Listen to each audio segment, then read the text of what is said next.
can't hear me. Ooh.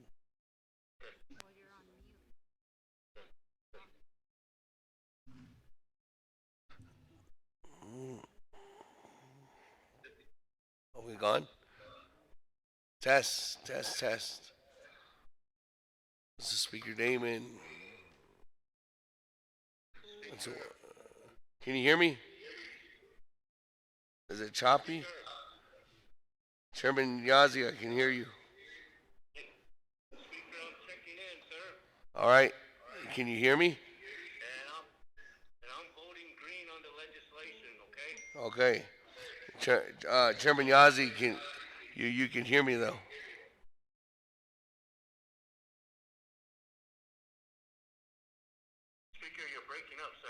I know, but you can hear me now, right?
Six, 7, 8, 9, 10, 11, 13, 14. You ready? So, my first runner is going to go this way because you're going to be doing roll call. I need a runner. Oh.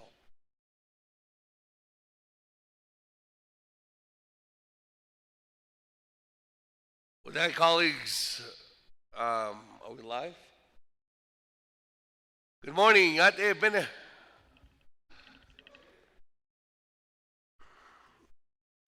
we're going to do with what we do. We're resilient, even though we don't have the best possible equipment today. We're going to go ahead and get this proposed agenda of the 24th Navajo Nation Council special session, calling to order. Today's date is March 20th, the year is 2020. The time now is 11:01 a.m. here at the Navajo Nation Council chambers in Window Rock, Arizona, on the Navajo Nation, on the great Navajo Nation. Presiding by myself, Seth Naaman, Speaker of the 24th Navajo Nation Council. Let me go ahead and get a roll call.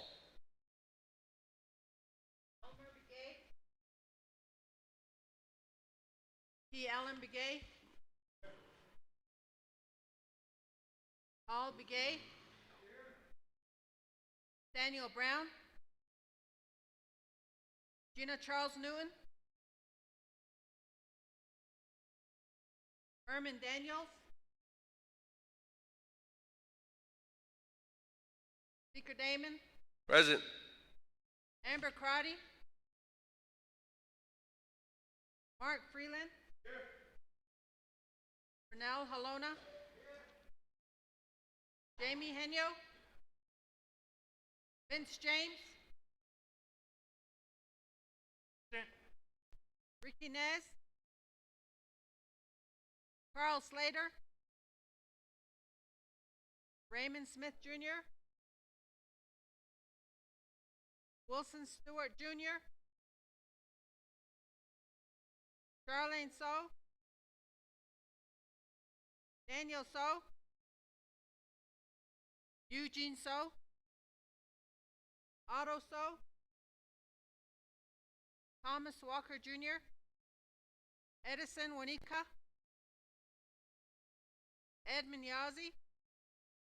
Jimmy Yellowhair. Edmund Yazzie? Here. Here. Okay.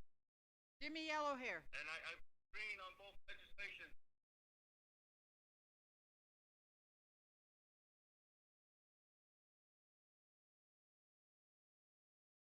Speaker, you have plus one on the phone, Edmund Yazzie. That total 6.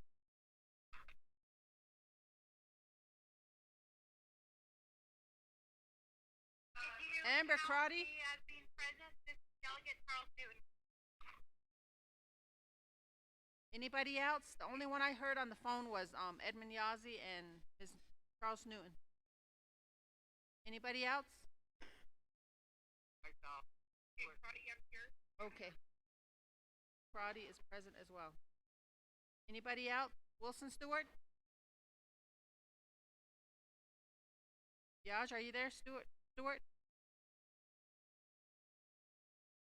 Okay, Mr. Stewart is present as well.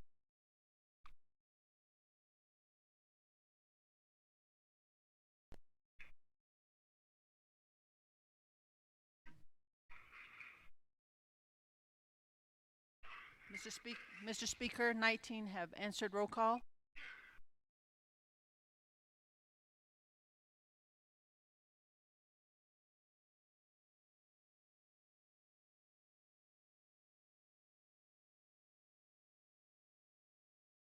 Present. 19 present here.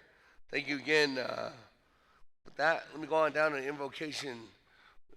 There was a special request to do a special invocation this morning by one of our colleagues, Honorable Herman Daniels, is asking Honorable Elmer Gay to do a cedar ceremony for us this morning. So, Honorable Elmer Gay, floor is yours, sir.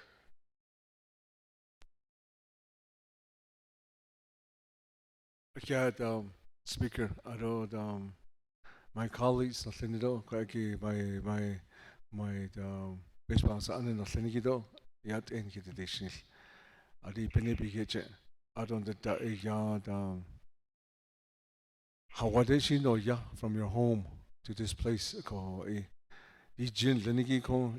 That we went through this a little winter storm. I think we went through that with the snow, rain, and wind. Then it's just Linko. And then we know that we had a full moon and then it's going to be going into a new moon. Nane ti to del. Kodo ajit na ho just to del. Dahi tinge yeah, it's just chile. We dahi ti to del. That part of it. Out on the neck as the spring will be coming in. Kade ya we're the winter season will be going in low that the kaidolil. All the winter ceremonies na kaidal ya do aji is ni da dal ya ishin lejo that the kaidolil. Khabi giziko aro koje dan jin hilchina hol jizolil. Ahut ya these my old people and then is how they express themselves like that with this nature. Ako this one something that we called it coronavirus. Within this midst of our four sacred mountains. So how do we go about it? There was a question from these elderlies. So here the Shida Arnold Daniels. You asked me to come over. Do you wanted to burn seed or the old people, their mind is saying that you have to build a fire again to make this place warm again, to make it live. There's always going to be a fireplace. Where in Window Rock is there's a fire? Out on the you had to burn something, or you had to bring in all those herbs, the smoke, and then the herbs that you bring in make that kind of a smell like a nature, like there's a song and a prayer that we live with it. Make that kind of a smell again. I don't other halchin nan seta. I hope he no be the nanny lo not le through that shita Mr. Daniels from your home place, your wife not chin and linido, then from your people community, and then other than that and linido. I'm glad that you grew up like that to have that kind of a mindset to do that. So that we can do that. They build a fire outside.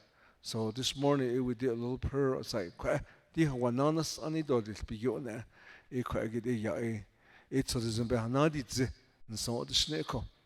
this fire do it in the she johot agit na ye long johot ashi ya do she ne dol lande do she ya khot na dot le lande jende khote as human being ashin hitla to eat on but adi khoje hot zas linko. So within that midst ishin kho agishi be chato beneto ndital beneto ditzi ni tsodizin an hin hit tsodizin ni an hin hi jot ai ban sa keselde ado an he ko ni he bilni he halonigi a eit ditle a e bichato e haditze jot a ban si keselde ko de an hin he ze suisan in lede ye echate kedo ye e adat ne e shin ko agi chidil in leko e de hot ade ya e hodo ya e ko agi shahuidot atlet so sneko na godo ya nat anin hit ni got ade godo sa be hat is to hon so do speaker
that it? Well, thank you very much, Honorable Elmer Begay, and to Honorable Herman Daniels for recommending that blessing this morning.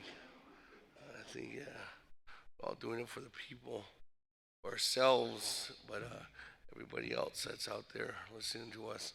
Thank you for the individuals that are connected on the World Wide Web. As you know, this is a Navajo Nation Council special session today, and we did do it. I called the meeting to order, roll call, invocation, and now we can move on down to recognizing guests and visiting officials. As we know, colleagues, this was a temporary closed session, but we are having a live feed. I don't know if there's anybody here that wants to recognize any guests or special officials. I don't see anybody in here. We can move on down, but I just wanted to thank everybody, especially our individuals that are on the horn or on the phone. We do have individuals here, and who do we have all online on the telephone? We have Madam Chair Crotty, Madam Chair Charles Newton, Honorable Wilson Stewart, and Honorable Chairman Yazzie. Is that just them four? Okay. That's who's all joining us with us today, colleagues, too, as well. So with that, let me go ahead and move on down, review and adopt the agenda. Mr. Patero, if you could read it into the record. Mr. Speaker, members of the council, proposed agenda of the 24th Navajo Nation Council, special session, March 20, 2020. Navajo Nation Council Chambers, Window Rock, Navajo Nation. Presiding Honorable Seth Damon, Speaker, 24th Navajo Nation Council. 1. Call meeting to order, roll call, invocation. 2. Recognize guests and visiting officials. 3. Review and adopt the agenda. 4. Reports. A. Update report on the closure of Navajo Nation tribal parks presented by Dr. Rudy R. Shabala, Executive Director, Navajo Nation Division of Natural Resources. 5. Old business, none. 6. New business. A. Legislation, blank. 7. Close of session, announcements, adjournment. Mr. Speaker. Motion.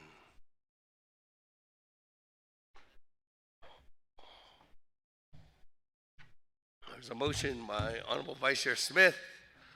Is there a second? Second, Honorable Halona.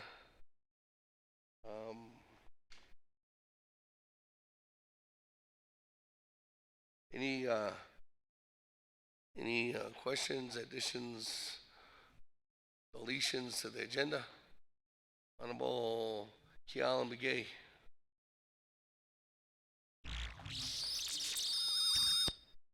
Speaker, Sinantano Lenegate, I had requests for emergency legislation. I did get a response back from the Legislative Council indicating that they may not have it available, because I know once the agenda is approved, it usually takes 2/3 vote to add an agenda. The emergency legislation that I've been wanting to implement, have it go before the council, Mr. Speaker, is regarding the infrastructure, FirstNet. Although there continues to be an obstacle within the Navajo Nation government, where, as you know, right here, this is a prime example right here. We're trying to implement webcam or telecommunication. So just imagine how seriously our local chapter, our community members, especially the first responders, don't have adequate, sufficient communication available with the central office to the agency and such. Yego nahot eko ako o to pa nahot il tinda aj o be has ani be etwi be et the ilia o kach et nas tati nehna halen aj. So it a question and ano lenigi. I don't know. Again, ask if the Legislative Council have developed it, if they finalize it. If not, again, if it's available, I would sincerely ask of the council to consider to add that on to the agenda throughout the day. I'll give copies to you what's entail of it, and then we'll go from there. So, Mr. Speaker, I wanted to say that before we approve the legislation, the agenda for today.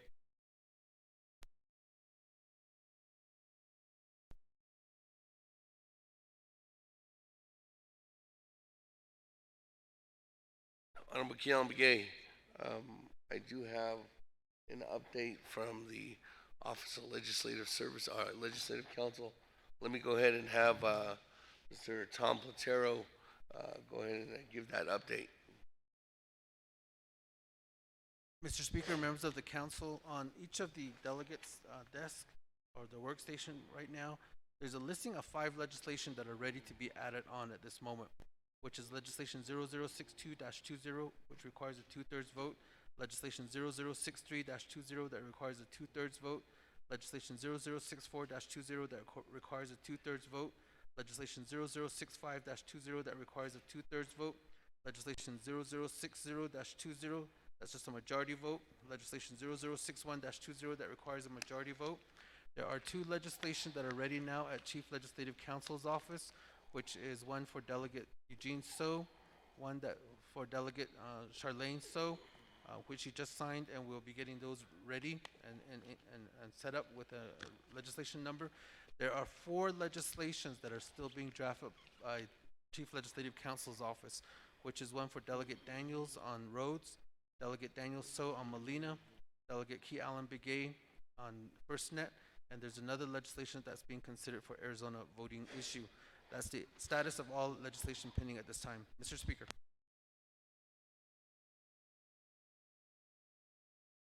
So, Honorable Keon Begay, your legislation is. Who has their mic on? It's still being drafted right now. So, colleagues, from Honorable Keon Begay, if you could adhere to his request. Remember, after we approve the agenda, it's simple majority at the beginning of the session, but afterwards, as we continue on through the day, we need 16 votes in order to get another legislation on the agenda. That, moving on down, Chairman So. Thank you, Speaker. Lado Sastuido Sazani. Kwegi. Special session in Yaya Hikaigi. Ishbans Anni Klinigi. Kodotlato. The question Saigi. Do Nast Isata. But our Wojigi. Plato I see. Ande badahan neto bachawit ko kwaigita at khatot zohnsen under reports B shidole report from IHS area director Rosalind So a chabito in the agenda. Ado, just like my Che, Kial and Begay, we got some important legislation to be drafted. And when they do come up, we sure appreciate the council's support to add it to the agenda.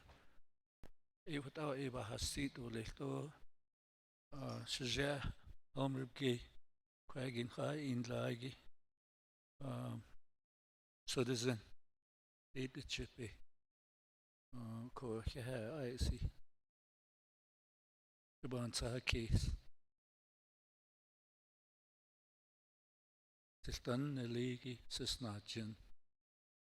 So it's book honestly Bensa. Nich anda haleto. In ne credole.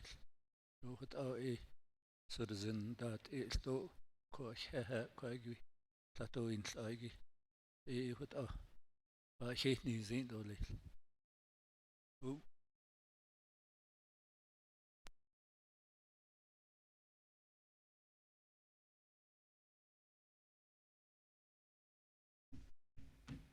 There was a motion, Honorable Daniels, to add a new report, item number B.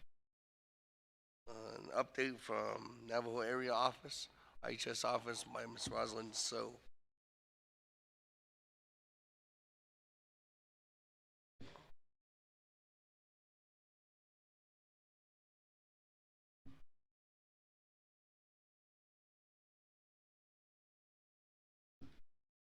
There's a motion. Was there a second? Second by Honorable Winika.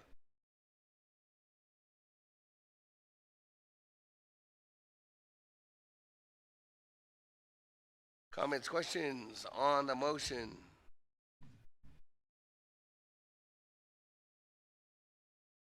Honorable Daniels, on the motion.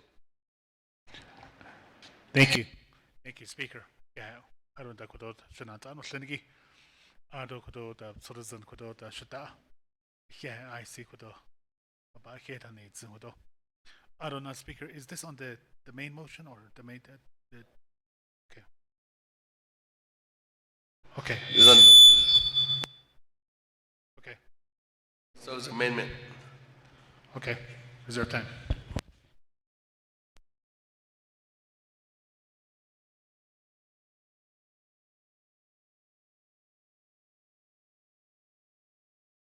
Reserve your time at 4 minutes, 33 seconds.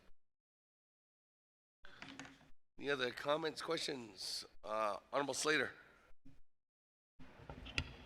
Thank you, Speaker. I would like to ask the motioning party to include the legislations that are proposed in the handout that you provided.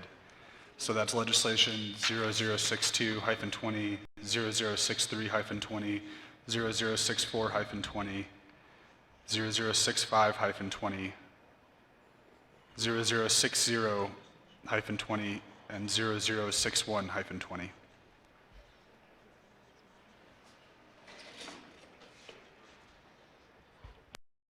Chairman, so there was a request to modify the amendment by Honorable Slater to include those 6 legislations.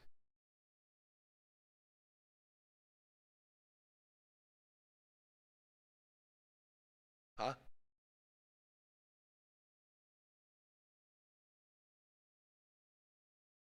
No. Honorable Vice Chair Smith has the main motion on the agenda, but you have the main motion on the amendment.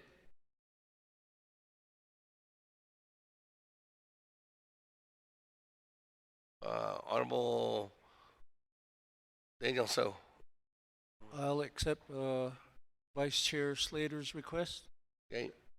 Honorable Winika, you good with that? Okay.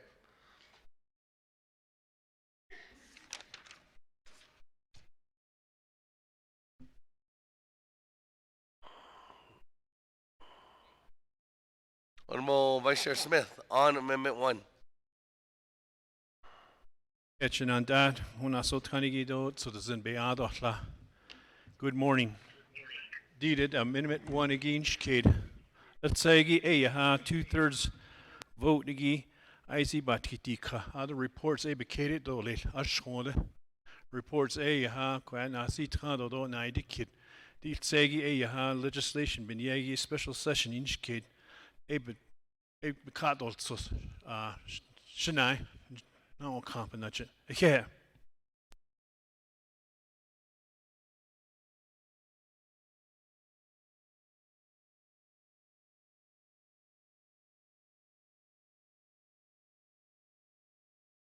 That. Chairman So. Thank you, Speaker. Ado Sicily, Bagin Katie, oh, yes, it's none. A conde. I see she can't deal with. Quaggy, Lato legislation, Egi, the art, Zoda dealing, Arts King Lago. All of the reports, Egi. I see Hajo, they deal seal. Say what our needs kid or like, oh, Arco legislation, Egi, a large no, Nesto report, see a kid at all late. What oh, has twice as on I see. In ye, well, no, quacky. yahi kai. So in ye hulong ya to is on in the seek us the code. Sato ahuande. Alto baseball sa andan linigi ahuando beshi hinda halne higi ilto jo nache dat ilni kwagi. Sas tuisazani. What ail. So accept the request to put the legislations in front of the report, and then as the other, I guess,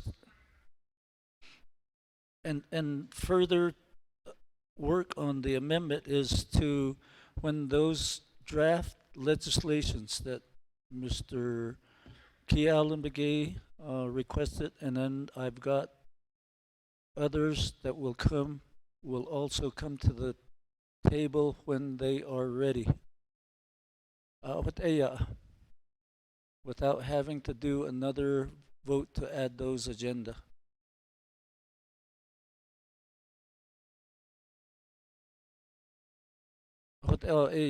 Modify Isladole. Just shade up Herman Daniels, he's got one on roads. I've got one on Molina, and Key Allen's got one on infrastructure. Hey, what the?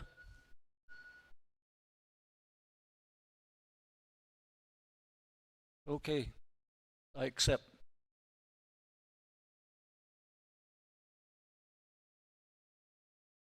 Great.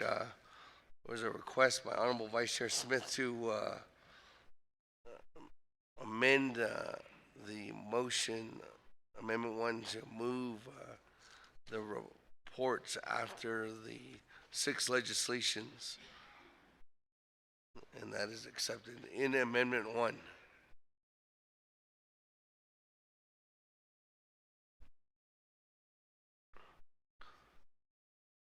With that, anybody else on Amendment 1?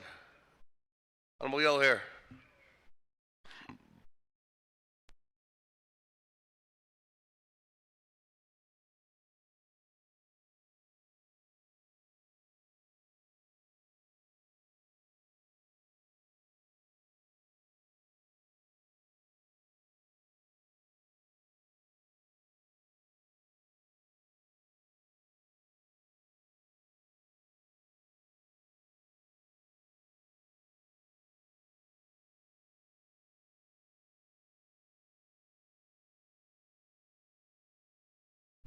Yate epine kasina shinat ani 24 councilman aron his speaker.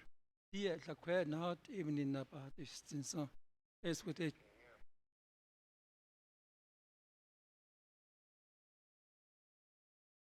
Kacha. Okay, yat ehnan dole shinat ani speaker hon hasen taito councilman kon hilda shinji. Dia kwege not in rechinli nursing home. This is some bills is outstanding for since January and February. The total is $112,000. Ekunel not only year a nursing home. He couldn't change has but on does any a division of social services needs to come here to testify and maybe off the controller to why these 2 invoices outstanding. Diro yobatet ikujiki atahas angi yan hidesh kilson shabakara dosso. I like to ask Division of Social Services come before the Navajo Nation Council. Aronana Shahatot last night a Shibaran employee called and says why Shibaran employees has been laid off. We go straight to the Shibaran and we work there. Then, Kohelat on it's not called no yet. Shabahon Sandole and he is asking by Titole. Thank you.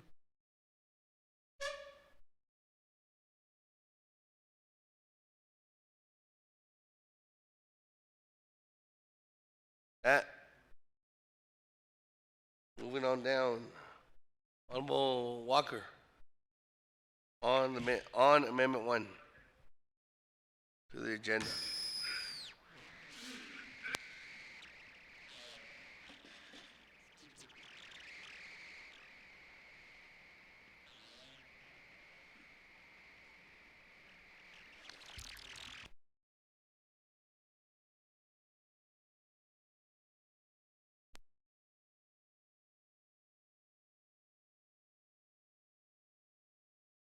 Speaker, members of council, Speaker, give me some guidance here. I have an item that I would like to get on the agenda as a report.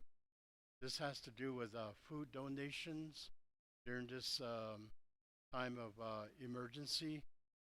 There's a donor, but it needs to be very well discussed and planned how the distribution will take place. There is a donation for food. I would like to bring that to the council's attention here. If you can give me some guidance, Speaker. Do I need to get it as a separate amendment, or could I include that in Amendment 1? Speaker. Hello? I'm trying to get the name of it.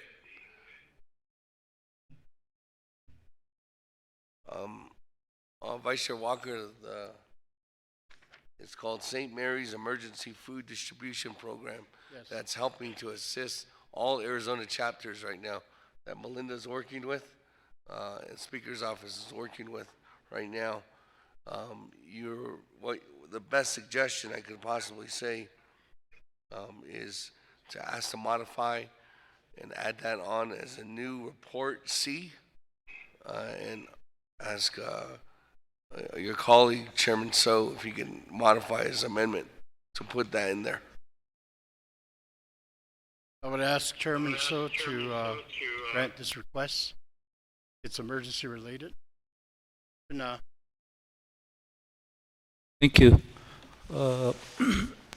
Thank you, Speaker. To colleagues.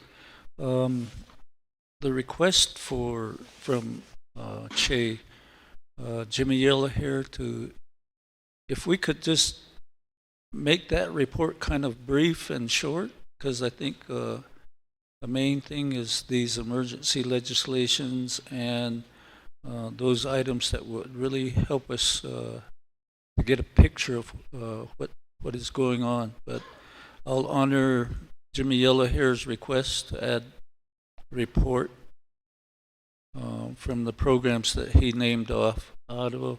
At the same time, I'd like to also accept Brother Thomas Walker request to add the report from the entity that's going to do the food donations to the Arizona chapters. Thank you.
Good with the requests on the motion to amend.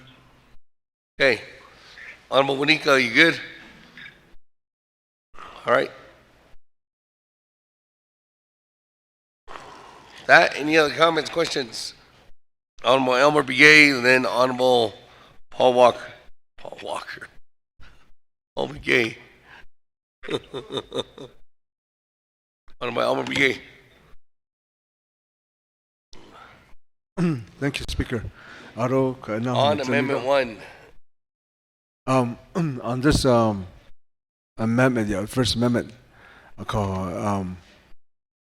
think if we can get a report from Dr. Rosen So, I think they're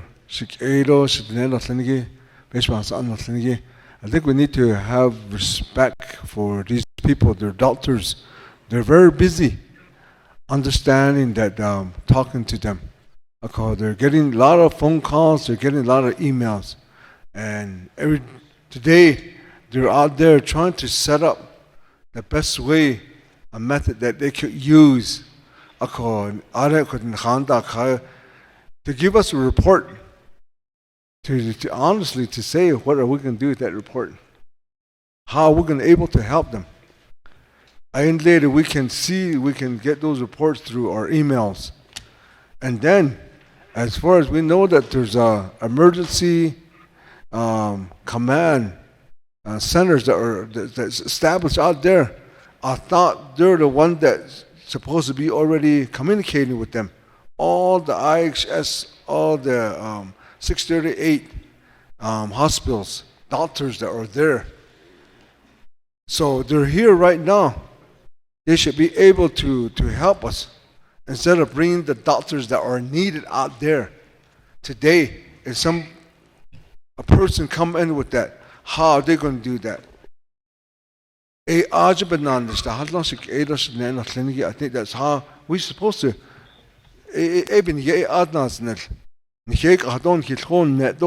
After we got this report, actually how we can help out. Are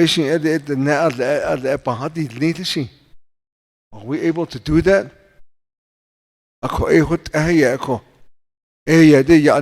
So the way I see this today,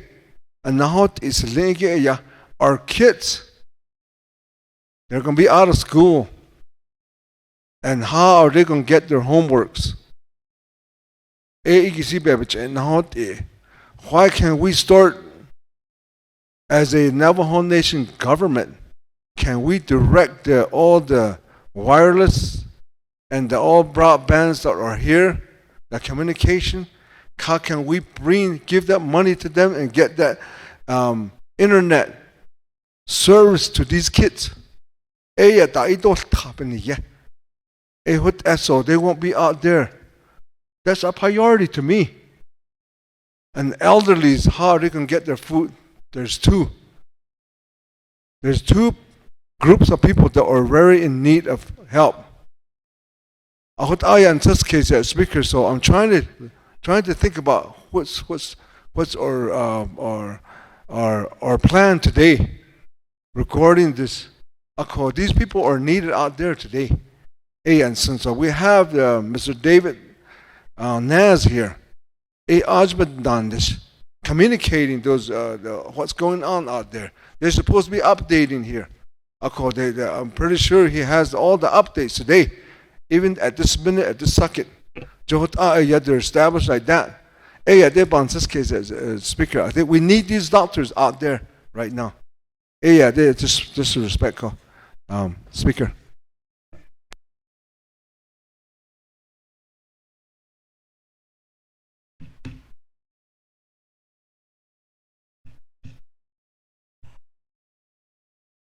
Okay, thank you, Honorable BA, for that comment. Let me go ahead and move on down. Honorable BA to Honorable Paul BA. On Amendment 1. Thank you, Speaker. Colleagues, Ishmas Anya Jegi. I see it on Hinch kid. di si nahot iki ebin yeya ikai. Oko di do kosan sa nas eza da holie go betet iki atskin go ye.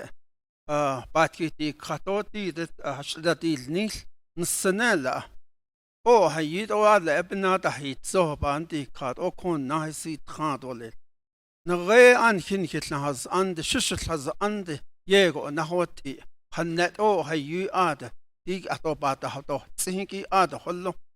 Oko kindershja page ajiki betahotni nat yan has thaniki ebelhita di belhita shkha nsen hot egon has aro county to oko arin hiten ad ayego ado tan tsandan de ye inite go oko di atskil go dat il nesel nsen di oi ba yetil tio nikiltana hot ol jishi on nikhe nadat ot den din da la ho den naiti kai nikhe den nebe geten nit egi beslonit lond og letlensen ikke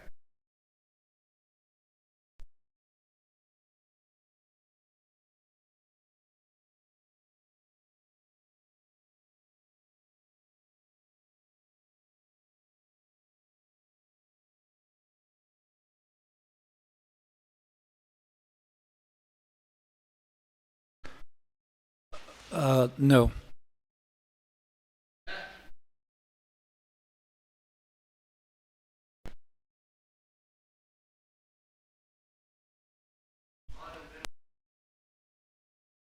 Mr. Speaker, members of the council, the amendment.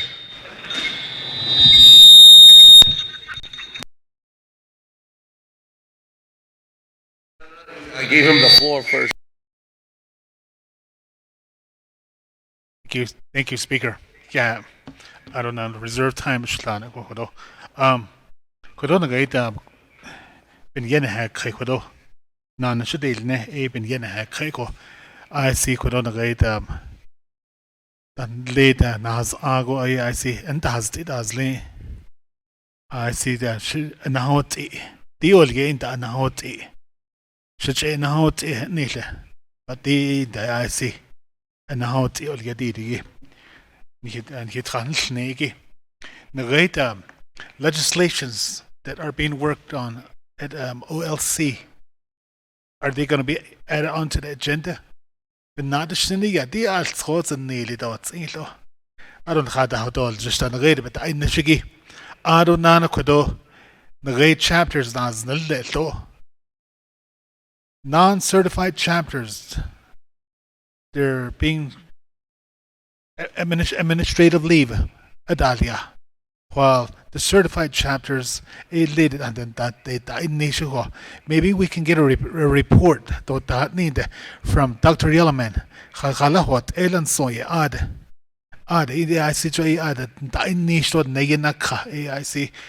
that every minute, every hour, but so maybe we can, if I can, add it onto the agenda to get a report from Dr. Yellowman. I don't know legislation later, but I initiate Speaker. Reserve time.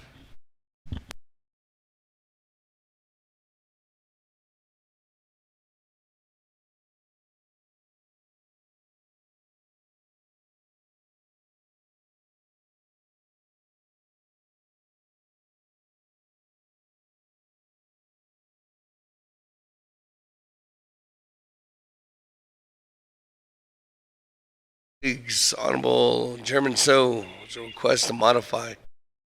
First modification is, I guess, to ask Dr. Yellowman give a report on the non-certified and certified chapters. So that would be new report E. You good with that? No.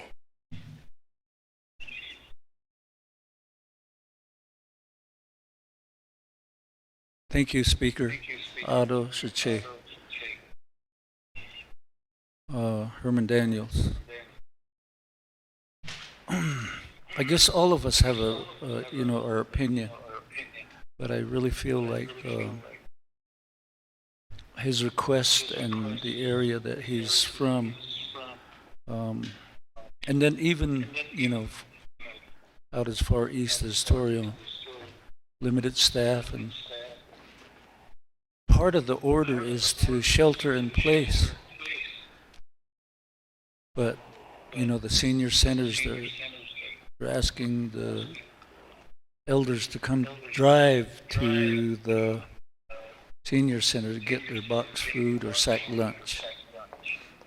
And so that goes kind of against it. But so perhaps if we hear from Dr. Yellerman, we can influence some of this work.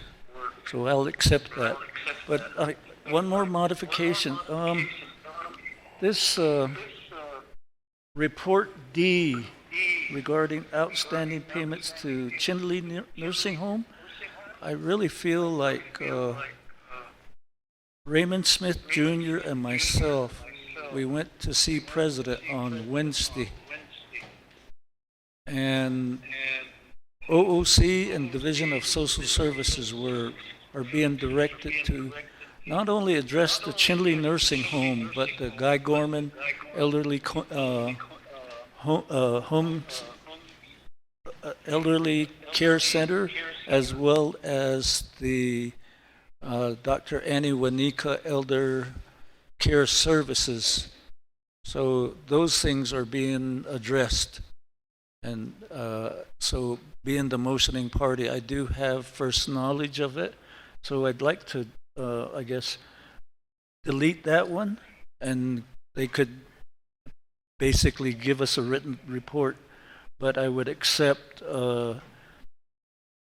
Herman Daniels' request to get Dr. Yellerman to present an update on putting the chapter folks on administrative leave or on limited service. So that's, I feel like, very important. So I will accept that. I will modify and modify and modify to get this agenda to address the very dire situation that we're in as we, as the council, try to promulgate rules, regulation, policies, legislation to help in this time of emergency. Thank you, Speaker.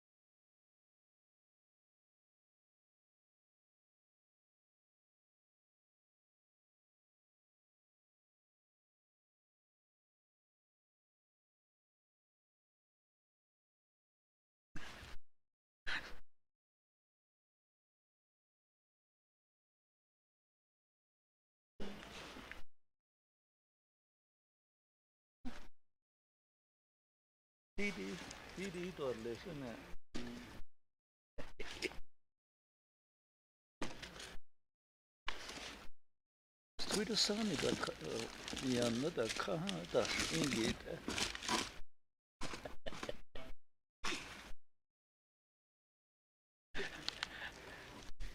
Kuida sani da yanna.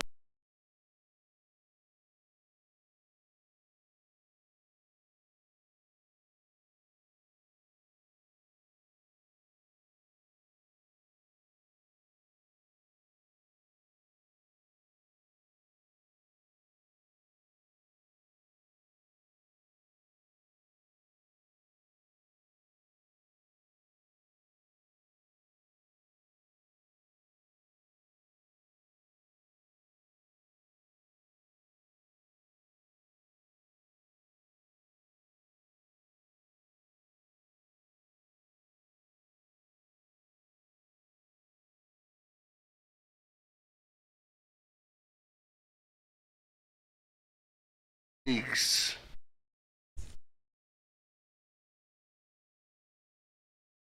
Moving on down. Anybody else on Amendment 1? Vice Chair James. Yeah, Nana, Shinale. I don't share Kahasing, no. Told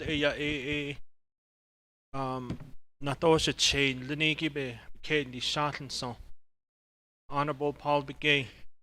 Ashon, the day ya AD, Kodot Atskin Lord A. That the Nilako. I don't Atskin Lord that Ilia, or A based on Linigi. Nasta nota, Aja at the Bena and Nestole, Toko. The okot yananil kiko anza go shin na hatol jishako kodoba nan hosh kantolation at linigi. That I'd like to make a motion kodo dishnatan song to seize the bait. Let's vote on the agenda and move on. Ado shin ashi hada da shin special session na that you need to hear reports. Akoko ebe ken di kashinat linigi. But kodobe het not dole. Sinale ik het speaker. Honorable Vice Chair James, you're the only one that's on the board. Okay. So with that, nobody else. Once, twice, 3 times. Go to board on Amendment 1. Round the horn. Roll call.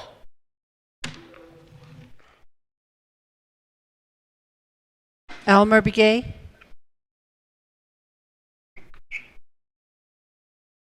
Key Allen Begay.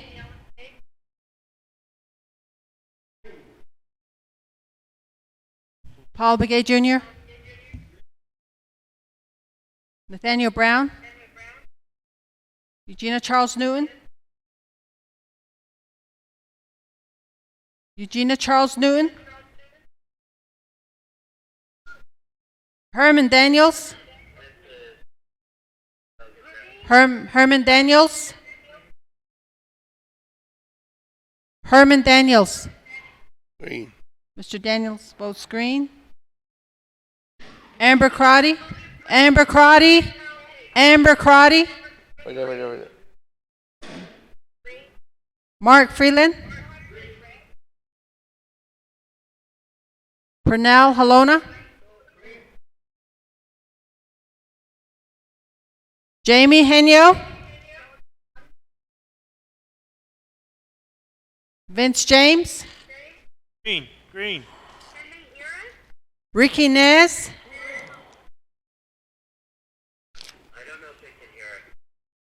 I'm sorry, I didn't hear you, Mr. Nez. Carl Slater. He's on mute.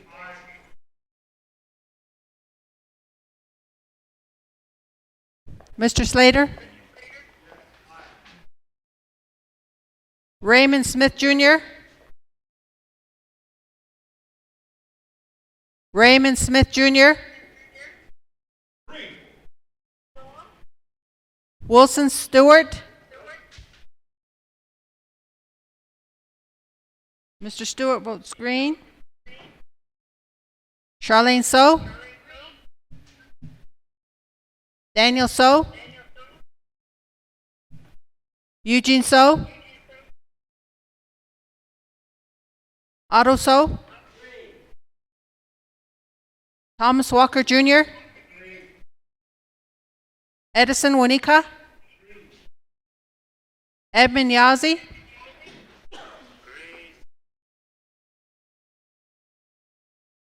Jimmy Yellowhair. Okay, going back up, Nathaniel Brown.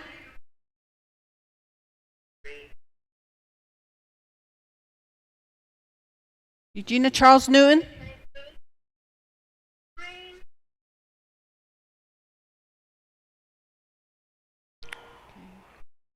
Jamie Henyo. Eugene So.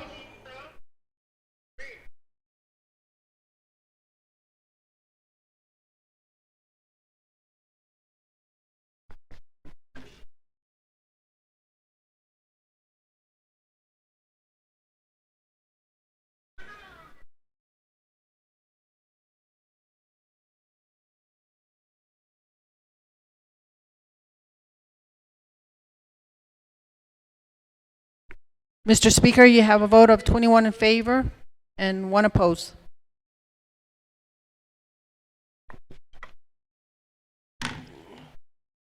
Well,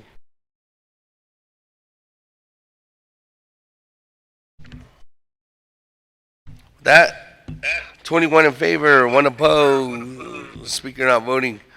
Motion carries. Back to the main motion. Honorable Slater on the main motion. Speaker, I motion to do a consent agenda for items 0062-20, 0064-20, 0065-20, and 0061-20. This is because we need to get these funds out to the appropriate entities as quickly as possible, and it's the responsibility of legislators here to have come up with amendments prior to this. Additionally, the supporting resolutions that are contained 0061-20 will help us advocate before Congress. 0065 will ensure that as the nation solicits donations, we are able to quickly get them into the government and out to our local citizens and chapters. 0064-20 will ensure that we needn't burden the government with meetings, unnecessary committee meetings. And of course, 0062-20 will appropriate the $4 million to the Department of Health. So I ask my colleagues to seriously consider this. It's non-controversial, and we need to get the funding out as quickly as possible. If we open this up to debate, it's not going to be an efficient use of our time, and time is of the essence right now. Thank you, Speaker.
That consent agenda 0626.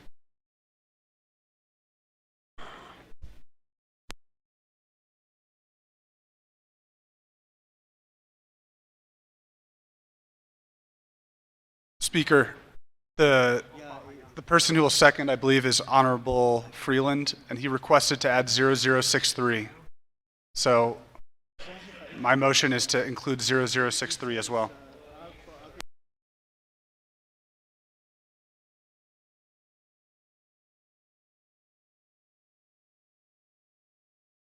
Okay. There's a motion by Amendment 2. Honorable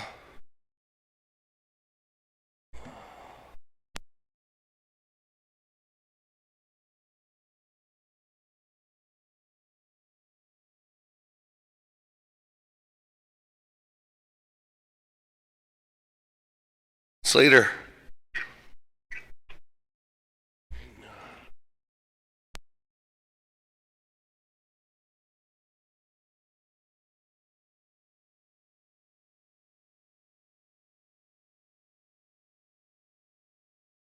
Checking with the Office of Legislative Counsel and with the Department of Justice, Honorable Slater. And the reason why is because on our original agenda that was posted, the consent agenda is only for items that were posted on the original agenda. These items were not posted. The public didn't have enough time to hear them due to the fact that they're emergency legislations.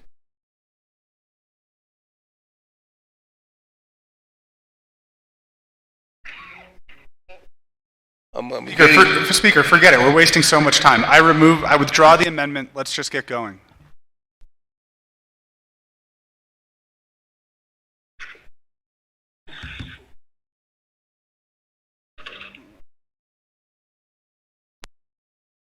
For Office of Legislative Counsel to get back to me because it's an emergency situation. Almost later.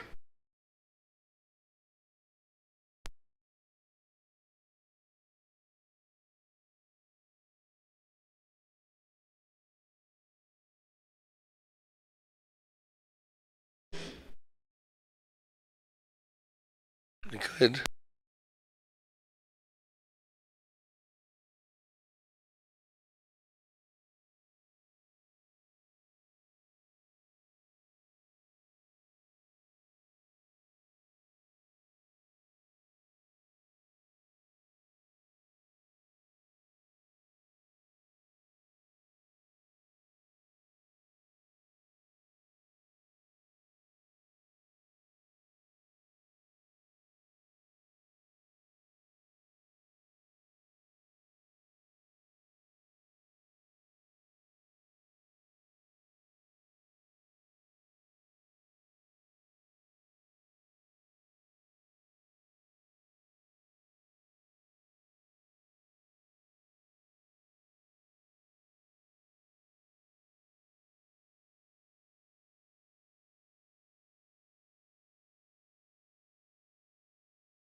Situation.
Okay.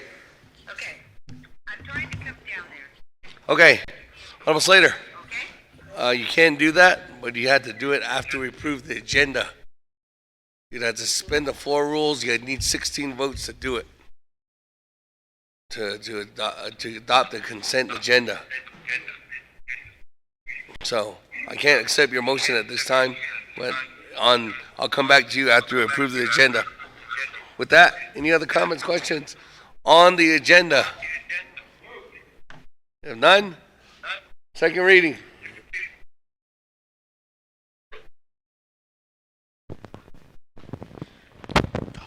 Mr. Speaker, members of the council, amendment number 1. Hold on.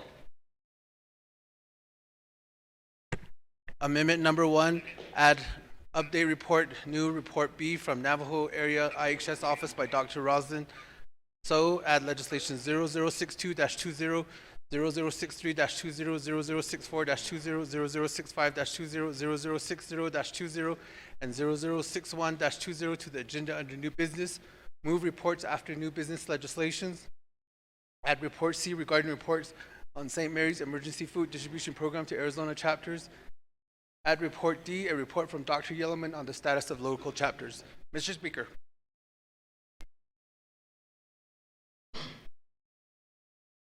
That the board on the agenda with one amendment. Elmer Begay. Elmer Begay votes green. Kealan Begay. Kealan Begay votes green. Paul Begay Jr. Paul Begay Jr. votes green. Nathaniel Brown. Nathaniel Brown votes green. Eugenia Charles Newton.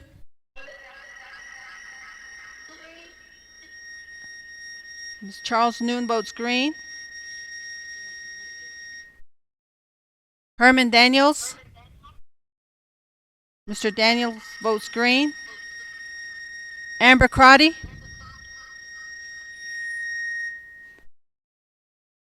Mark Freeland. Mr. Freeland votes green. Pernell Halona. Mr. Halona votes green. Jamie Henyo. Vince James. Green. Mr. James votes green. Ricky Nez.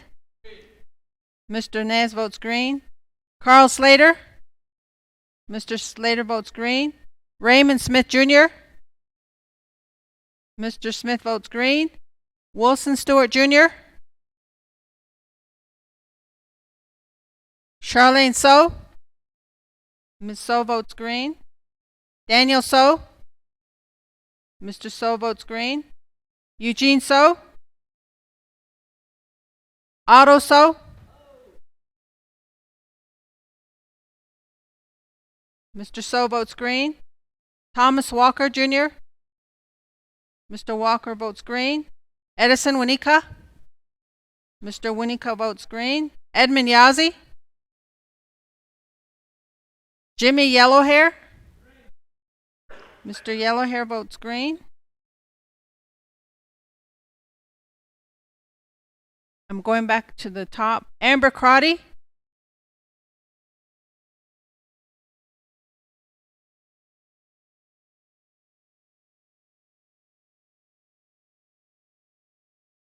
Amber Crotty.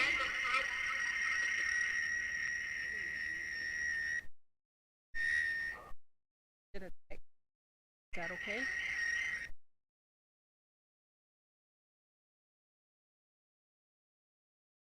Okay. Amber Crotty votes green.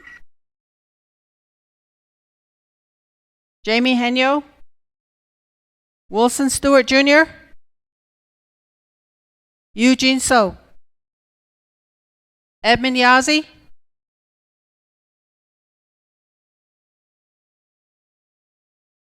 Mr. Stewart votes green.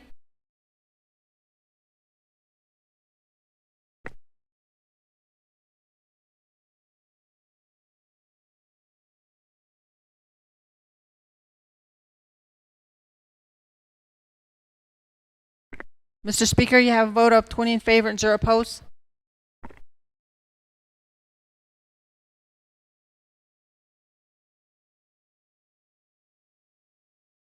With that, colleagues,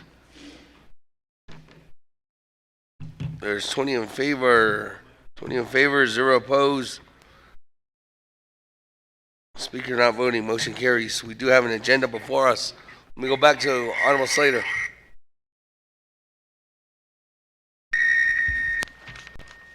Speaker.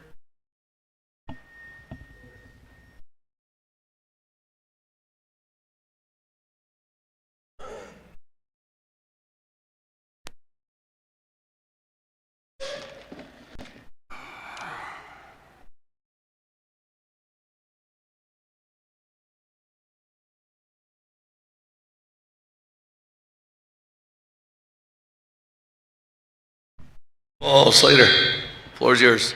Speaker, I'd motion to suspend the floor rules to combine legislation 0062-20, 0063-20, 0064-20, 0065-20, 0060-20, and 0061-20 into one consent agenda. If that can't be accomplished with one consent agenda, then there'd be two, which would have all of the 2/3 votes into one, and then the remainders into the other. Okay, there's a motion.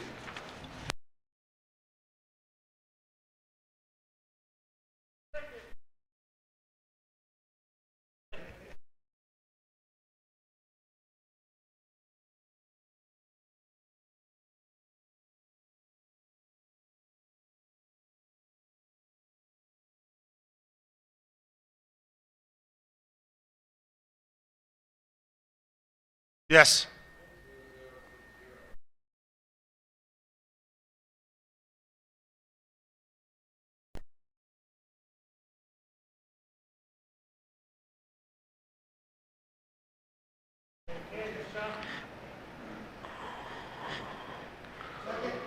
Motion. Hold on. My mic wasn't on. The World Wide Web didn't hear me.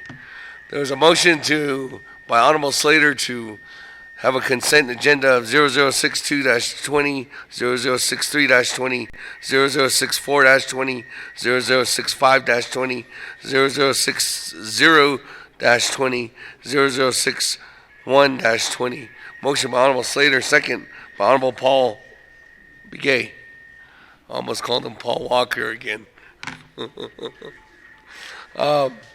that motion, second, comments, questions on the consent agenda request.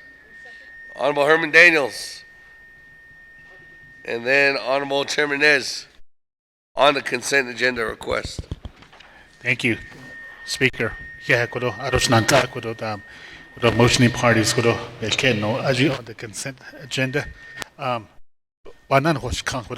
We have other legislations that are going to be coming. They are so so they're going to be any yadida. And you'll balance the Utah down at lunch. Na. So you may chance a case to let. Speaker, thank you.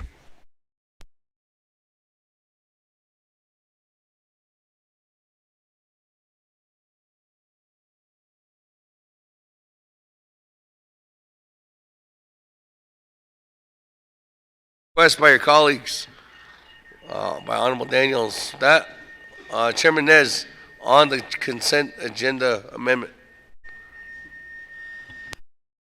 Good morning. Honorable Speaker and honorable members of the 24th Council here. We got a letter here from OMB, Mr. Bial. On this listing, number 2, there's 10 chapters that has a lot of money. 100,000, 90,000, 50,000 of a car. Legislation number 0063-20. Ako naigishin the consent agenda ilna. Ako, I understand that this is an emergency. And so then I don't have anything against chapters. Don't get me wrong, Shanant. we're going to distribute $15,000 extra dollars to a chapter that has $100,000 and $90,000. I see there's something wrong with this picture here. UUFB, but just a concern that I want to bring to your attention. And plus with that, chapters that it escalato, and perhaps later on, quite aushin train dal ido leitida, quite aushin lata, chapter dan nel de stuiro sani, ya, ichi banana shidel ini ara hodel ido leitigi beniga, a could end it. These are all you da peso ki ay doshel an nida. A late peso but you wheel net or say I should about peso rat then ne shibich on the bigger. A condidio you da peso ki peso open de net oshle ne the neb peso. A quaggy basi tioyat eshnant. We cannot take advantages of this situation during this time. We can't just say, let's just distribute all this money to them. You can't do that. I would understand that the president will probably veto this if we just do it this way. But to do it wisely is to bring them up to 15,000, those that don't have enough money. Thank you very much. May God bless you. Take good care of yourself. I reserve my time.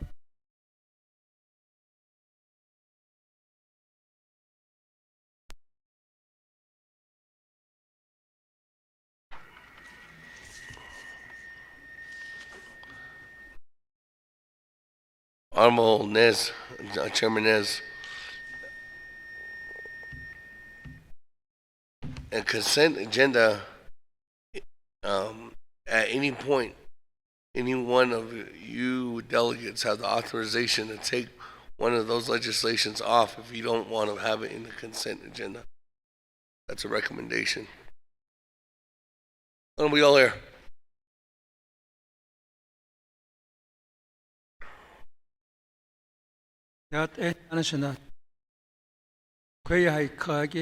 Speaker on Rasen Tahi Roste. That's all you can hear. Dia Kodo Honorable Kinezia had Zizada Ni Hut Shipe Yahia. Let's be honest. Peso Oba Lohonat Zogi Ani. Ani there's we need money for these COVID-19 for the chapters, but there's information coming from OMB. There's 10 chapters has money. Nihi Kodo in see Kisto Lisa. Council should have a focus before throwing the money away. Job and Hinal Ido Lisa. Job that is Nisa. Oro those kids and the Jatita. Shidi Nisha, Tosha Shora, who any Peso Tahalona Sashita Shido. I have heart right here, but they have money, but doesn't mean I want to vote for it because I have to be honest, be accountability. Koroe Bnia Zariati ni Peso Hallo, Quaggy Yahati Bahonoson, Spesa on what about so kissy could do heat zogi, quaky, oyan, Ati Ahol, Shishan, Ashanat, Shinat Anil, and has a stunning here could do Edeba has sit or let I have reserved my time. Big at Italy. Yeah. Speaker.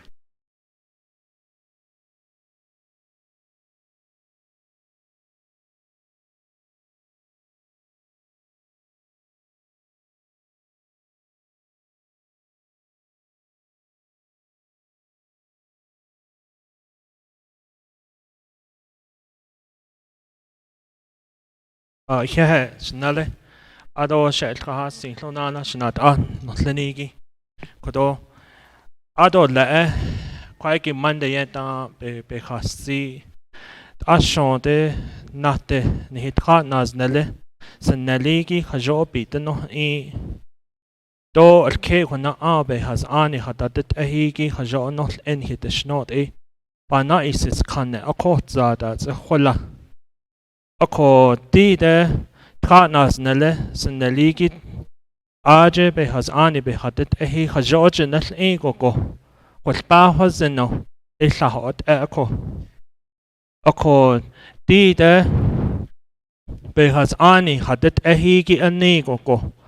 Jo yati Board of Emergency Commission stan linigi Ajet emergency declare yil in honda.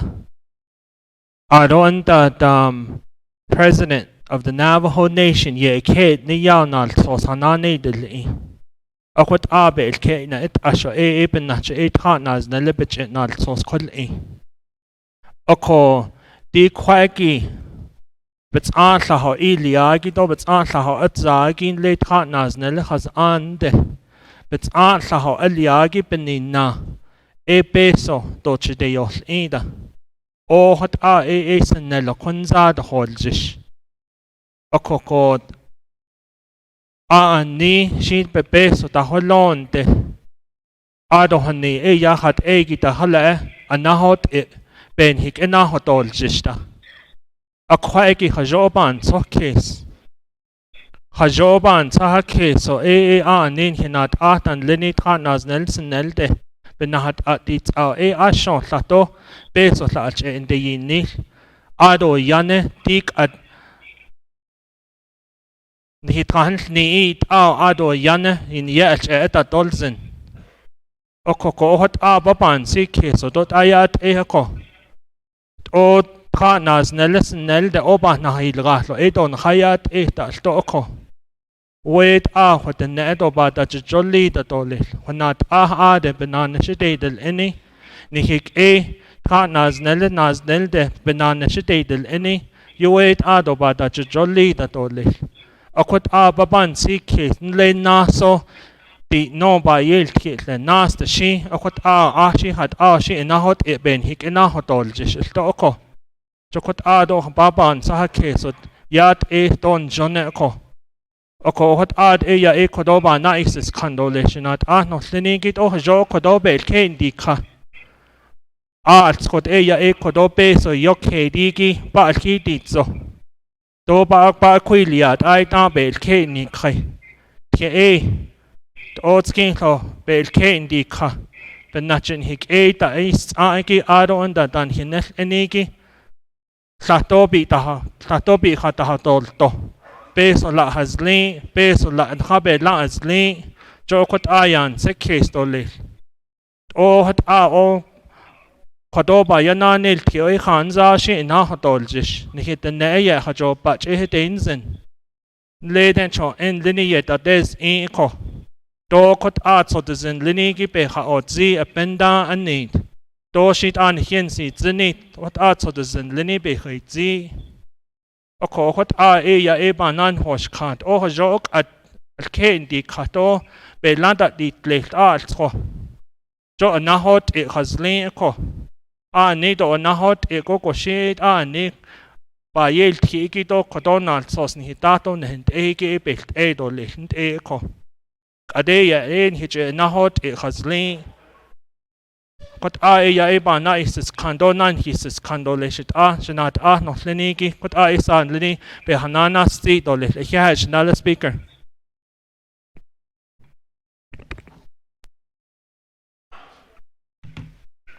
Okay.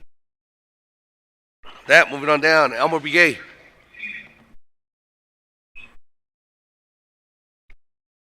Ja, het een aan het speaker though around that delegates. I don't people are listening on YouTube or World Wide Web. Okay? Trying to decide or make the best decision that we could do today regarding fundings. So we know that there's an issue out there, and there's some cases that were confirmed. And some of our people, our own people, got confirmed that they have that positive of that virus. We know that These chapters will be getting money. Some of them already have money. My brother Lydia Hazid. So, what's their plan? What's these chapters that have the emergency money now? What's their plan now? What are they going to do? That's my plan. That's my my question is to them. At the part under the division of community development, under the chapters, how many of those are got those kind of plans? How they can use this emergency funding? If they have the emergency money, is there a guidelines or is there a plan that we could see or we could ask it down? Or they're already out there, the one that already have this emergency money? Ask it down, they're using it. Are they situated? Or are they set up to do to do the emergency situation to do that? What's just in this case, what is they going to do too? So I know that they have to operate it is total bandahani. So the thing today is that the way I understand in this the emergency command center, and then all the employees that are there, they're tracking down these people. Where did they get affected? Where were they at yesterday? They're tracking all these people, and then if they're in contact with this person, where's this person at? That's what they're doing today. They're tracking all this. Okay, right now, if we put this money based on this money, if we're going to say to them that we're going to be providing food, or a lot of people will be coming to the chapters. Or we're going to be the chapter will be distributing this or we're going to be more vulnerable out there. So these people that are there, that are tracking these people, they're avoiding that. They're saying to stay home. The tracking of all these people, where they're at. We're putting more assignments to them. We come over here. So my question is, what is the current emergency money out there being used for? It's an emergency. We know that it's lifted the whole guidelines and all regulation to use the money now. That's the way I understand it. It's a declaration of emergency. I don't know why they're still using this. They haven't used this money yet. That's my question, Speaker. Reserve time.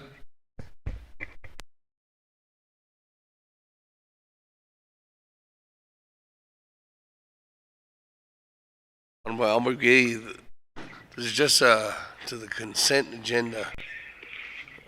I can see where your question is coming, because if it doesn't come back, or if this does pass, you won't be able to ask that question.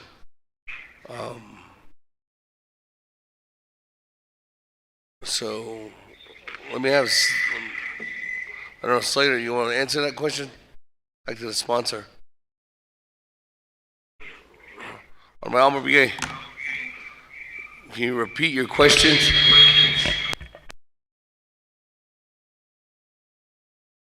Honorable Slater, maybe I can say it in Navajo. Hey. Honorable Slater, Yate. My question is, right now, some of these chapters, as you can see from their OMB letter, there's people there's chapters that have more than over 100,000 that are there. So we now can give this money. Point of order. By Honorable Keon Begay. Everybody begins to debating each of the legislation at issue, or the motion is a consent agenda.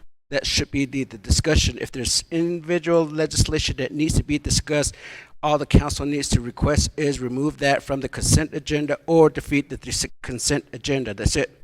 Speaker. Speaker, Almagay. I'd like to remove legislation 0063-20 from the consent agenda and get to voting. 063? Yeah, 0063. 0063-20 from the consent agenda.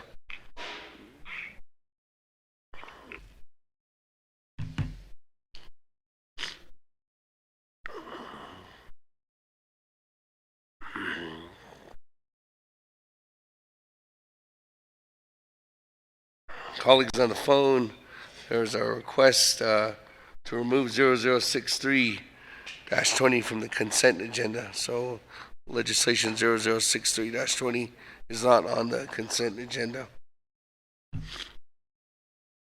Comments, questions? None? We're going down. Chairman Nez. Mr. Winika.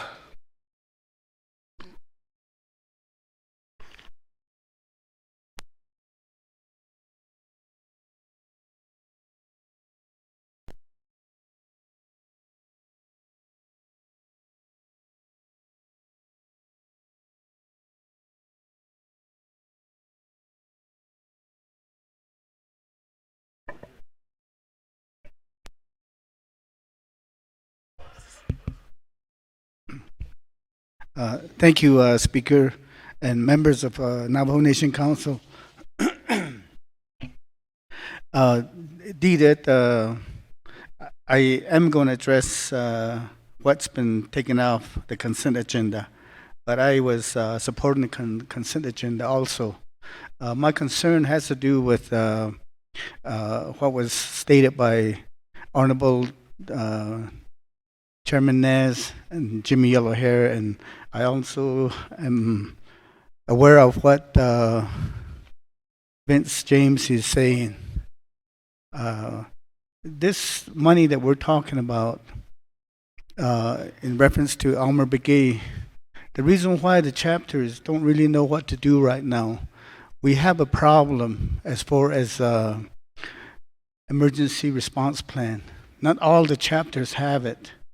We heard at last session what Rick Inez told us. He has a really good response team, and they already have a plan in place. And I think we need to work on that to get a response plan in place at all the chapters. That way we don't have to be asking questions like that. When an emergency is declared, that money is now available. Once that emergency was declared, they can use it. But one of the problem is they don't know what to use it for. When it's a declared emergency having to do with the weather, they know how to use that money. But now this is a different type of emergency, and the only way that they can come up with a plan is if they have an alert team that can do that. Ako quite is a benich in out to yashonda. Ako open they'll know what to do when there's a declaration. When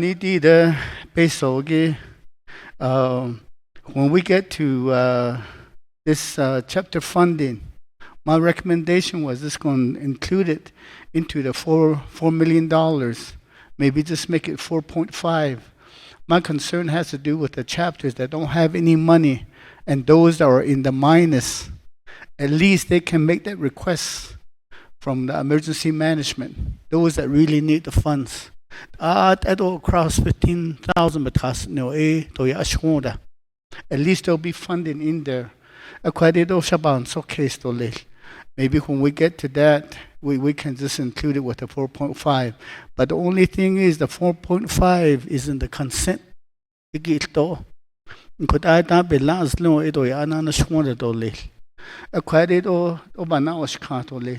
If we leave it the way it is, there's no question the president's going to line item veto that 15,000 per chapter. Okay, those chapters that don't have any money or in the minus, yeah, they'll be in a situation. Thank you.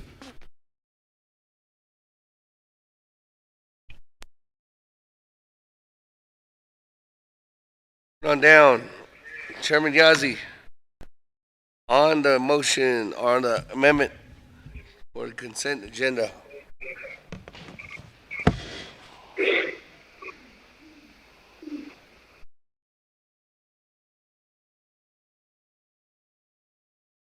Chairman Yazzie.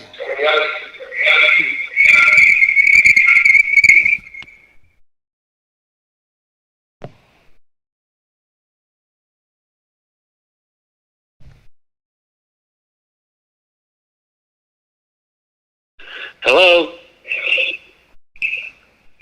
You're on. Okay, can everyone hear me? It's been quite frustrating with this phone and all. But what I just want to indicate to the council on the amendment and then throughout the agendas is that I heard a statement earlier that we need to just vote on the main legislation. Any changes, my colleagues, it's going to just kind of defeat the purpose. So, my colleagues, let's go back to the main items and vote on them and get back to, our respected areas and just wait this whole virus deal out. So that's what I wanted to say, Speaker. I don't want to reserve my time, sir. Okay. That. I'm good. Going once, going twice, going 3 times on the consent agenda. Suspension of floor rules to go to a consent agenda. This is 16 votes.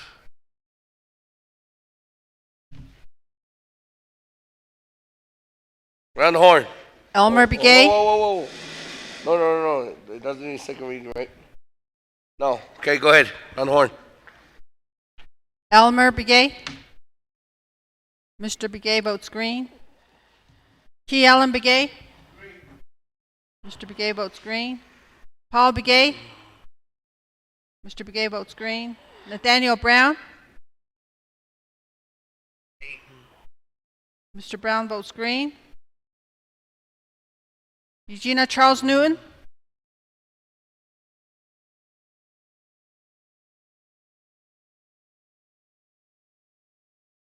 Herman Daniels. Mr. Daniels votes green. Amber Crotty. Mark Freeland. Mr. Freeland votes green. Pernell Halona. Mr. Halona votes green. Jamie Henyo. Vince James. Mr. James votes green. Ricky Nez. Mr. Nez votes green. Carl Slater. Mr. Slater votes green. Raymond Smith Jr. Mr. Smith votes green. Wilson Stewart Jr. Mr. Stewart votes green. Charlene So. Ms. So votes green. Daniel So. Mr. So votes green. Eugene So. Mr. So votes green. Otto So. Mr. So votes green. Thomas Walker. Mr. Walker votes green. Edison Winika. Mr. Winika votes green. Edmund Yazzie. Mr. Yazzie votes green. Jimmy Yellowhair. Mr. Yellowhair votes green. Okay. Going back to Eugenia Charles Newton.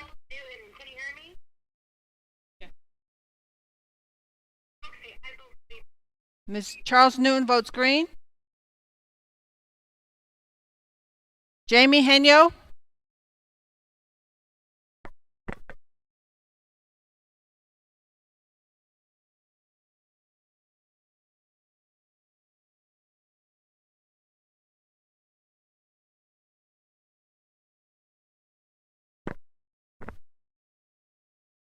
Amber Crotty votes green.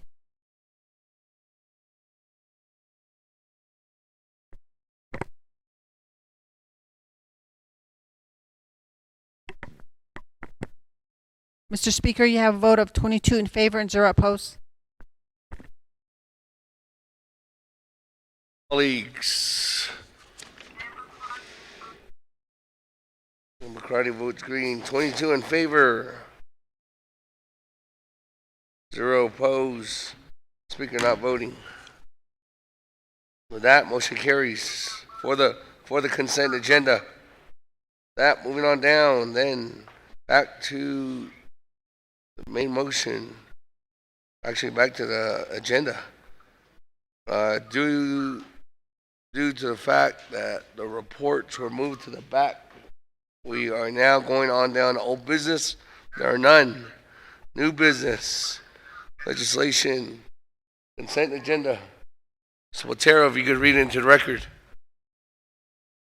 Mr. Speaker, members of the council, the items that are on the consent agenda include legislation 0062-20, an action relating to an emergency. Hold on. Matt needs to go over there. Can't hear you. Mr. Speaker, members of the council, legislation in the consent agenda include legislation 0062-20, an action relating to an emergency, approving supplemental funding from the unreserved undesignated fund balance in the amount of $4 million for emergency funds to the Navajo Department of Health COVID-19 Emergency Funds Business Unit New. You also have legislation 0064-20, an action relating to an emergency for the Navajo Nation, suspending and waiving the Navajo Nation Code requirements to hold meetings under Title II. You also have legislation 0065-20, an action relating to an emergency, approving minimized procedures for accepting donations during the COVID-19 emergency declaration, temporarily waiving certain provisions of 2 NNC Section 1010. You also have legislation 0060-20, an action relating to an emergency, temporarily authorizing reduced chapter meeting quorum requirements during the COVID-19 emergency. Last legislation is 0061-20, an action relating to an emergency for the Navajo Nation supporting HS blank, directing the clerk of the House of Representatives to make corrections in the engrossment of HR 6201. All legislation have been read into the record by electronic voice recording. Mr. Speaker.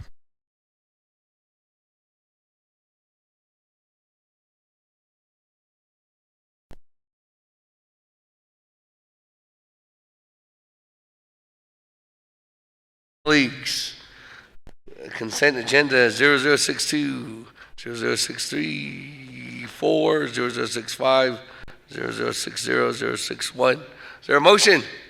Motion by Vice Chair Smith. Second by Honorable Halona. That. Ron Horn.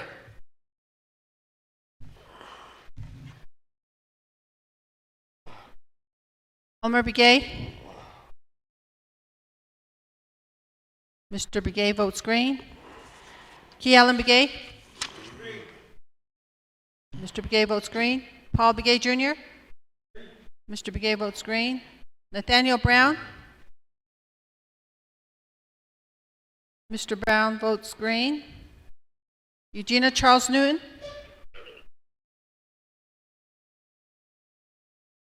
Eugenia Charles Newton. Herman Daniels. Mr. Daniels votes green. Amber Crotty.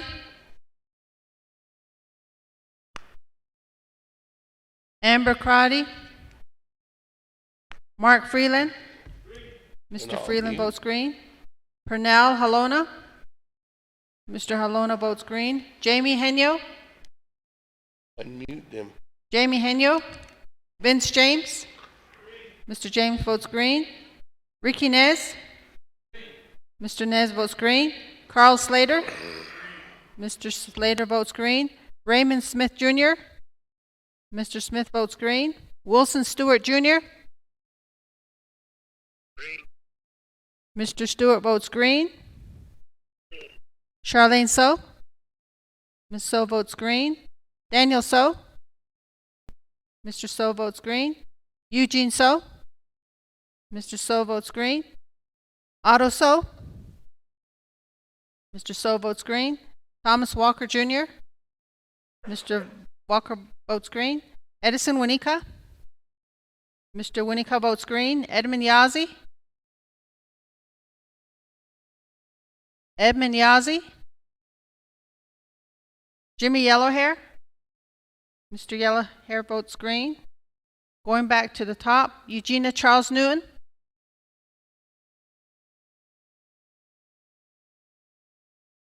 Amber Crotty. Ms. Crotty votes green. Jamie Henyo.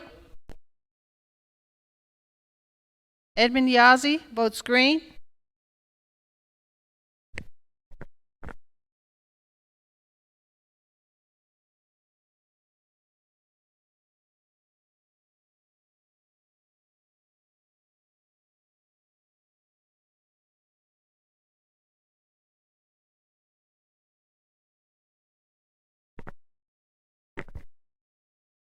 Ms. Charles Newton votes green.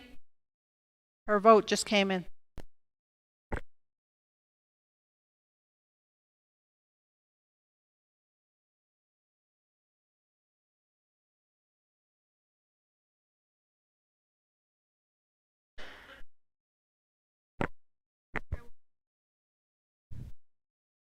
Mr. Speaker,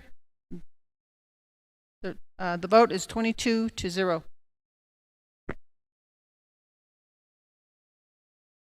Colleagues, legislation 0062-20, 0064-20, 0065-20, 0060-20, 0061-20 has passed on the consent agenda of 22 in favor, 0 opposed, speaker not voting. Motion carries. Moving on down. Legislation number 0063-20, sponsor by Vice Chair James. There. We detailed it for you.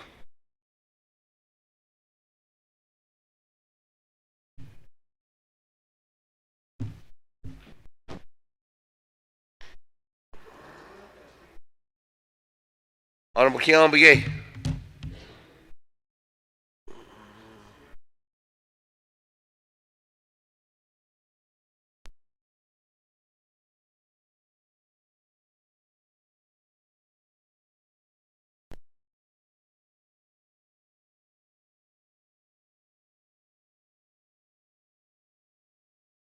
Mr. Speaker, the consent agenda legislation how quickly can there's a turnaround and send it out to the president's office for the consideration. Di ka dobs na tenol jesto e banahon trato it how sign on it let hanon baba kodo and then the finance office that hagi. So we got the weekend coming up. Tomorrow is Saturday and Sunday. Because should anything, God forbid, that things happen, I mean, other so Mr. Speaker, maybe have a directive to have our staff to speed up the signing of the council's resolution and send it directly to Mr. Chaco, and then all the appropriate entities to speed up the process.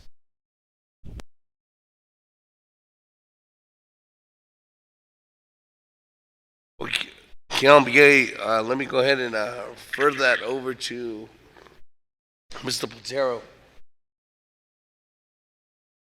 Mr. Speaker, members of the council, based on the shutdown of the legislative branch and the majority of our staff being of a certain age and having health issues, we sent all of those people home. We have a crew of 5 at Legislative Services. We also have to man the reports that are going to be coming up, but we will make every effort to get it completed before the end of the day and transmit to the president. Mr. Speaker.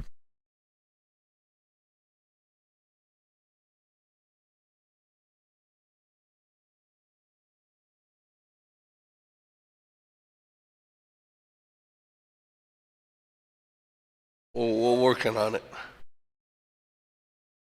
as fast as we can, Shay. Well, James, I love your bracelet. Yeah, Nana Speaker. What was yours? 20 minutes. Oh, hold on. I totally forgot. I had to read into the record. Sorry, I was minding your jewelry too much. Mr. Speaker, members of the council, tracking number 0063-20, an action relating to an emergency approving supplemental funding from the unreserved undesignated fund balance in the amount of $15,000 to each chapter's emergency fund, waiving 12 NC Section 820 and Budget Instruction Manual provisions. Mr. Speaker.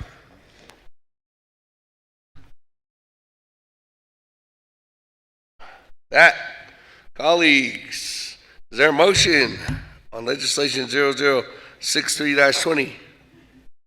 Motion by Honorable Helena, second by Honorable Vice Chair Walker. That.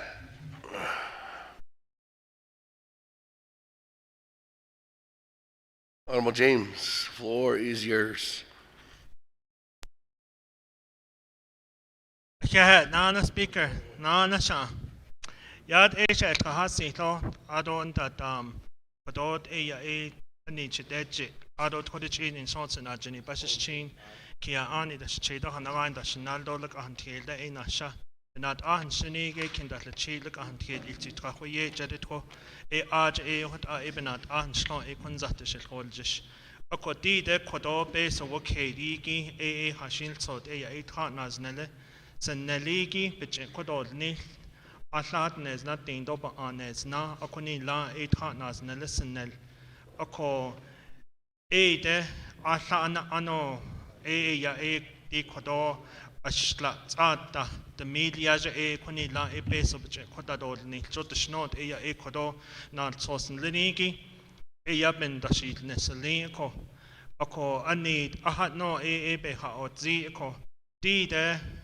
A as a linigi as anigi ben hitch nahot in saligi beninat a konzad a dit an hitch nahot it's a lean each ostoit ini adon da tahanika nahni height ashini jihigi jot eta anta ni hitanni ako dide ni hitnas na litan linigi eta height aho la a yen dol nesh jokot a to anil sot a nihilba hazenda ako hala a di in da yan hitahni ko a shin leda hol jistat a hashin so a ani di nihenat zastot a twanje san lenigi tabnat a kot a beson lenigi nahot e bnian nahat a ko kwanza to hol jist a di kodo what jihid a cost the cost san Nas 8 at the Ilniki, Jo 8 on his bahozenda, Halit a batch at the deal Nilda, Halit out a batch at the Nilsen or Lehiki, a quacky, Nahabaha hatten a co. A con de Kodo Hashil sort a and ni, a Arjit partners Nelibet has Aniki, Nihits a yatata des card, a con de Benatni, Tito big end da ist Aniki. Non-certified chapters tsita AD git a hashin so eta that des card nihit ba dole ado unda di kojibik in it anigi LGA certified ya hashin so a ajibanat linigi yindal nesho ana at dole nilzen dole khalat a de nahas twin hizani nahal chine Partners Nelje Atichita Osh, Jono what yes, at that test. Ako code unlaid partners Nelson Nelete, Kot Yadat it done cardete, but other husband, the partners Nel Arjibanan Nashidit, any Hala 8 quitje, Nihit and Ne, Nahata is Neliki, Toton Hata is Nelly. Hashina lat e aja eche osh a quidje aja chita osh inko ton leniki la de ye ton leniki ati what an hit the end leniki ati aja yeche osh hala that ko tobit hadas linda I don't that his jana ton hit hadas leni nihit non hit and hit at the scale ko I don't that tobit hadas leni which in the whist hananat and his last sword or you had arbage in the whist ohot ba da jo ba on da kai na haje ta nas nela has anje ya ha ke kahi ta diskis ade ti da quiz khanda shit a ta diskis nde no da e ya e aje cho os in yi ga se ko ko e ko dat e hiki jo ko a e ban sa ha kesi beninat e ya e ko a e ti ko do beson leni ta nas nelen leni a ko e ya beche ko do ni ado sa na te quid ene ado na te sa ban si kese hala e tsedadit a anil skot e ya e ko hashin so tien ne kaya na hanin andon hanin lahiki a sahaki e ya e bakha ke honit e ko esh benin nat e ya nate kota just o nat ani ta jelin do le ko o kwaiki tseda ye go banan hoshka nana ti tets ilze has ani ki tot a konanat o hayun hedenen leniki le tha nas nel je chita os ilze aj ete ye o ko ti ilze tseta hon choko sa ani ki tseta a sa e ta ti ke he ki na khide de miliage ekoni la ba hale hajo ti te tha nas nel be peso as ant nas neliki hajo pa chnel o be has ani tseta a tso be khata te ko tit a peso chitos in to tit a eto peso chitos in the baka allowable and disallowable the baka o kot a e ya e ni het partners na lepet na has anko e bebe na huil na kon za ta hol jish ko tsedat a khaje ta peso hato ne te ton ni hen to papa honet zada tik ada kot kha ho shin ti khwai ki ani khodo ni he we leni ki dominant beyond not sos ila a need e ya e ti pe has ani pe khatet a khwaigin te hashin so e ya e ti khodot e pe has ani elia a do hajobe ni hilta hanne na haje e ya e tha nas ne bet na has anje ti a e pe has ani il net a do hanne John de a do yan e khodo nin a je e ya e khodot a large Dasintahi Tatnas, Nelib large Dasintahi chapter president, and Lini, you cannot declare an emergency, though be not hot it the cut. Tatans nans Nelin Lini large Dasintahi, a not hot it the deed neatly, though be not hot it the cut. Hodot ebe has on it a hot ahonadilia. Show dik at kot Kojit asati tahnanashja and nahot it benat atan law board of commissions, emergency management, ede naha nal sos di lago ko eya e kot abe hot e aj ita ila aj asati tahnanas neligi ata ila adon hilaj nat anin lenigi ye ke nanat zado nal sos hanane dit lago ko e inda eya e koje tahnas nele e kot a e be ba hot e o kot a e na hot e no e nal sos leni haide do li o kot eta ti khwai ki tha ke khona a ben hi khwashna e ki eta to hajot e ya e tha nas nel be nas a do be khon neta e shin benin nat e ya kot a peso a khon det eta o hayuda ba kha be di no e khon za ten hi khol jish ko a need an le de thanas ne lebes has a de bedet e go shet a nedik at besot o ha yusen di nini shito okot e da do lesnt e sto ko an hi it enat ani be has ani anahant en ondel in bet andel in hiki ko e en hit ba hosen ko honza de hol jiste ha late out e ya 8 at ko bakha di lo la chokot a e ban sa ha kesen le ko o honey youth eta honey sheets that anil sotina tin at anni kliniki na khalchenen hik en lenin hijeta illa so hey shalchenes at so cash nalike late o the altha and e aden but that des khalo aden han nahas khai ti besh le chi ti na sad nat aigi e pa altha igi khot abel che el indo le Jokot ado bebe ha ozi na ha chinen lenigi ade ya kodo hol jisto e online education just to finish out your spring semester, that we don't need na Hana la sheet tite partners nelebet has aniki base chi sabe it not adat ehiki internet etobet hatatet eda chapter house partners nelson nelje a con the base of today don't in the yako shall kahasin lo and kodoshinat no fleniki a coco anifet lede partners nelet adbenan neshedel any ala ani we have Wi-Fi, we have access to it. But if there's too many individuals on that line, we can't get our work done inside the chapter. We can't complete our work. Jono e hot aye yatke. Ada di kodot abapohonet zan da dashin e ya e kodo modem. Taban da has ne o dashin ha alchenen lini aje chita of idole. Jokot ana has anko. Ada onni de deshne sad lini be khasi toko.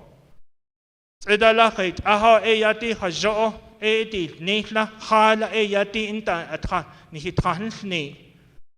To ba ahonil zendo to ba honil zani ki penina e shiton ni hich ne lingo e hithanni ko. To ba alchetinil zenda. At nil ingo ko et at akwaeki. At nahot ikits at a ede nil enko. Nle naste nezna Jananes kan shekha hot edole. Na de zito shekha hot edole. Ati that's it akot a hajo na haso tranle wand na haso tranti no that's it ati bana ini kan dole. Akot a e kodoba nan hosh kan dole. Nle nasti ki hajo haban sokeshinat a no fliniki. A de la e ya ekot a ben hik ekol jijo. Tashkait a e ya din has twin hizani. Which in the huist it. Don na honda kagi, don na honda the cut a coachin, din hinit, a hit, a legot a quichin da kagi. Do what a eta hona has ada akon has twin hizani, do la hot a keta hat inda. I don't hick ein liniki hana lashi, which in the huist it. Do a hot a toko.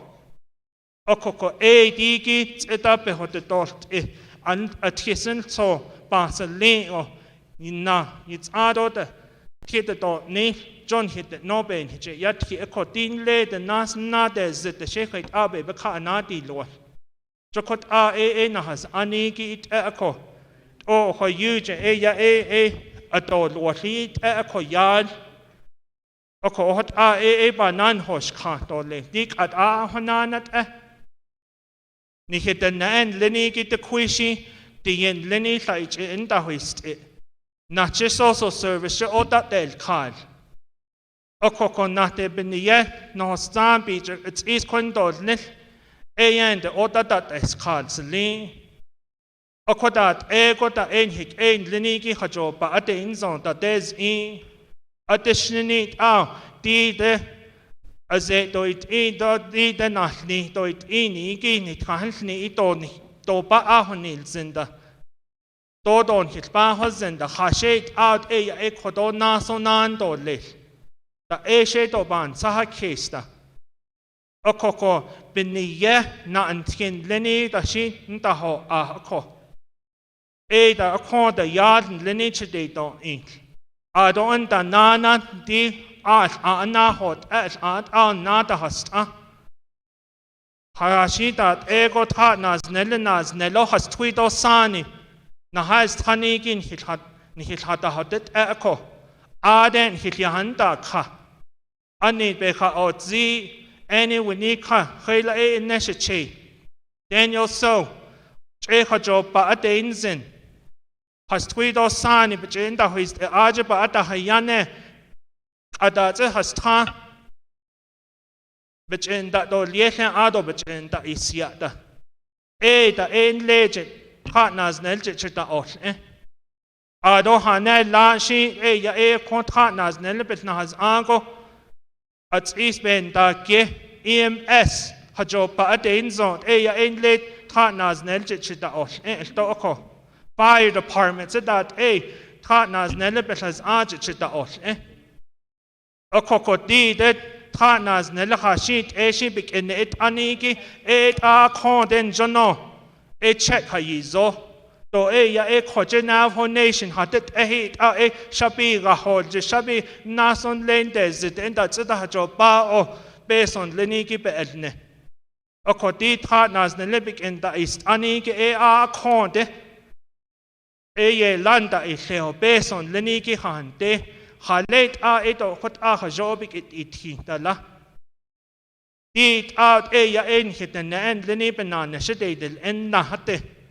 lede de dot a kuichin hinanesh il eni thanas nelde to a kuichin de si tado to a ya haneta hikishi pinina satot oyon hilke oyo to pa akoni zinda ade de ya itzago ko eti it ke hona a ni hite donni koni la has twido sa ni salat so bahanda has ani dit a na has tha lede keda hat Nihede donni, nihedo, altron, kisbaho zinda.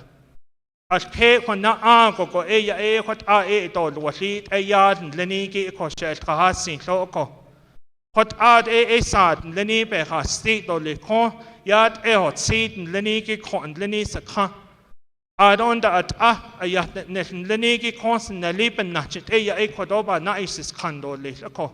Adona kin lenet kodo be hajo pa lenigi be hasti do lehtit ni hitra nas nelisen nelogi nas neligi beniyako okot o hayuj beson lenichi do in hot eko hot ad sad lenigi kodo ba hasti do leh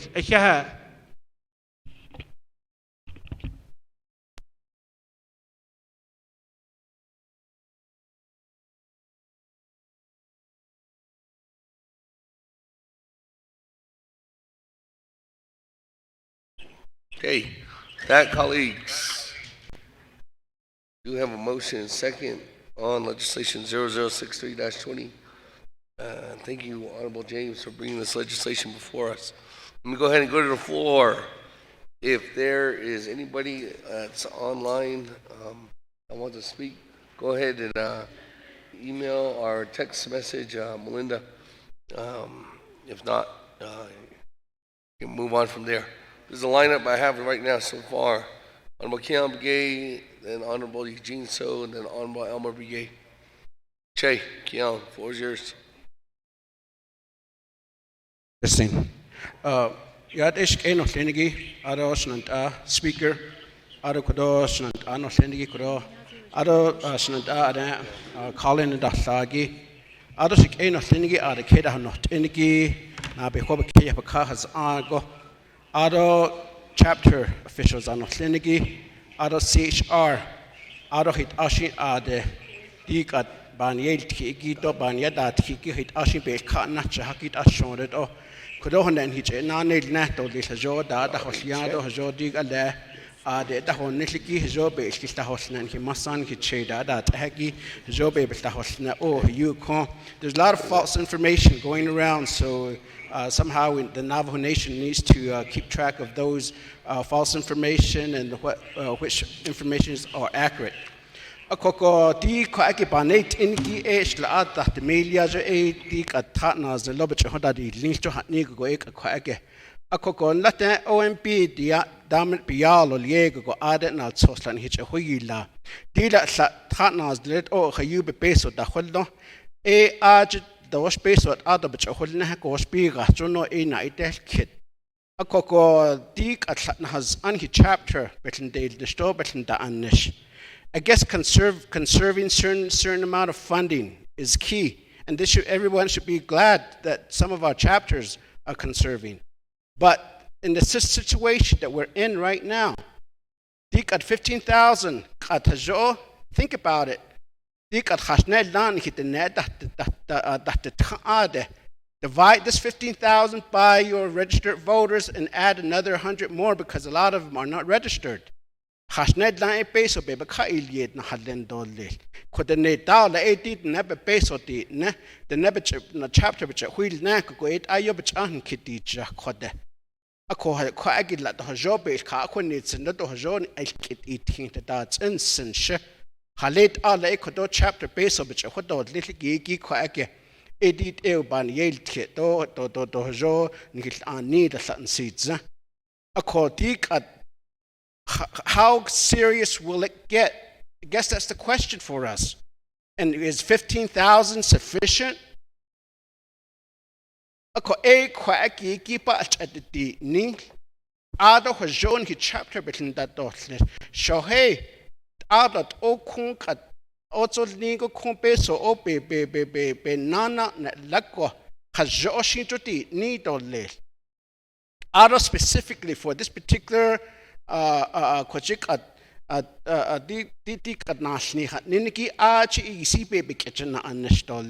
so the main thing that's being asked is that stay home. But ben lego kat o hayun hit na en linikit nila itik at chapters chachita or enkat sodada des kaliki to end. Baby in hitch a yet chapter officials in hitch a yet CHR in hitch a yet a cert team in hitch a yet even PP in the kadahota so there's more of people getting off work have more concern of that than the virus over here. So those are some areas that we're dealing with. I don't know if the president is listening, and I don't know if the division directors are listening. Halet in la te dik at the nepe bakait or wato ada hajo tana and linigi pa ishan olzen do le shanki tsodik at chapters and todada deskal. So how are we continuing feeding accurate information to the Navajo people? So eye go shetil aso dik at slaata the milyajiki e njon ko e the nan liniki min hajot nan liniki pe on spopant on stopen yahat na snant no linigit ashonde banan hin kashe. One of my chapters is over 60 or 80,000 but again, if you look at that community, many farms, that's not sufficient for me. The way I see it, if this particular situation increases, and God forbid it happens, two communities down,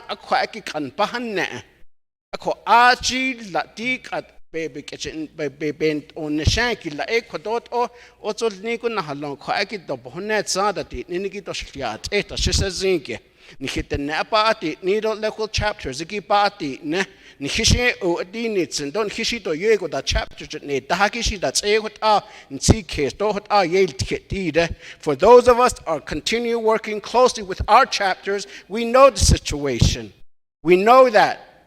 So ebe ben nashiko kodoshin and no linigit ashoned or non hitish ni dole sashinda zebik end dos tasto sashik kitnahon chishinte. I mean that's the fact.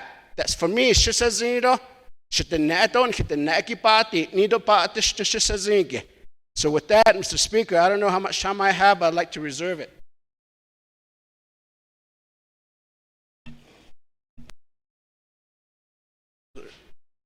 Jay, you're out of time. You're out of time.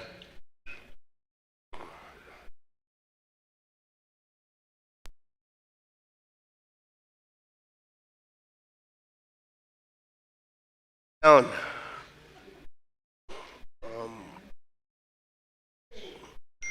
Honorable Eugene So.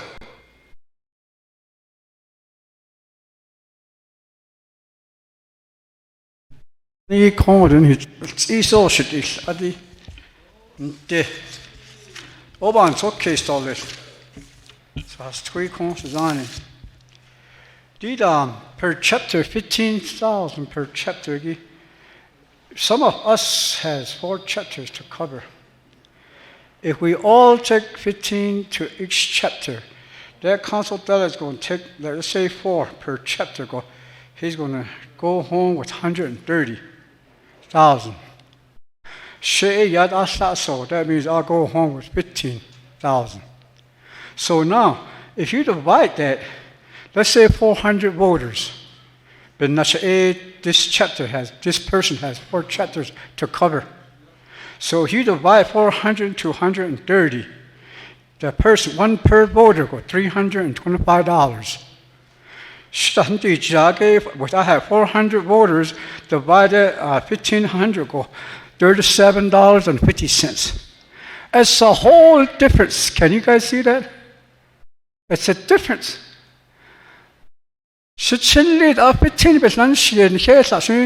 Per chapter, 400 voters, council delegate.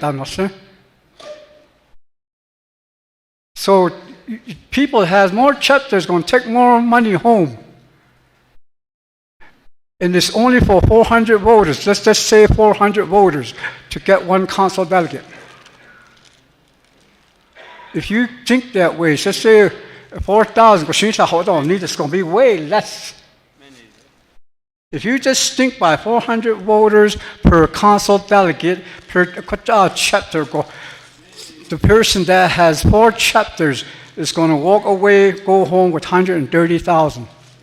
And if you divide that up for 400 voters, the voter is going to get 225 each.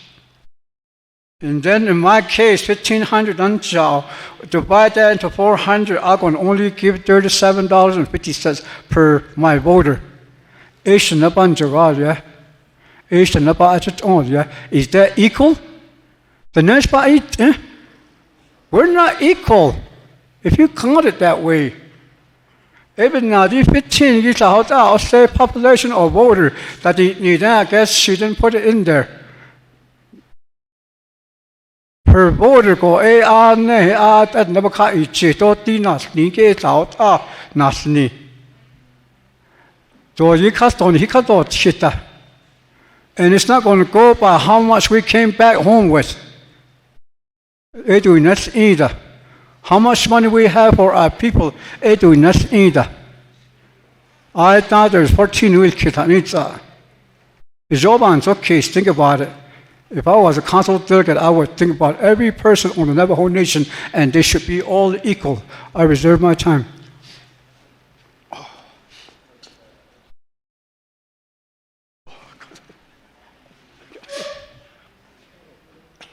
Okay, Honorable Eugene So, reserve time with 1 minute and 51 seconds. Moving on down. Honorable Albert Begay, floor is yours. Okay, Nana Speaker, I don't know Bishmas Aneka Honasonido, Ado, they the house audition that is not the yacht a Yidini Dolly. Kodoi, no etiquette in Linigi, a Kodosat Anko. I hear should da Kodo the yard in Linigi, I don't know a chapter with Lans Argent. A what are buying kid, Gido, not so something here. I don't know, that's in Nils. I don't know, not behind Zico. I knew what that behind Ziggy, though hate other bouncy case. I don't think ain't Lenny don't did. Banza case, though other Banza case again.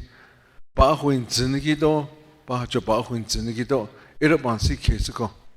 I call Aslago de Yae, Kodo Yae, a yard, overnight kiddo. I have a question. My question is, I know that Kodo Shadesian, Lenigi, Charlene, so age had a legislation there. That legislation was to meet the threshold of the emergency declaration FEMA, based on Niligi. That was for the main reason to get reimbursed the 75% of it that the Navajo Nation spent. What on there? So DDG Yae Ishido Hut Eda. Is it gonna meet one of that? Or the other one was 400 million Ishi Ajgo Hut Edo. So that's my question. One, I don't Yae what is the plan? The snow, yeah, we know that the situations out there, and this is different, which is relating to public health. At least in some case, in the could a jade are the not easily. I would add blast lies, it's zingy. I would add a yae nature. Ntigit echo nature.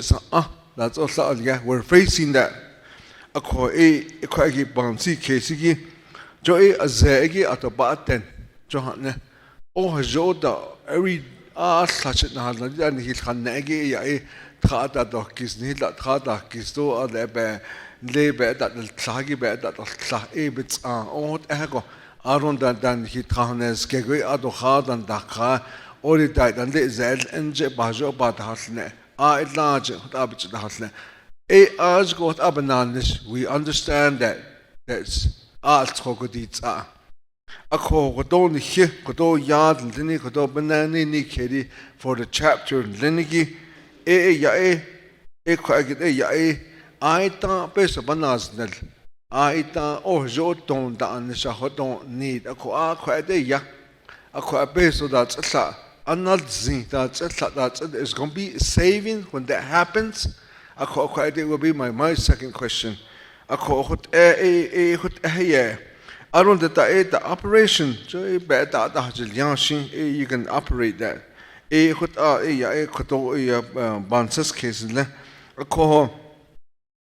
The thing that I wanted to say is that the Navajo people, Navajo business people, small business people, right now, they're the one that's hurting.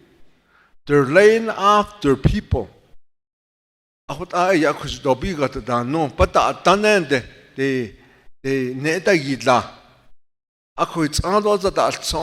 no fundings now. I have to lay off my people. I don't know. These kind of people are being hurt. You see, if you're a business owner, if you know these, if you're operating as a Navajo business person, you are really hurting today. You don't know how long you can reduce your staff or put them on furlough.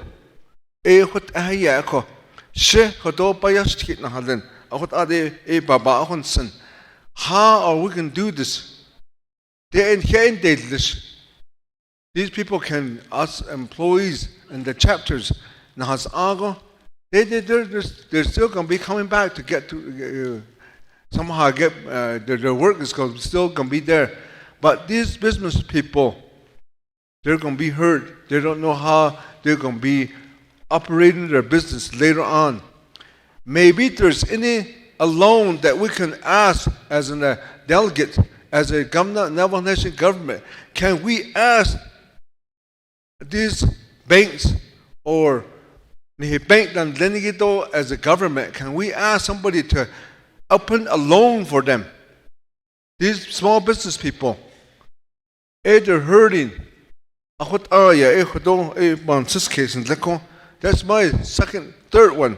The fourth one is the money constantly of 4 million that we already approved it. So today, how are they going to go back to school? Some are already these colleges. They're going on internet and they're going to be online studying this. On the reservation, the broadband system, fiber optic, maybe put this money in there for our kids. They don't have to go back to school, they can go online. Maybe we could ask as a government, maybe direct with NTUA Choice Wireless out on the Cellular One. Maybe we could ask them to waive the initial fee or the installment fee. How they can put that broadband system in place now for these kids. And it can be us too. And to go on a teleconference. How can we do this today? Put those money to use to where we can all teleconference. We won't be going anywhere. We'll be just calling in. Is that going to be a saving? We need those kind of communication. all the schools there are. Ako hotel. Reserve my time. Hey, on my Alma Brigade, you used your 5 minutes up. With that, moving on down. Chairman Yazi.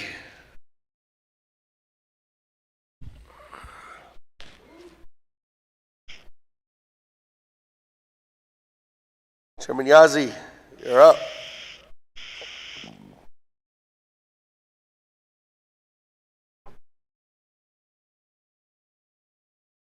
Is he on?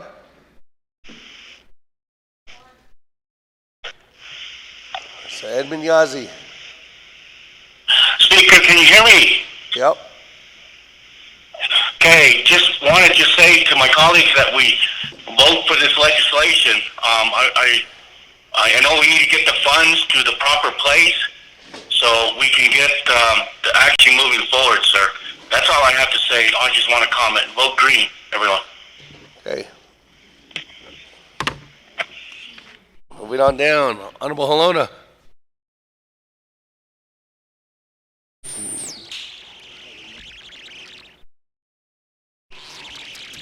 Here I go again. Thank you, Speaker, members of the 24th Navajo Nation Council, members of the Navajo Nation.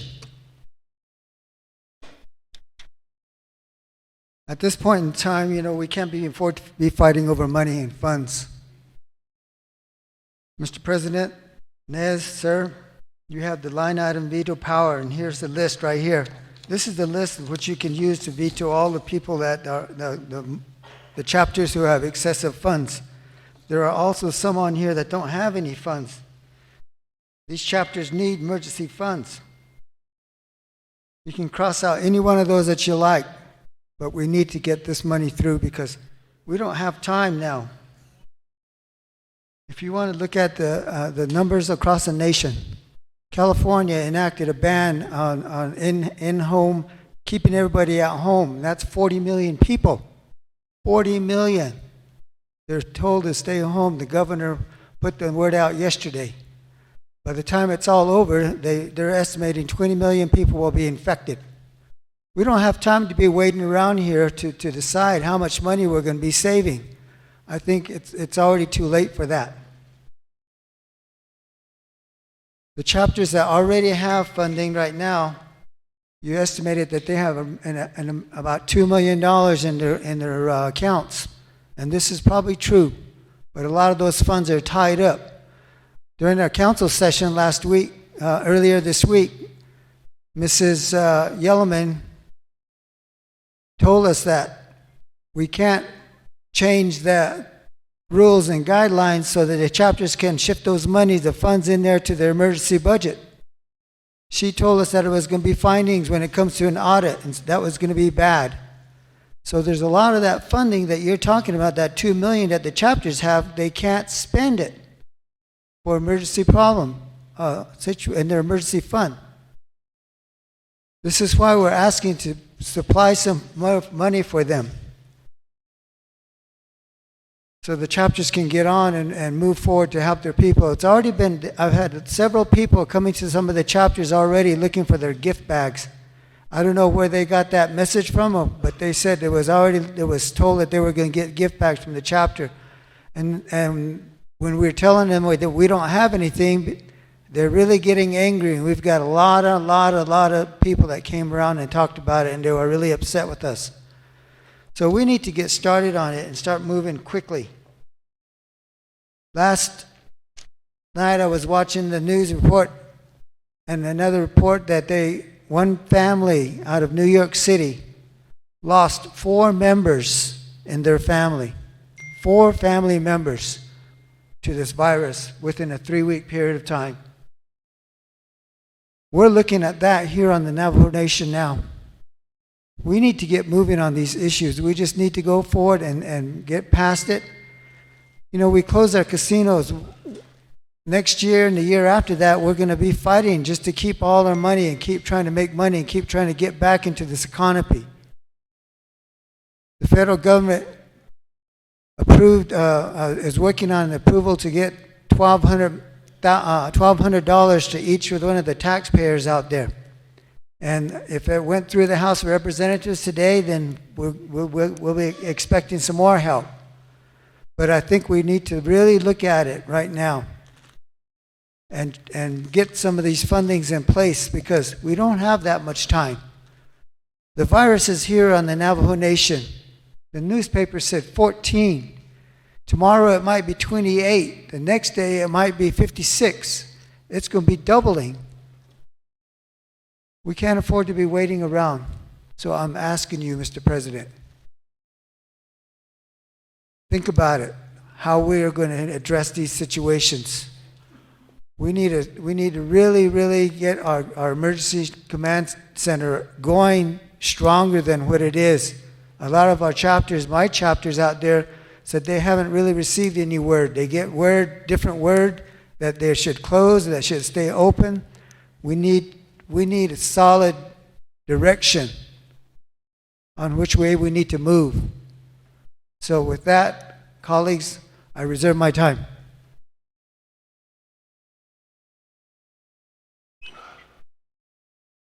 Reserve your time, Honorable Halona. 14 seconds. Moving on down. Honorable Otto So. The floor is yours.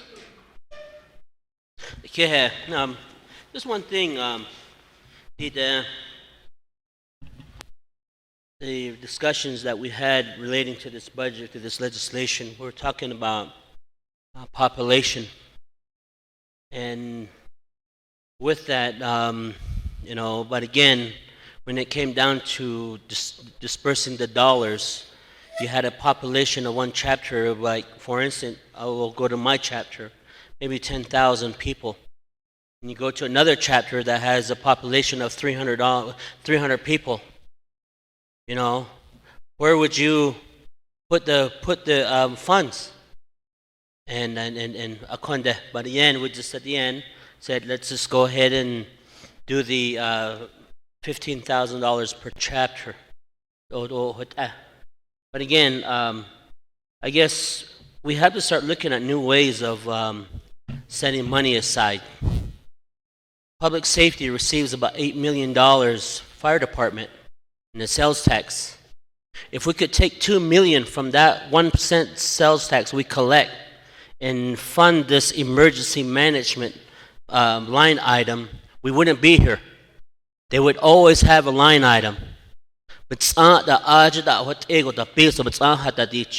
have to amend that. The other is, at the end of the year, the chapters all ask for a carryover budget. Why can't we mandate them to put in a threshold, maybe $25,000 at the end of the year into the emergency account out of their carryover requests? And those are ways that we could look at things in the future for getting ready for emergency situation. $15,000 is not enough. It's an idea. Whether my brother, the president's going to veto this or whatnot, it's in your hand. But we have something that we are pushing forth to you, and I support the legislation as is. Reserve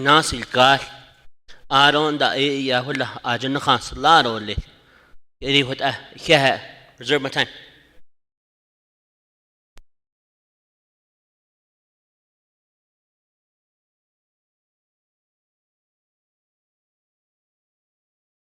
Honorable Otto So, reserve your time. 2 minutes, 36 seconds. Moving on down. Honorable Wanika. Floor is yours. Thank you, Speaker. Members of the Navajo Nation Council. I wish OMB would have also put down the number of chapters that really need help. And I agree with our sponsor. I just went ahead and did some calculation. Chapters that have 4,000 or less, there's 32 of them.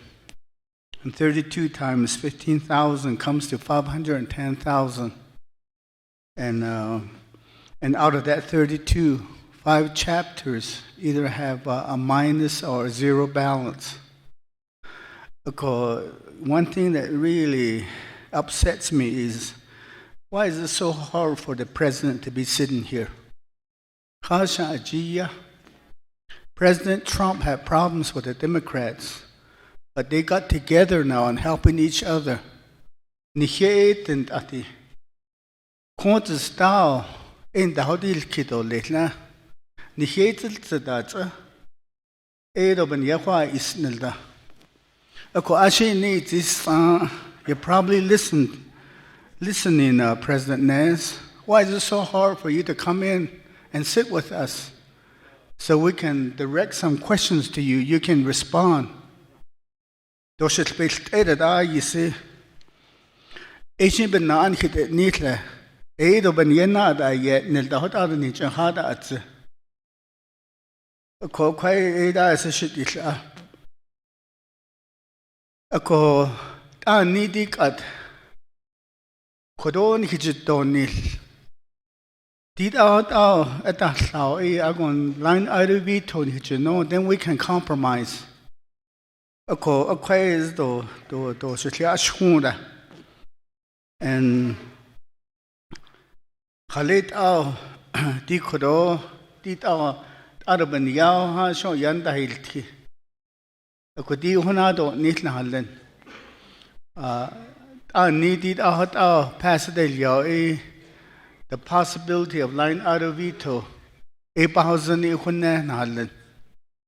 Because Nitla chapters, you see between the Hazti. Ishit out of late. I feel like after this session, going straight to the radio and letting the president know that it's time that we start working together. Let the people know that we're not working together. Dito hot question hadit so I kada hani what bad thousands hani without shintlatan see case la because it's just shown that you see we need to really start concentrating on the situation that we're in at this time, and we need to work together. Because how long is it going to be before we start to help each other, to help the people? Ida is helping the people out there. Ida is a quite a need here. It still has to go to another. There's another step to this. To edit over hasty. One sort of hasty or lately here.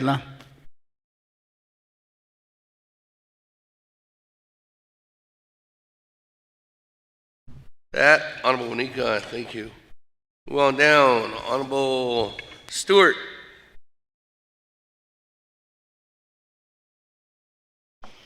Okay, Speaker. Though ya a colleague and Hanigi, I don't know what Hanigi at the Kudo, Pesman, Yato, Con, he's at the Plagi, D. Quaggy, a ya, Hanigi, James, the Gay, Honorable James, the Hatigi, a ya, Hashin, a ya, Quaggy, Alco, E chapter, the Gay, ask for 15,000 Hadon, he given that Jackie, a ya. South out the Shah, the ones that have over 16,000 go. Ya the up and down the resolution the key. South out there's the list a 15,000 go Kodogi ya COVID-19 which is not the whole list. A Kodo got the basically not necessarily Hala AI data the best of the Honda don't let the kids over 50,000 the emergency chapter from the Yona.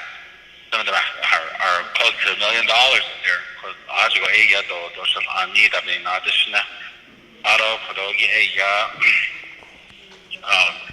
not on the Jinky I think out of the bunch of the kids the Kodogi emergency funny just auto Yahadi a trust funny not a job or emergency trust fund or Yahigi the not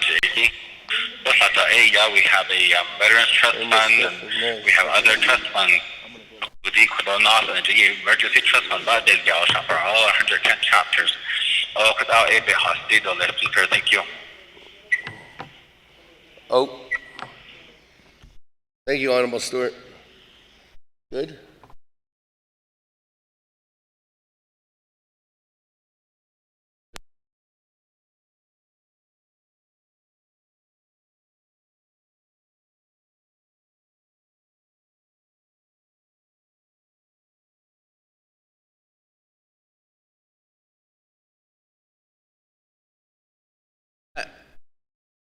Colleagues, moving on down. Honorable Vice Chair Smith.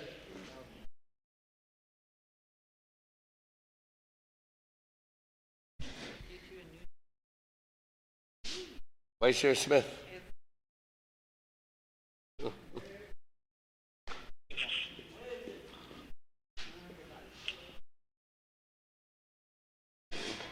Shinanta, Kona Sotanigi did Bandit Enigi, Yalagi, a crochet, you have cases, a kunda Shinanta, Bansada case did. I eat down later, spring session at 1.4 million Bandi Jado, and not Yaha, Setna, Ovito Ilya, Kadishja, Ada Hutzago, Eyaha, Beso, Holondon, eh. Ako di bansis case, a slut din de miljaje ad ego wis aho, jodi not sos de hitrasni, OMB de, ako 10 chapters ha I dam a beso la, ako shibansis case, cloud andok astide, ako I seen later chapters has under beso, I see Bendo Nishigi. Binado Jigi Peso, a Shlatin de Miliage, a Shlatzata de Miliage, yeah. Ehone la Binado Zita, what about this case? So I reserve my time, Speaker, so that I can get the amendment going. Yeah.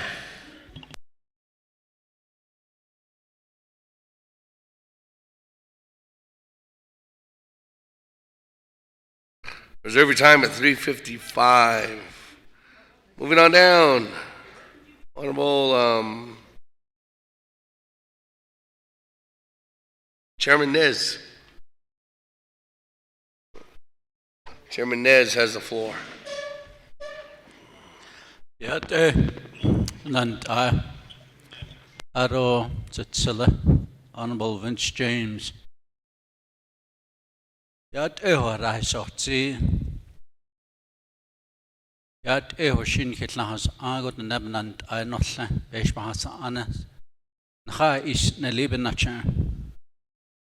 A Koti Horonchinail Kidiki. Bigit the city Tinko, Latin hidden in his song. Unhinit the need El Kodohashi Yelt Killer. Yelt Kikin Latin. Then the Hegin than his car. And eat a Hegi. And the Takoda Saturday Sahashin Korodan, Sat like honey, baby, Yelt Kiko. Benda eat Lawton Sunsa. Benda eat law or as a shot not yon, not even yet instantly that Oman Siskeso. I wrote it and snago as Hansi Keso not on in it, Lenekidi, Nisa. Nedo Gina Pat at Beshmahas, Anan Lenin at the Nero by Gina Pat a petit no, Nahunt no. What are you take on his ad ill? Nte, Anne, Shissing ish the ne yoinch the Rosh Pajopa. What end is though? Not Annie Jilingo. Yaha, Hans Washiha Hotzotlet and not Abcha Hastots. The Ohakana al data. The owners in Chion Regon Jagara sto. Hochiskero Jonas in Tingol. Di Koropeso, but your hood, Nathan Nenegi. Shiliat Besa, but your hood, Nathan de. Chapters and latter, but base oh, you send it go. Corossa, but your honana like or doshel based era. A coed no sense. But the nake is a yastic chapter, is a yastic on the rickness should have done nailed or be she not either. Dojo patanasha don't nilohot era. Di kwanal tos ni hichelia gines nago chapters in the ligi kobe beson hit on ni. Ohot arsabeche honane nekosh bahonitza. At the end of that paragraph it says, is this prudent and wise use of limited funds? You know, Nekro, Honorable Smith, and we sent it across the street on his veto earlier. If we approve this and send it across the street, who is in the front line? The front line people are the ones that are trained. Department of Health, IHS, Aitan Ada, Dene Benanishadish. Chapter employees are not trained to go out there when something should happen. We need money for them to be trained. We need to be prepared. Where is the plan? Don't think that I don't care about my people. I love my people. Eben yes, as you had a shadow sate. I'm okay with it. I'm good with it. So that's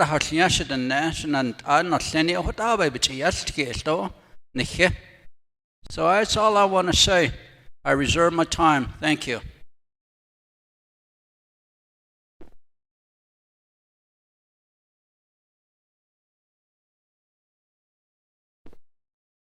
Reserve your time at 1 minute 12 seconds. Moving on down. Honorable Paul Begay.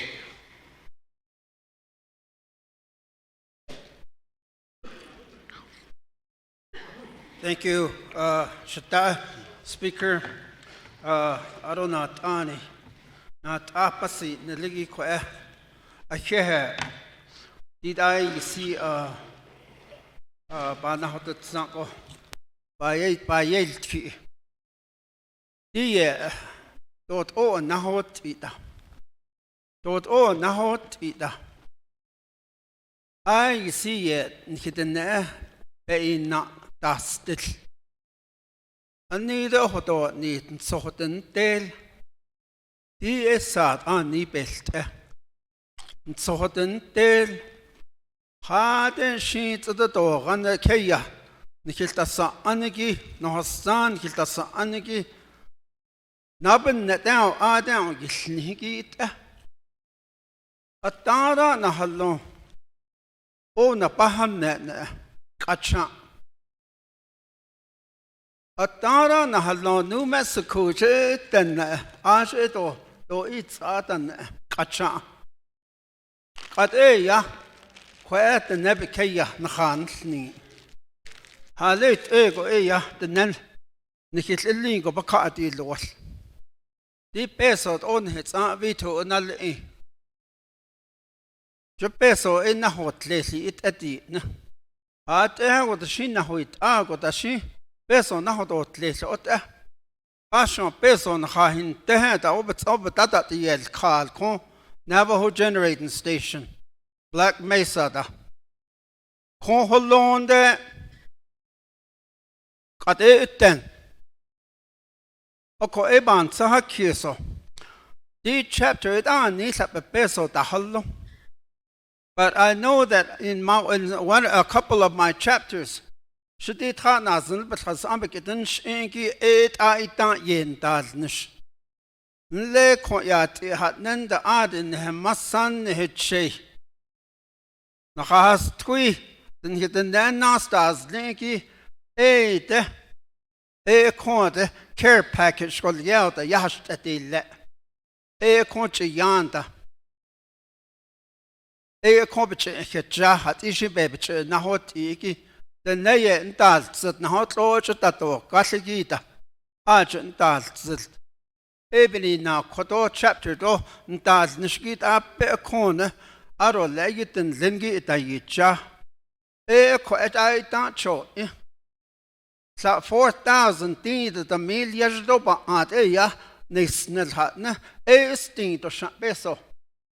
di ki stiro khare peso nara ti asla ko ne khas kuido ni khiten na sazlin e be ba kha na di lol jo di ban sa kisko President Nash Vice President Lizer ban so kis ni di sa peso o ha yino suno en khasla chdo da pano ni so biga. But what I'm worried about is deep peso that the kui gisha peso those funds are depleted. Hare peso nada dot asan ben hit never caught the lot. 80 months hakis. Even now, ben hikaoche. This is not a weather-related emergency. This is not some of these emergencies that we have managed to overcome. This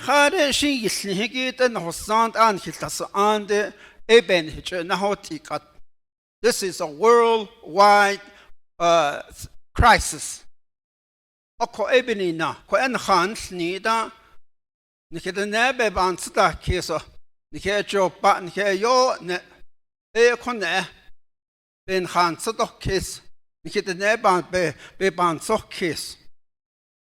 Ni ya ni ke ne ti tanas ne dan lengin dad ni shiki they're working out there at this time. Ik andal ni shade, ngai na ara da pagangi ede. Akon let ado let in zingi che da yicha akot eyashkon de koban khaban so kistolet aron reda officer da close da nekat khay ya ko en kit nan khay kha do was chapter staff yan da nishkat. They're looking after their people. ASC dan lingida and da don da nishat ohatna o da is called. So, in Haman, so case Ashkwanda, Mr. President, Vice President, Nashimniki, I thought California, Chibahan, Governor, they closed down the La Johatna, shelter in place. Perhaps that will be in order to shelter in place for the Navajo Nation. Yeah. Okay. Thank you, Honorable Paul Begay. Moving on down. Honorable Yellow Hair.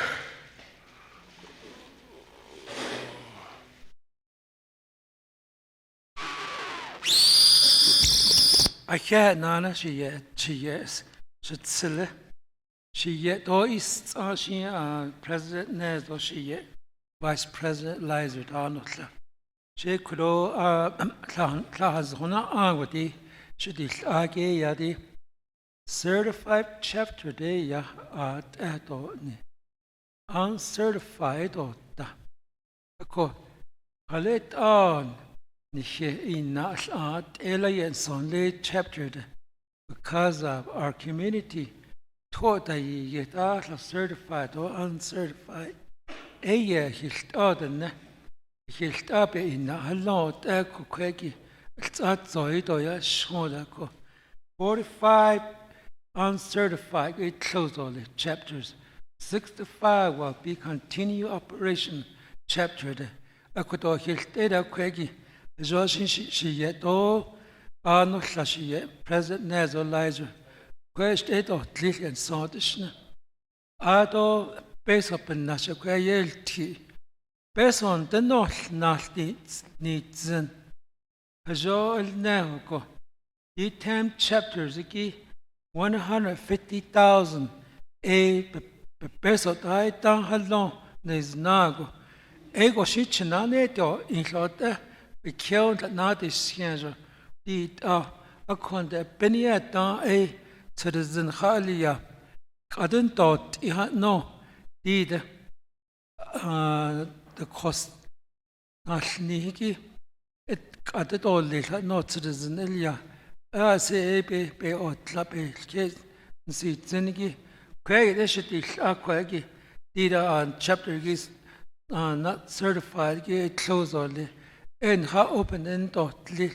I would 15,000 cheat or another area ya do bayel tida could you controller ki procurement ki 1 2 3 ta nile you had to go to 3 others on one go h to gayan the yosnente the 3 go procurement ki vendors what aki to ya shoda tsilani zlanden there's a vendors that had to go through 3 vendors had to get Navajo Nation had to get invoice on sago hashiniyan the yosne what are atona a peso cheeto in quite not iki ado da has titole I'd like to have remain my time speaker here.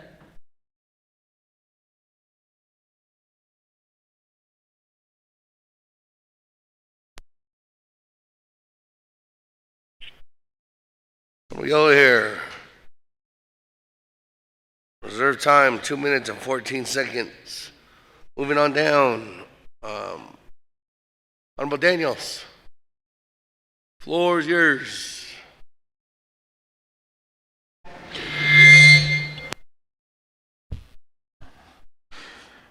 What been to all year what it's I can't go to speaker. I see by Hill. I don't know that Celia. There has no issue on and Celia Delegate James. I can't go. I see by Hill could even a share. Ban yield he do ban yield he could do. I don't know could legislation could get us in the kitchen a great UUFB be 1.6 million. Joy could niche 15,000 per chapter across the board, yeah, 110 chapters. I don't know could I yeah ba a banai the kiddo banai deal kick at I need my colleagues. Yego ya da see could adequate scandal legislation that he done source. A quado we out and halande but rate 3 million. You done source na aro zara. Oya bashin now a whole jig. They cheated and oya bashin 15,000. Jobke babke had halande chapters that had under 15,000. Yod about capital nande aro zara. Aro nanan in Nagata in nation emergency management so it could a shadow yen deal nation de ho. A quati quado Hele ya had zi quado do he host eda at Ninigi ani hot adida do he host eda. Chapters throughout Navajo Nation ya. Some chapters are small.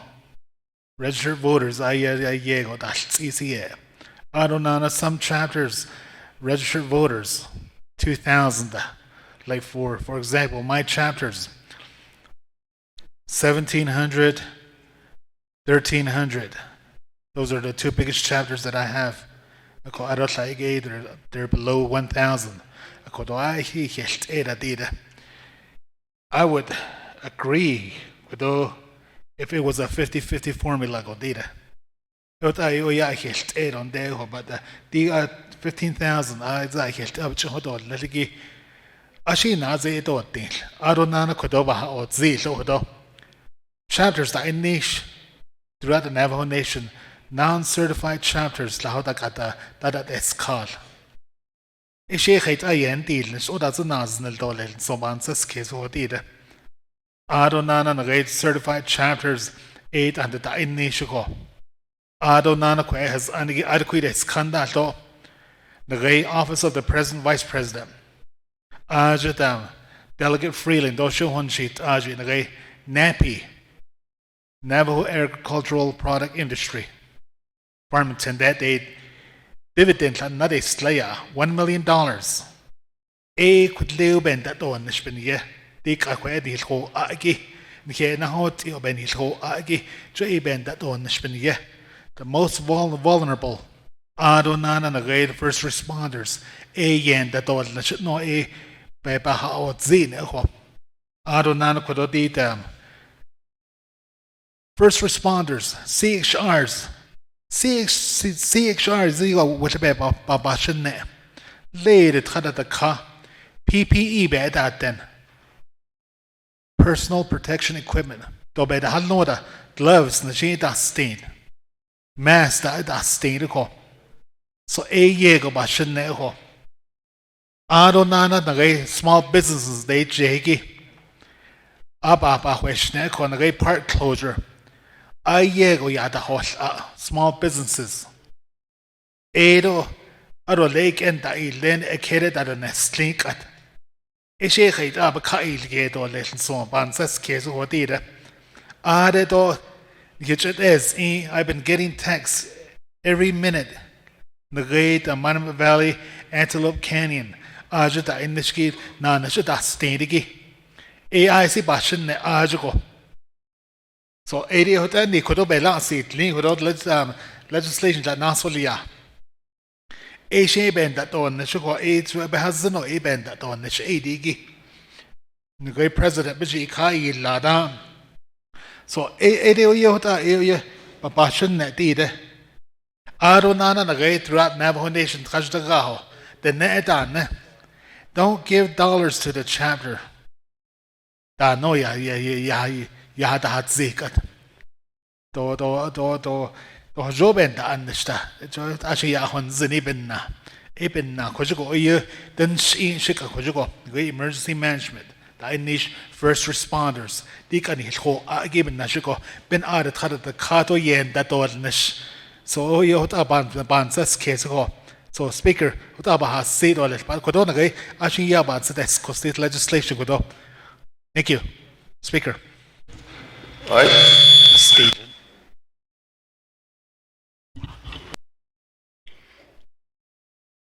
That moving on down. Thank you, Honorable Vice Chair Daniels. Moving on down, Vice Chair Walker. Floor is yours. Speaker, though, members of council, our legislative staff, legislative council, the IHS director is here, Navajo area. So,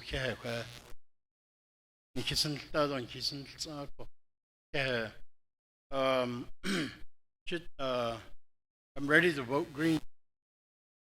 I represent 5 chapters out in Southwest Navajo Nation.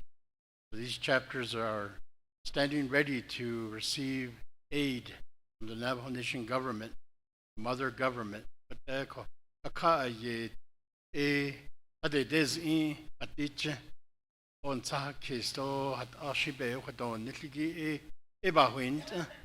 So it to adi ya to not that o peso hot long to the to hot eda ado le ban sa kisai ta kat tunan the longer we talk about this, the longer we question each other, the longer we comment, the longer it's going to take for funding to reach our communities. And then by all kinds of estimations, this amount that gets this barely drops in a bucket. But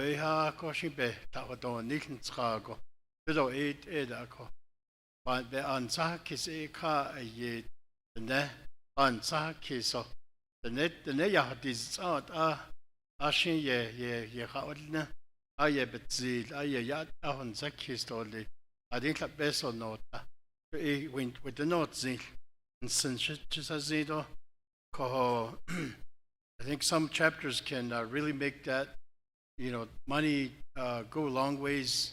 They can certainly stretch funding, as I know, but that's just part of chapter government reality. $100, they need to stretch that. $200, $1,000. There's ways to do that, and they know how to do that. Johnson, peso $15,000. I would think could be put to really good use. Right now, as we sit here, some of us are thinking about seeking resources in the area or outside the area, and even the federal government. When those resources, say like food or water or supplies or equipment come, Who's going to manage all these resources? What the heck? We're going to need some help locally. Right now, I am in communication with some of my chapter officials, and they report to me that they are putting in all kinds of hours as far as volunteering. They're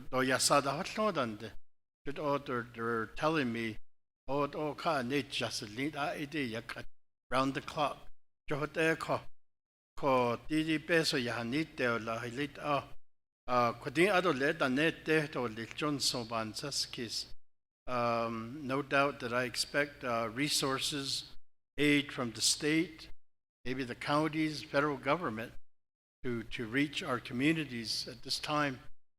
Koho kay manage ido lit kay kay it's ate jato at an de neldo de nitrate jato lit chokwa di the shin kwa chui do in kohota bansas case listen and we all know that our chapters are probably most likely ill prepared and probably most likely ill equipped, for the situation here. We have a pandemic, we have an outbreak out there. Want that to flatten out, or we want that to certainly decrease the numbers that are rising around us and even on the nation. Just managing this huge, great risk, that's what we're focusing on.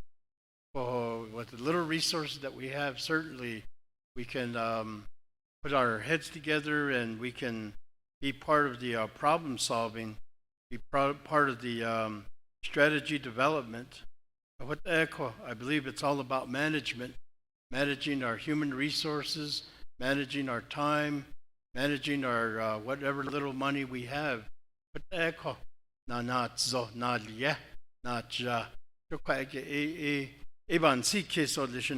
ready to vote green, and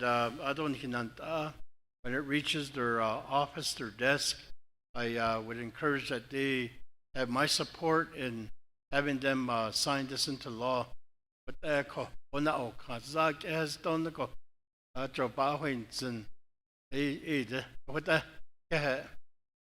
Speaker, ladies and gentlemen. Thank you, Vice Chair Walker. Time's up. With that, colleagues, there's a request from your colleague. Ready to vote? No? I have. Vote. Nope. No. Okay, moving on down. Honorable Freeland. Thank you, Speaker. Honorable Freeland has the floor. What's that? Honorable Freeland, you have the floor. Okay. Thank you, Speaker. And all of our relatives on the World Wide Web. First of all and foremost, I wanna let our people know that we're here for you and we're thinking of you, and our prayers are each and one of you, each and all of you right now, especially our frontline workers, or those who are in the healthcare facilities right now, in the IXS units, the doctors, the ER doctors, the nurses, all of those who are serving right now in those capacities. We're praying for you, each and every one of you, as well as our CXRs, those who are doing home visits out in Eastern Agency. We're with you as well. Those who are working Daltex and serving our seniors at the centers right now, we're all with you. And I think, the pandemic has really brought us together in thinking about how something like this is we're talking about a human factor, and we're talking about a life factor as well. So really put things back into perspective, Shanata. We need to think about why we're doing this. I have the distinct pleasure of representing 8 chapters, and my chapters mean the most to me. And I visit them, I go to meetings, and I visit with the community. I know who the voters are. When we have chapter meetings and resolutions are passed, Vicente, Crown Point, Lake Valley, Naizi, Nadishkish, Standing Rock, and White Rock. Yes, we have a chapter that has 300 members, but I always say we may have the smallest chapter, but we have the biggest heart. So I really care deeply for our chapters, the chapters that I serve, and building those relationships and keeping those relationships is important. Communicating to the people has been important for me, and I will continue to do that, Shanata. When I sit in chapter meetings, I will vouch for my chapters, like I said, knowing that they conduct the business, they execute, they report, they do things properly according to Title 26. And I see that every time I go to a chapter meeting. And when the financials come up, especially, I look at those spreadsheets pretty thoroughly, and everything is, down to the cent. And for me, that's real important, and it's accountability, and it's real important that we continue to practice that. It builds trust as well. I know some chapters, knowing that chapters, not all chapters are bad, Shanata. Some may have done some to hurt the process or whatnot, but I have 8 of the very unique chapters of the 110, and I'm really proud of them, the way they conduct business with the people. Knowing Karigi, this legislation would help 7 of my 8 chapters out there right now, and our chapters are on the front line. I had 1 chapter on this list right now. The balance says $446 in it, yes, but they ran and got cheap herder specials at TNR. This is not a promo for them, or TNR, by the way. Or 3 elders that requested assistance for food. If this legislation can focus on those most vulnerable populations, especially our elders, our medical high need, critical need, those single parent families, and maybe even our veterans, then we have a population that we can emphasize. Yesterday I had a distinct pleasure of, like I mentioned, going out with CX Shar from Crown Point. We delivered toilet paper, we delivered diapers, and we delivered other supplies, baby clothes, to families out there as well, and checking on people. But to give reassurance to our people, we're all in this together.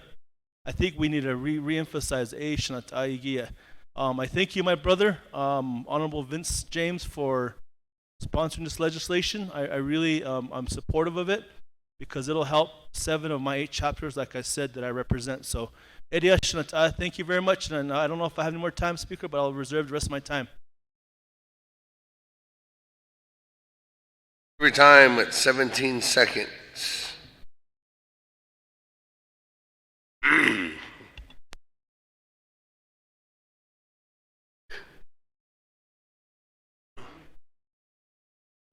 Moving on down. New player. Honorable Charlene So. Floor is yours.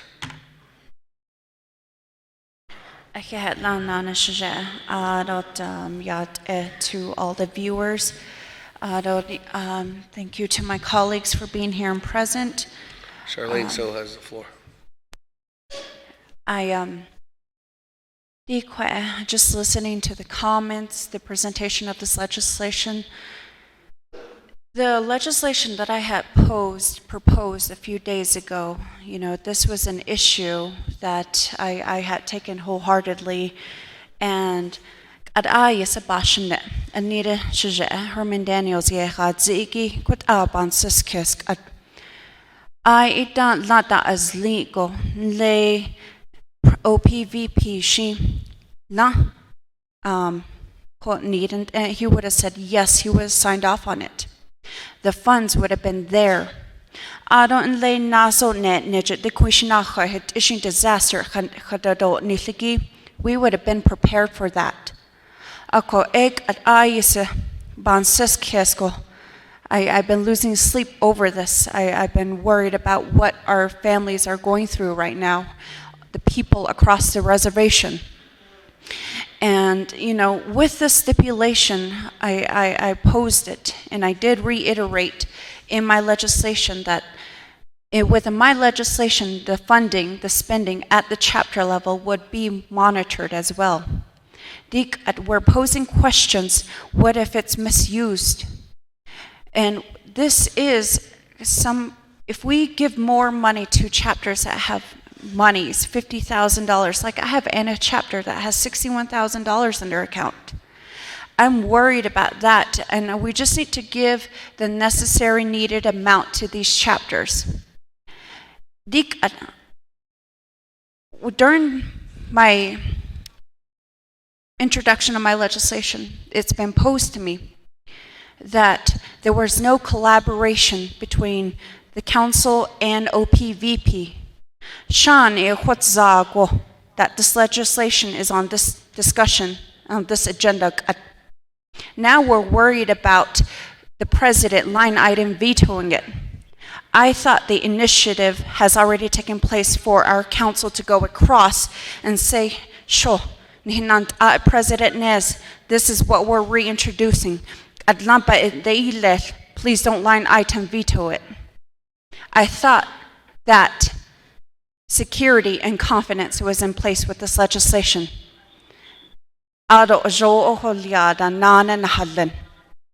And I'm just thinking about the embarrassment we're posing on ourselves, reintroducing this again, and we're going into a circular, non-ending debate and discussion.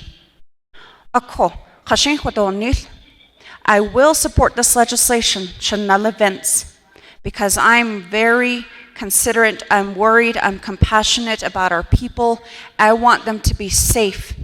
I will vote green, but think about the implications, think about the projections we're posing upon ourselves to the world. Let's just vote green.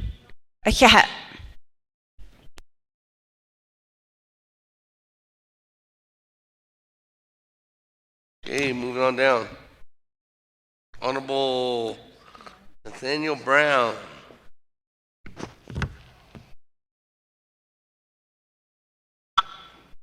Hello.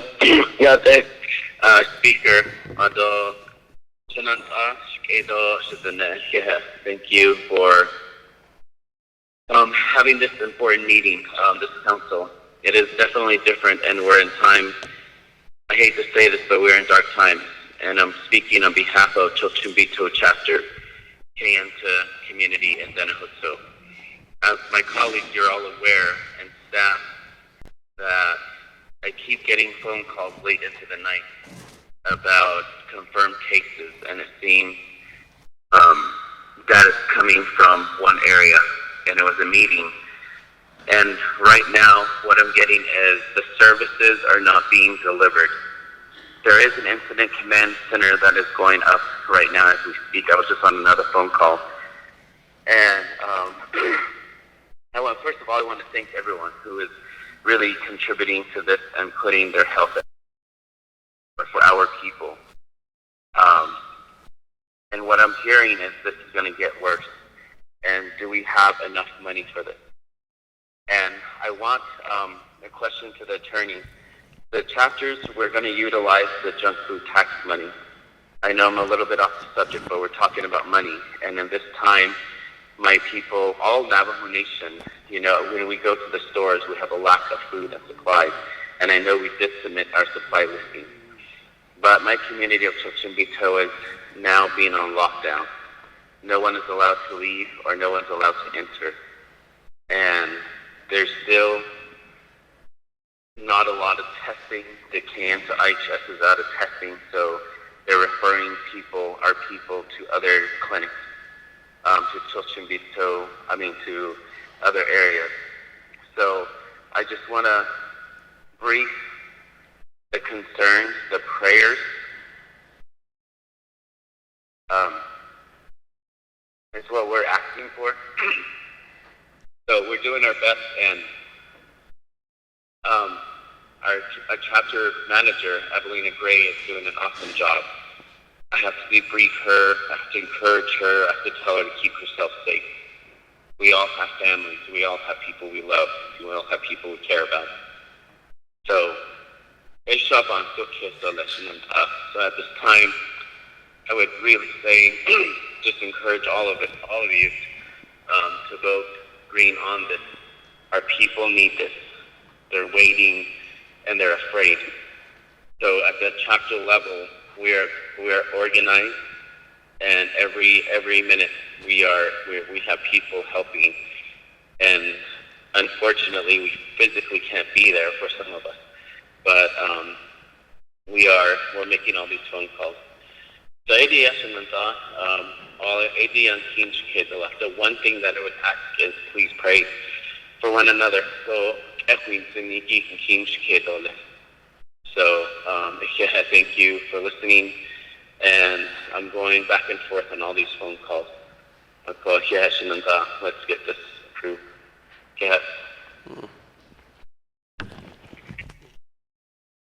Thank you for that, Honorable Brown. With that,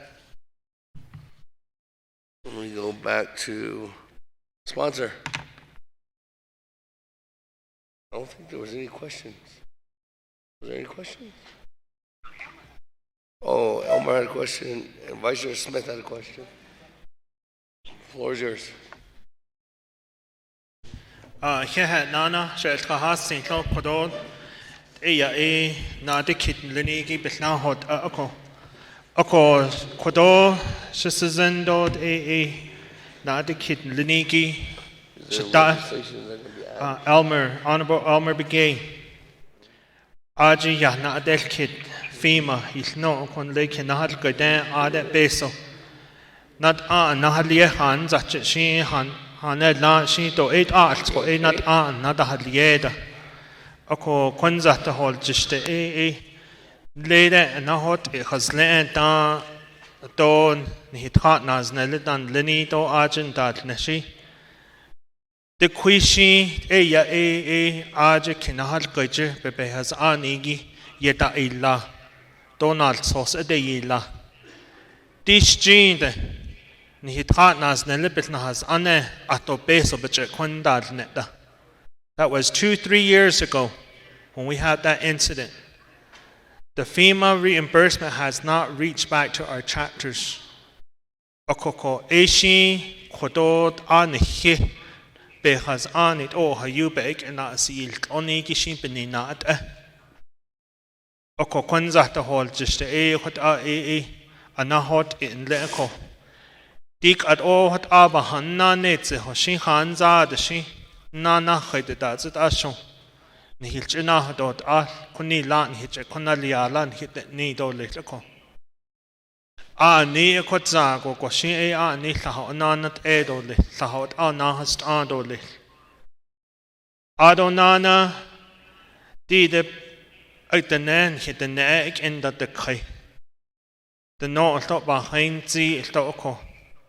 So the ye go in the wheat, not no stop being hitch hind the Sissy do 8 is that and Nils ho, Asha and needs no.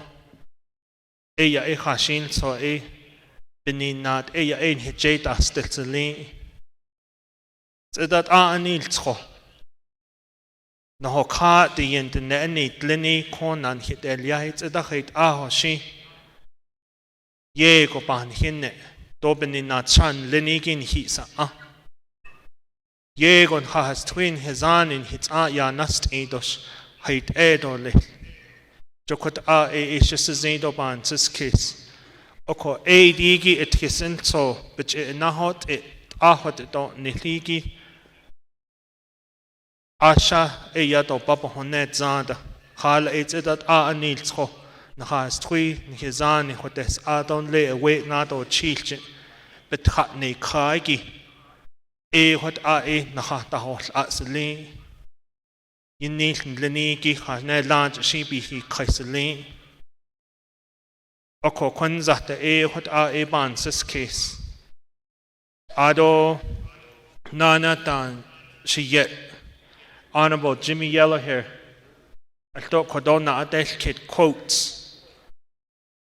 Did and Nahot hatney koko be has an in the koko Din lego trao na liaba gano na sospin ya da jili jono what na del kit do kot eda anahot hatni koko at kote et sail kashigi ahost ya bahund it hala nahot it has lean ko Akot ibe has ani hadit eko.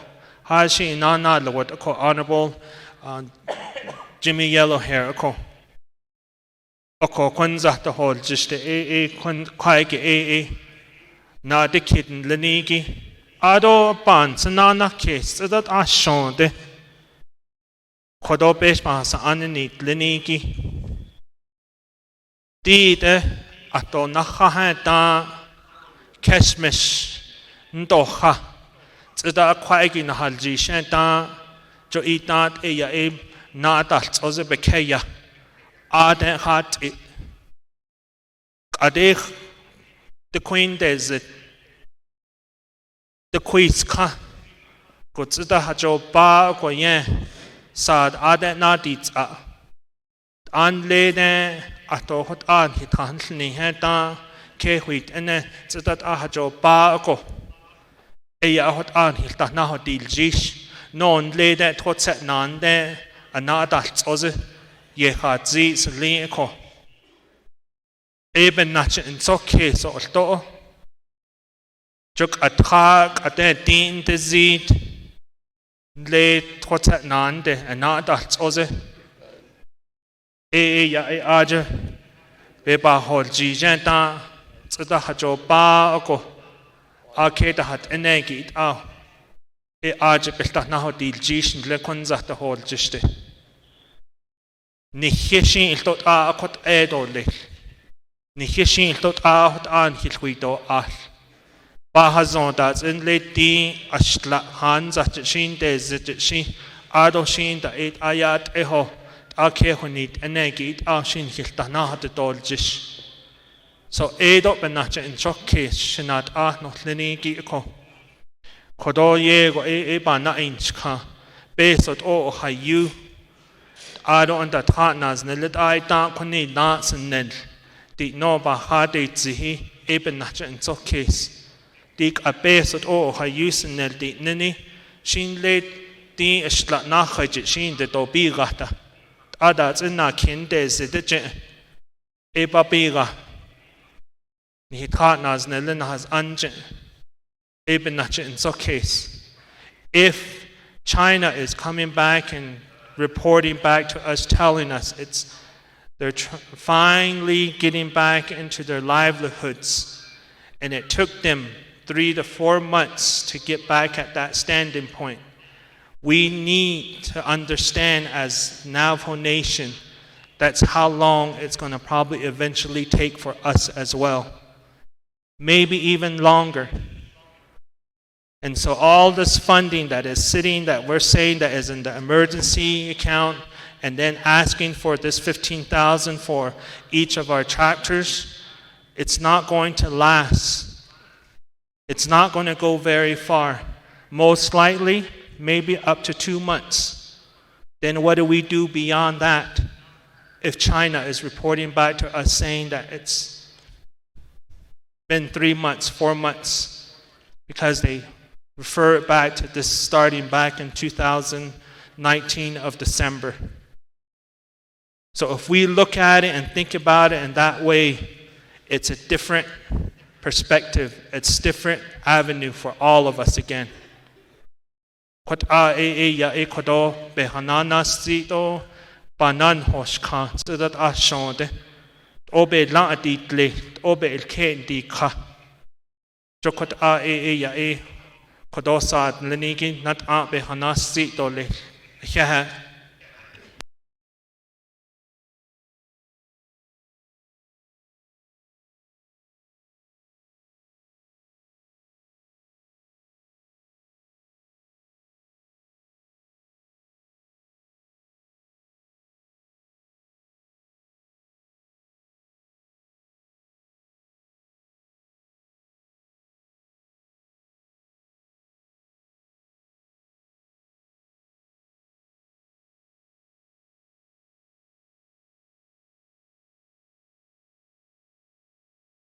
With that, thank you, Honorable James. Ready to vote? Okay. Nope, we'll reserve time. That went on back. Eugene, so one Honorable Eugene So with 1 minute and 51 seconds. Really lost all my seconds. Oban, okay, so I'm not saying no to this. I'm just trying to make you think about this. Just a while ago, I heard there's a chapter. Somebody is covering 6 chapters.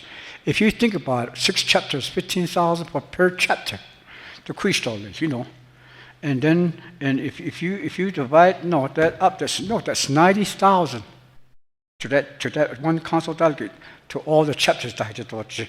So per voter, there's $22.50. With me, I had to give 37 cents to each voter. 4,000 voter per council delegate. Think about it. Is that misuse of funds? Think about it. We need to change something. We're misusing the funds. It is only traditions of shit. Because I got my chapter ran out of the funds during the flood. We're zero. We owe Apache County some money. Think about it. Chapter versus the number of people. Chapter A is it can be a lot.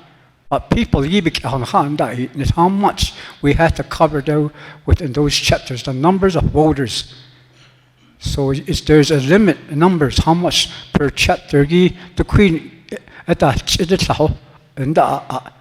so it's 4,000 at least. That's just the number that I'm using.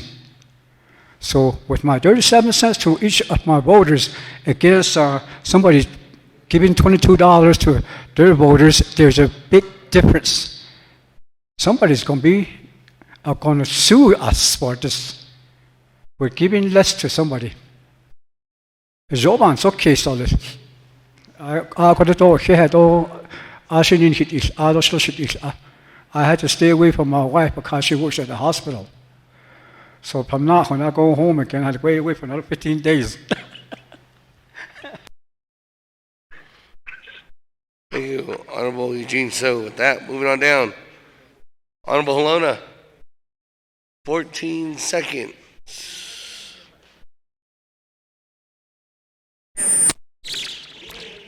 Thank you, Speaker. Real quick, 14 seconds, just to recap the chapters. You know, right now the chapter house is not even meeting. There's no people at the chapters because we're not allowed to be to the chapters. So they can't approve these funds to change funds, move them over. So, you know, if we get this.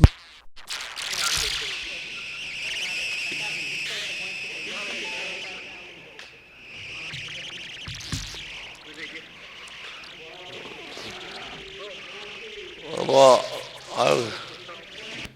Not working. There you go. So the funds that they can't even get to the chapter to approve their funds and transfer money that they can transfer. So we need to get these funds out to them now so they can have money in their account that they can use. Honorable Otto So, 2 minutes and 36 seconds. What are you doing? All right. I'm gonna do a move right now. Thing is that, Danny, you had OMB indicate that according to his letter, which was dated March 20th, 2020, talked about Navajo Nation Code, subsection 820-0, requiring any appropriation intended for distribution to all the chapters to be allocated pursuant to the 50-50 formula. It's law. Well, that solves the question of what Honorable Eugene So's is speaking to. You have chapters that are highly populated and they burn through this $15,000. What happens? Especially if you have a population and you have that virus coming into a highly populated area.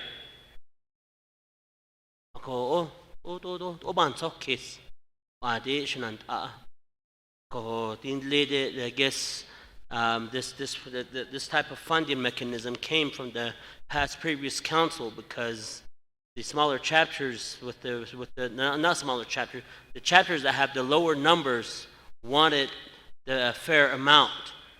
But we're gonna have to move on this and get this approved, and still gonna cease debate.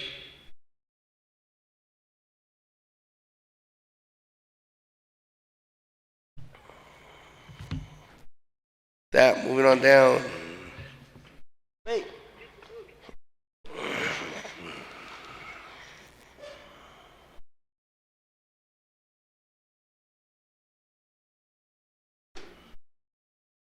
Where's Jalissa? Where's Jalissa?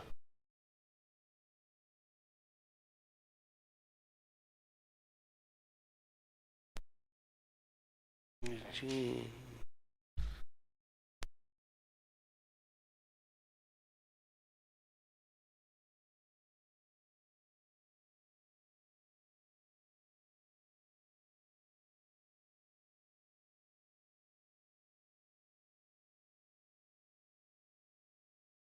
Three that have stated that they don't support it.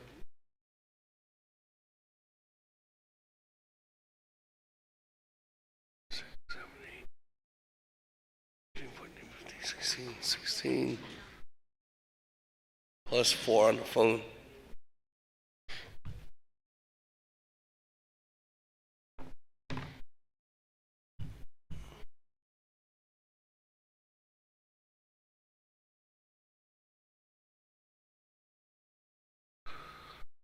Because there was adequate talk and discussion about this, and there has been an overwhelming majority that have supported this legislation, plus the fact that there's individuals that have gathered together to not support this legislation. There has been a healthy debate. But before I recognize the ceased debate, so everybody please stand. Mr. President of the Navajo Nation is in the House.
Still debating legislation. That recognize your ceased debate, Honorable Otto So.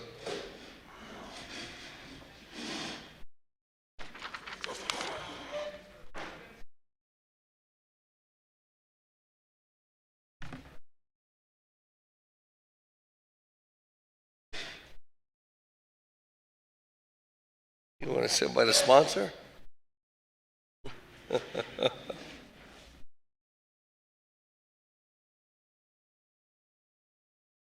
We get a table out?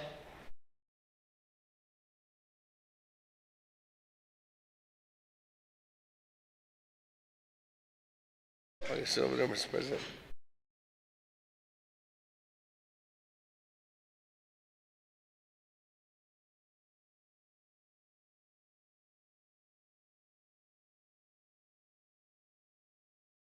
Sit over there. You sit over there.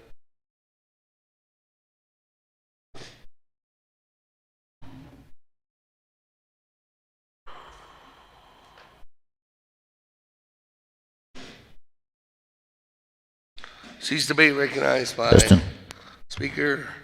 Honorable Otto So. Motion. Is there a second? Second by Honorable Eugene So. Cease debate. No discussion, right? Where's the Jalissa?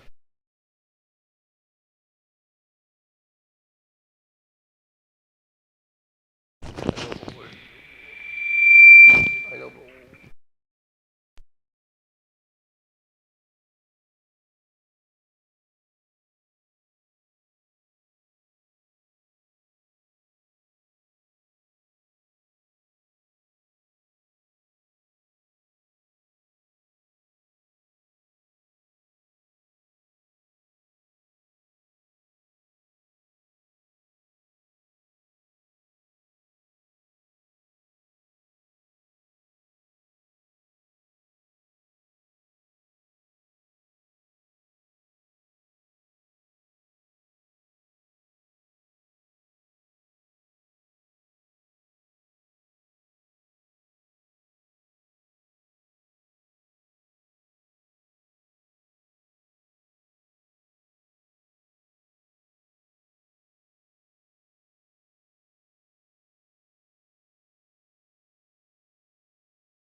Ozzy plus 1, 2, 3, 4, 5, 6, 7, 8, 9, 10, 11, 12, 13, 14, 15, 16, 17, 18, 19. Delegate Brown's on the phone too.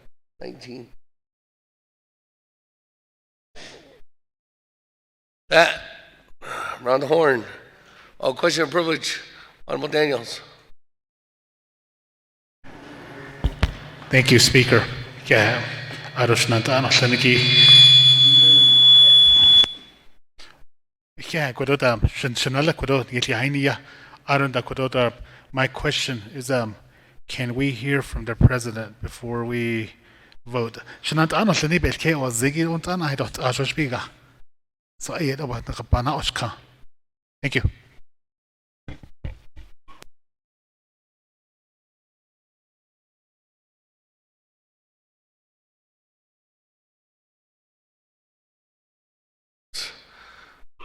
Even out of respect for the president, there was a motion by Honorable Otto So to cease debate. That motion is if it doesn't pass right now, this is non-debatable. If this doesn't pass, then we can go over to the president. If this does pass, then we go straight to the vote on this legislation. Honorable Daniels. With that, go to board. Round the horn. On ceasing debate on legislation. No, this is on the legislation itself. On legislation 0063-20. Go ahead. No, sorry. Elmer Begay.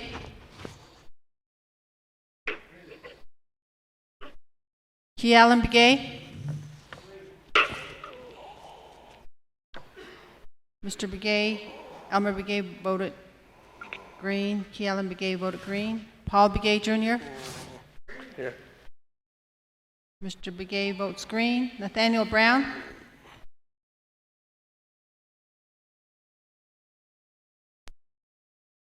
Nathaniel Brown. Mr. Brown votes green. Eugenia Charles Newton. Herman Daniels. Mr. Daniels votes red. Amber Crotty. Ms. Crotty votes red. Mark Freeland. Mr. Freeland votes green. Pernell Halona. Mr. Halona votes green. Jamie Henyo. Vince James. Mr. James votes green. Ricky Nez. Mr. Nez votes red. Carl Slater. Mr. Slater votes red. Raymond Smith Jr. Mr. Smith votes red. Wilson Stewart Jr. Wilson Stewart Jr. Mr. Stewart votes green. Charlene So. Ms. So votes red. Daniel So. Mr. So votes red. Eugene So. Mr. So votes green. Otto So. Mr. So votes green. Thomas Walker Jr. Mr. Walker votes red. Edison Winika. Mr. Winika votes green. Edmund Yazzie. Mr. Yazzie votes green. Jimmy Yellowhair. Mr. Yellowhair votes red. Going back up, Eugenia Charles Newton. Ms. Charles Newton votes red. Jamie Henyo.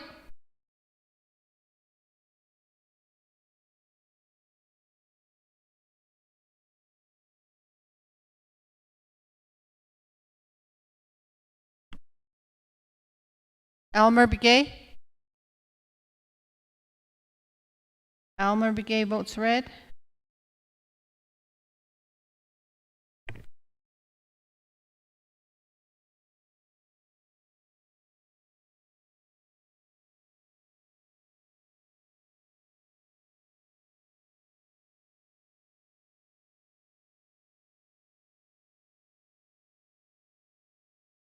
Mr. Speaker, you have a vote of 11 in favor and 11 opposed. Motion fails. It's 2/3. That, moving on down, back to the main motion. Reserve time, Vice Chair Smith, 3 minutes and 55 seconds. Huh? 3 minutes and 55 seconds. Thank you, Shannon. I'm still working on the amendment, and the figures are still not correct, so I request to reserve my time till I get this corrected. Ahead, Shananda.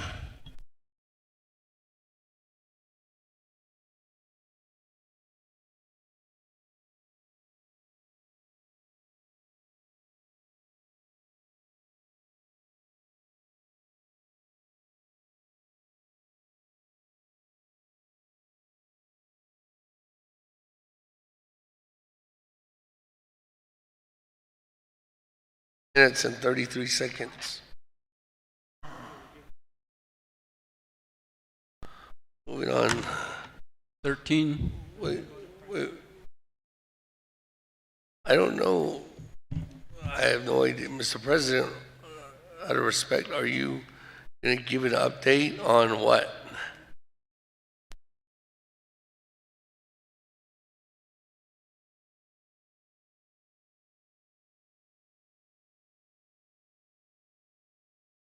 Okay, as being consensus, good?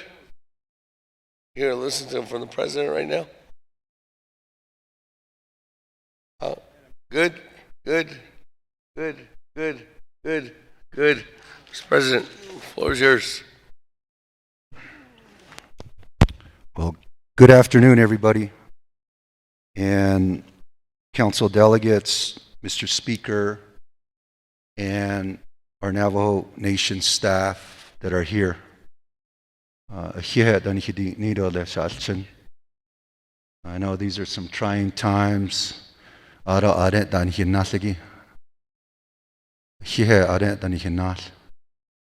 Kudo Allah na dikin hije kodalia. Ado kon nakhalchin yik edan linigi. Yego da ilt ka agido kudo yik eni hidna yik da des ingi jo e kuje emergency ha no jonal so spelande sitlin Shanabel Vice President Myron Lizer. The kosen skagi nast aids ata bijio. cho e na khaishni le twinne she chilchi bi toje e ni hik e ni hinne dije hala hotza shin huinzen aron da adel kit kdo e ya na khandal nishigi aden da khay e kdo hihe da bedi nido le chalchin naslini alsa shin kdo Ilganik eche kdo ni nat anin hibeshmas andan den gibit has siktolet. And I thank you for the opportunity, Speaker and the members of the 24th Navajo Nation Council. It might seem like we're hiding out in a dungeon somewhere, but let me just reassure each and every one of you, there are calls and meetings taking place. I was just on the call with FEMA, and the experts that are here, that are giving you update, I know that you have told them to come in to the council chambers.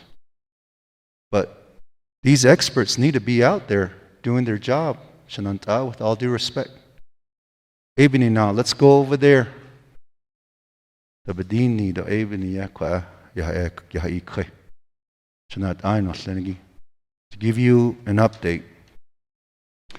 As you know, many people throughout the world have felt the impact of the COVID-19 virus, and now it is in the United States. And I want to thank our first responders and our healthcare team, our professionals. They did their very, very best to try to keep this virus out of our nation. We held out long, even to a point where we almost held out before all 50 states had a confirmed test, a positive result. These first responders, these professionals should be commended for their efforts. Planning, preparation, prevention is what we've been teaching and letting our Navajo people know. With radio forums, going door to door, and letting our people know that they got to take care of themselves. Wash your hands with soap and water. Social distancing. No large gathering. And I appreciate these questions that have been posed today. And I can understand some of the frustration, especially in a time of uncertainty like today. But I, as well as many of you out there, we're no experts in this field. This has never happened before in our lifetime at this scale. And there's questions of where's the plan? Let me reassure you, this is a public health emergency, utilizing the federal criterias, the federal recommendations that are coming from CDC. Minute by minute, things are changing. Shananta. And those that are viewing on the World Wide Web. We declared an emergency once the last state around us had a confirmed case, and that was the state of New Mexico. The state of New Mexico, those few positive cases, it has been identified that those first cases came from outside the state of New Mexico. And once that happened, we declared a public health emergency. With the convening of the Emergency Management Commission, by the way, there are still some appointments that need to be made, but we can talk about that later from the legislative branch. But we convened and they recommended a state of emergency, public health state of emergency. And so when we begin to mobilize, and this was months ago, when the news was there, I know people were out there and saying, President, you're making a big deal out of this. You're freaking out people, you're scaring people. All I wanted to do is look out for the best interests and the safety and the health of the Navajo people. That was the forefront. It's better to be safe, right? And I'm sure many of you had the same concerns. And to this day, we are doing our very best to get the message out there and letting people to stay home. That's the best thing that we all can do. If you see the news throughout the world and out the country, people are being advised to stay at home. Ladies and gentlemen that are watching today, please heed those warnings. And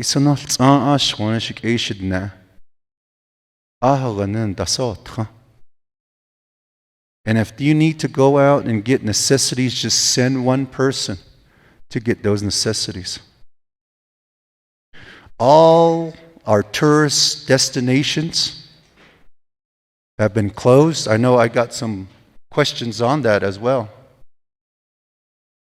But it is no time for our visitors. Visitors that are listening right now, please respect the sovereignty of the Navajo Nation when we say, please don't travel right now. Is not a good time to be sightseeing because all our tourist destinations, our points of interest are closed.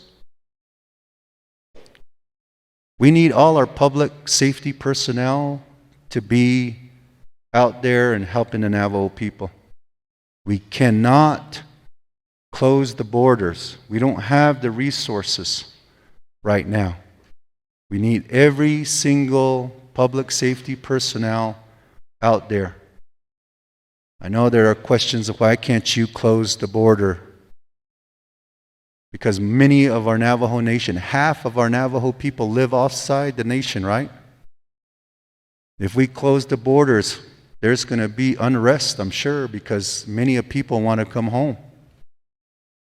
So the best advice that we have for everyone, and this is not just coming from me, it's coming from all the way to the White House and around the world, to stay home. Stay home. But I know the importance of your job, lawmakers, council delegates, and I thank you. I know we're taking a big step here by convening together, but we all have the best interest of our Navajo people, and that's why we're here today. And I commend you for doing that. Right now, we have 14 confirmed cases. The meetings that we have, leaders, I know that there are some questions about how come we don't know what's going on. For the past few weeks now, we've been convening in leadership meetings with the IHS, with the EOC, and with Department of Health. And some of you have been at some of those meetings every Tuesdays and Fridays. Today we had to cancel because we're all here at 3 o'clock. And Asa, your staffer here from the legislative branch, thank you for being there and keeping us updated, taking the message back to the council members. Chief Justice, Madam Chief Justice, thank you for being there personally. And so when I hear that you're not being informed, that's not correct. 2 times a week, we give everybody an update. And I hope some of you recognize that because you were a part of those discussions. And we have had update meetings Ladies and gentlemen, we need these experts. Rosalind So, Brian Johnson, Navajo Area IHS, David Nez, Incident Commander, Dr. Jill Jim, Director of Health, Department of Health, Doreen McPaul, Attorney General, our division directors. They're out there trying to help. And I ask, with all due respect to the council members today, please, we're doing our best. They need to work. We have a EOC liaison, Emergency Operations Center liaison, who is Paulson Chaco. He can come before you to do these updates. At the same time, you have that 2 times a week to have that update as well. So leaders, we need every single people out there. As you know, with the 14 cases, the hot spot here on the Navajo Nation is Chilchinbito. And when this announcement took place, I have a lot of relatives in that area, concerned, crying, saying that, what are you guys going to do? I'm doing my very best to comfort our relatives out there. But as you know, the information out there is that this virus hits the most vulnerable population more than us healthy people.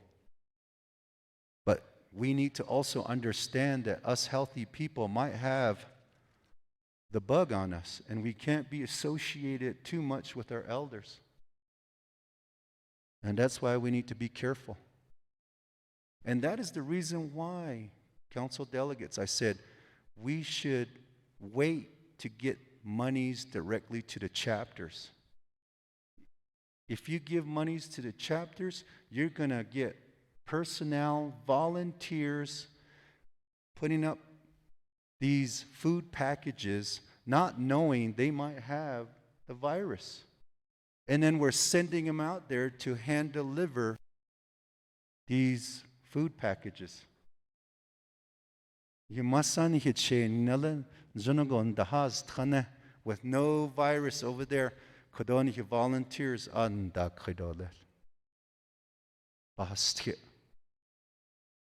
because this is a health emergency.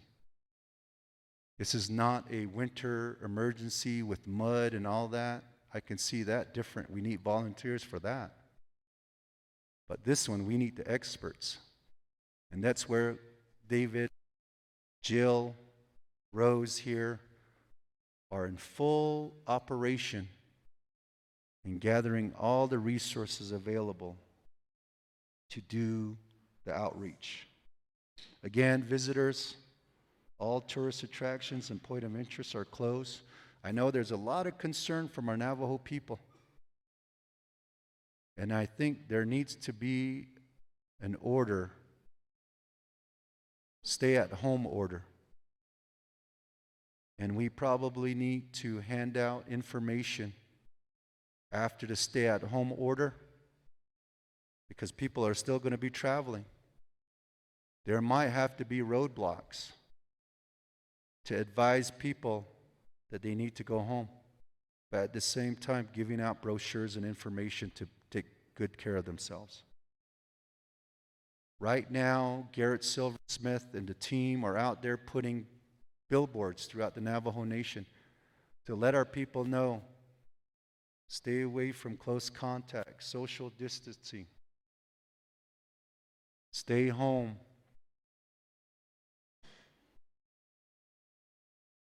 And for the community of Chilchimito, there is food packages that are ready to go to our elderly. So those of you there, please help and be patient.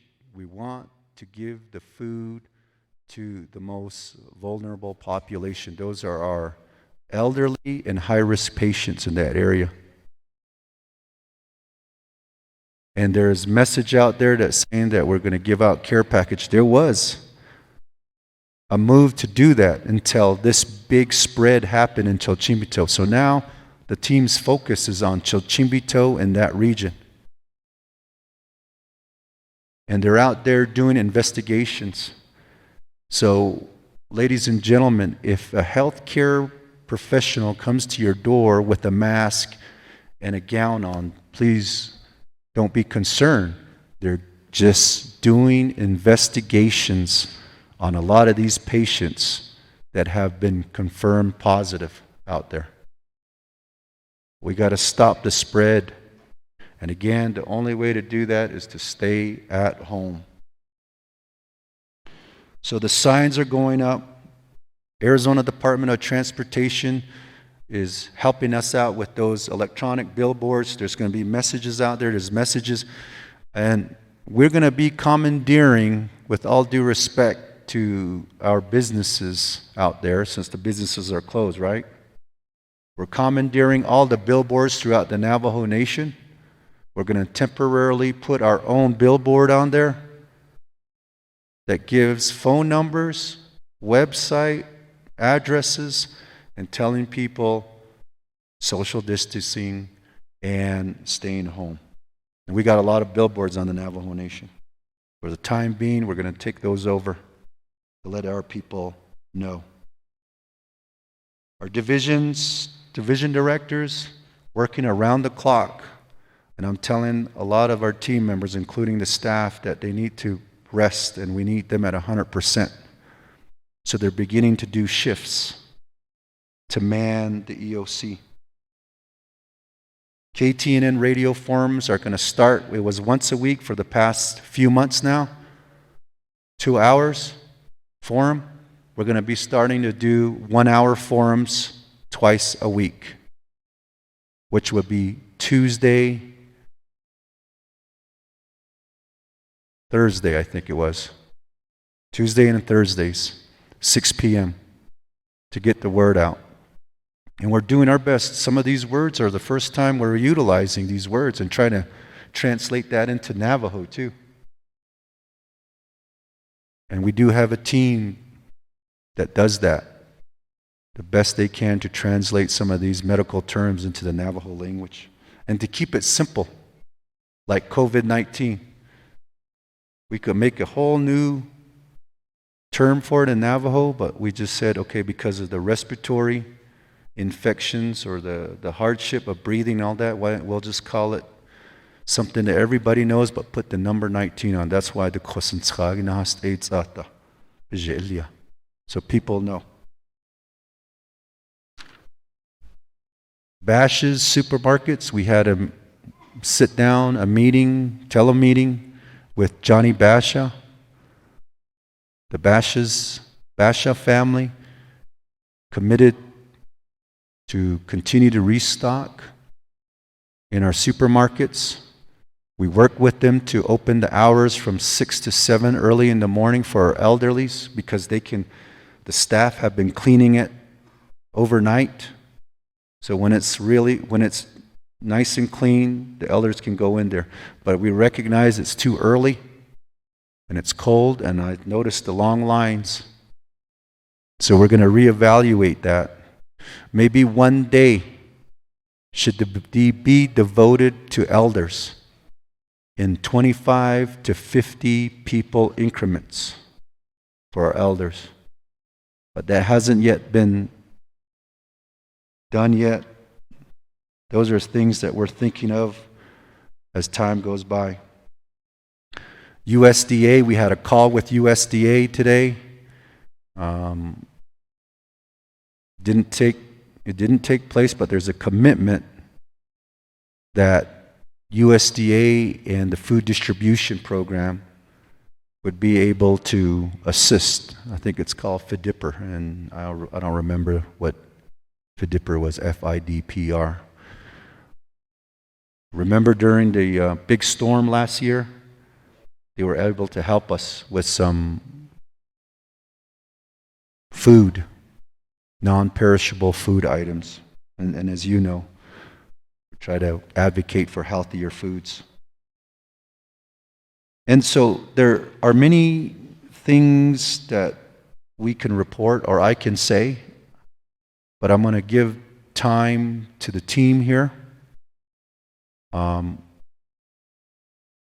Rosalind So here, the new director for Navajo area IHS, talk about saying welcome aboard, right?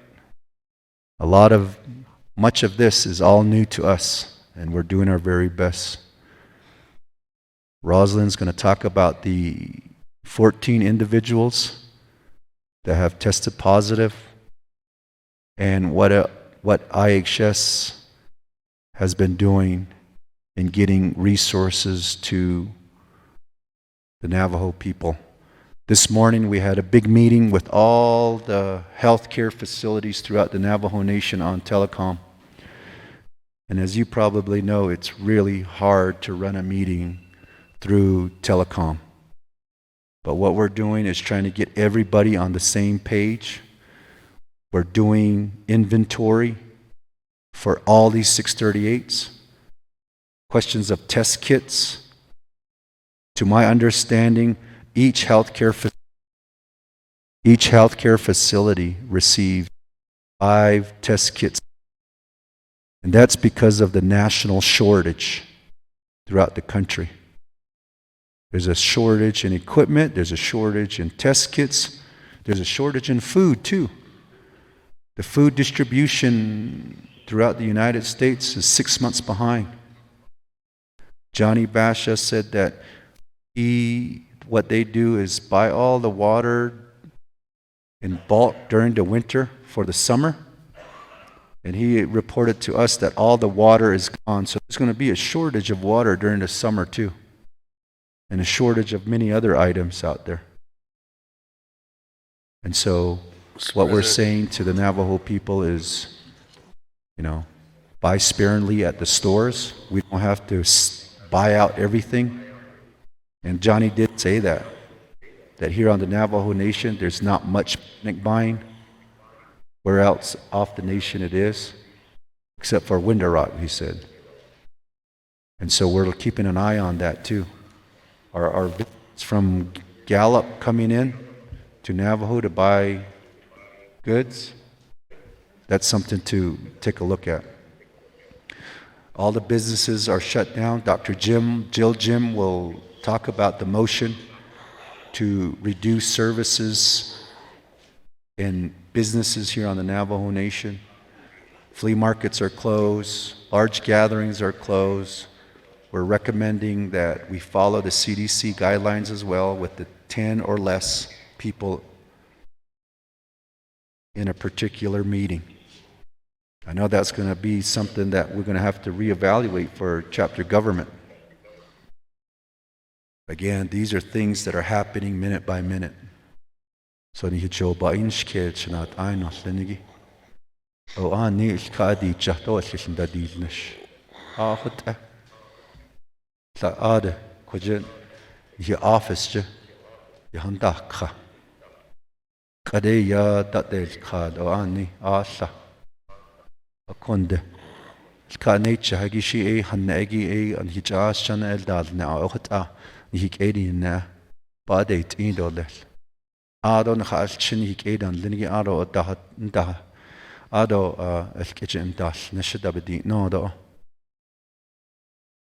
ado ya aya handa hize da bedi no ahot da ni $10 binda hodil al shan kon da hatne ni not ani beken soz ni not ani da isnal tsa nene jo aje holjish ashkhona shikeno tlini adet da ni hinalgi ganen da sotcha bichidikha eni hilbeda hazan anilsko wel de gona aste bichinikhe aro de kosentragi de kuishi na khaishni bichinikhe gota adat sota dilzano kuje ani the more da yat so de zinbaho at de Washington at large da satagi so de zin da dolli dish ladin ha hot zogo dan yisno hot abaho Aro kujado in a siege in the Baldas Niligi Chukondo this past week in Shiot to the Zimbaho Aro kujadon here or Ilani Hin to the Zin. Hat Khali dan Linigi Ada Ota so that the Zinot and Shikain or Lini. Hadai Nothna Nihido Kodo not Ani need Linigi. Hadani Nigo Abi Chidi Kahota. Anil Scott Kaiche or they don't nil. Shikation National Time of Linigi London Hadasantagi speaker. Beshmas on of Lenny. Nakhandash Nashigi at Sledane of Lenny. Nakhandash Nashigi Hela. Ado Ade at Ispa Hayaj. Yikadades Ingi Edo. Hehe. We want to say thank you to all our healthcare providers. You're all on the front lines. We're doing our very best to equip you, get you the resources that you need. We're dealing with Congress. We're talking with FEMA. We're talking with CDC. All the tribes throughout the country are having the same dilemma of getting the monies from the federal government. We had meetings with Senator Heinrich. We had meeting with Senator McSally, Representative Deb Haaland, all our congressional delegations, and getting them informed of these efforts. And one thing to note, ladies and gentlemen, those of you that are on the front lines, you all are way ahead of the game in terms of preparedness and getting the message out there. It's just up to our Navajo people. And I reiterate this, I love you, Navajo Nation, but please listen to authorities, leadership, when they say stay home. That's the best way to fight this virus. And with that, I will hear and hidini do lehlana shnat arnohlini kodona khatsoda dilzenoda. We're praying for you. And all the Navajo people is praying for us. I love you guys, and we can all get through this. And I appreciate the opportunity to speak before you today and give you, our update. So I'm going to give some time over to IHS Roslyn. So for an update on the 14 cases out there. Before you do that, Mr. President, Ms. So is up on the agenda later on. Colleagues, I still have a motion on the floor right now. You just wanted to hear Mr. President. Mr. President, are you leaving now? Are you leaving? Mr. President's leaving now. So, Ms. So, you're still going to be around? Because you're up next after this legislation. So, let me go ahead and move on down back to legislation. Chairman Nez, on the legislation.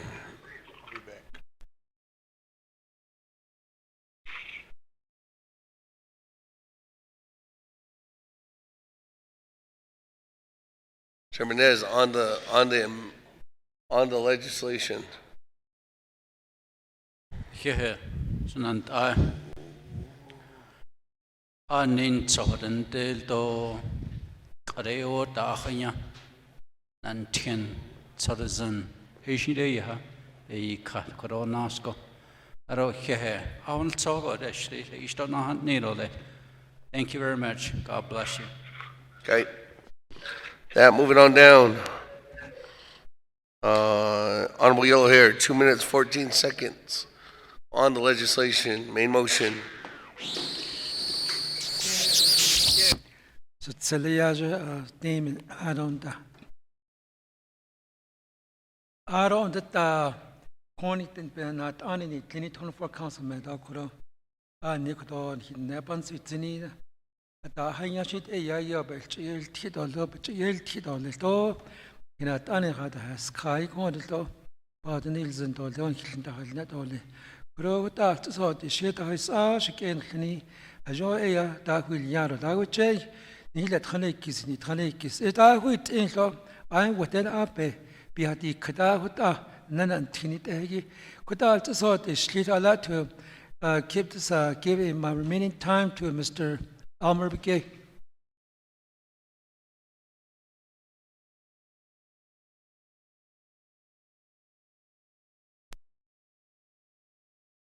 Seconds.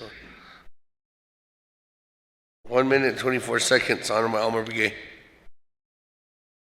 Yeah, China, Aro, Kodo, Naidil Kidido, Kodo, Sitahaki. Just remember that, Kodo, yeah, Nahot, any out there. I'm trying to think that upon this case. The Nahot, Ige, Yai, Kita, Nahot, Ahot, and his colleges. The Quaggy, Yahot, the question he can't, they don't Nahot is Legi, Quaggy, yeah.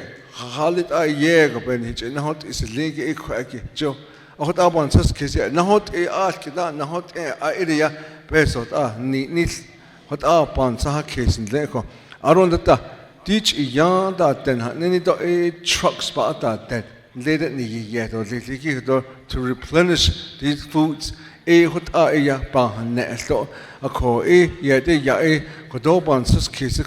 Halit ya di de nahot is lahage hut bahdi zeko the chinde na shahado doctors hallo nurses the hallo wando ko hut ya that echo the thing about it is laden that khe when the ado hawagin na ko I sit then chindo skudasane which in the has that the kosata yenaka they come back home quite he ran okay I wrote up the hell jigo how one the bada chila the then the bill cow the shin so the na cow shin so quite the bansa case ako ni hedi could atot sa ya bit the hospital na aton the kwasa benel nista then hot ya ako kodo ako di gisha dot bit in the hot they do that again yeah they do shit is under.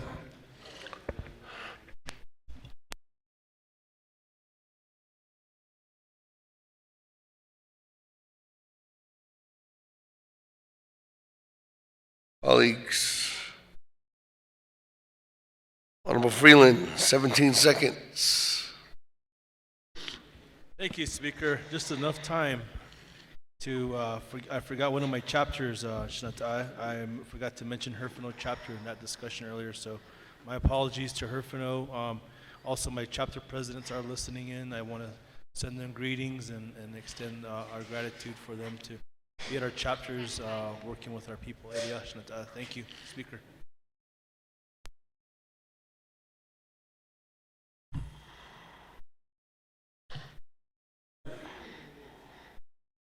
Moving on down, Honorable Nate Brown.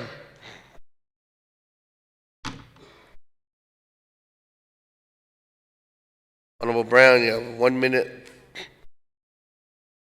35 seconds. Honorable Brown. Going once. Honorable Brown. Twice. Honorable Brown. Okay. Moving on.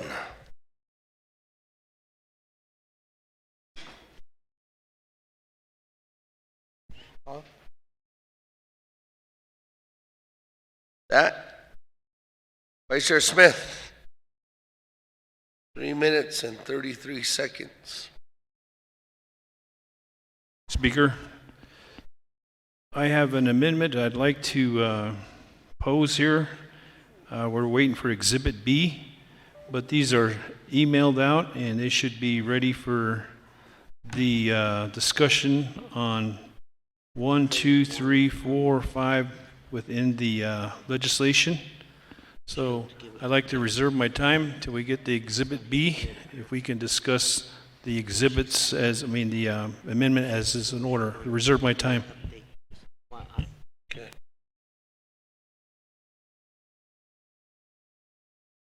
Reserve your time at 3 minutes.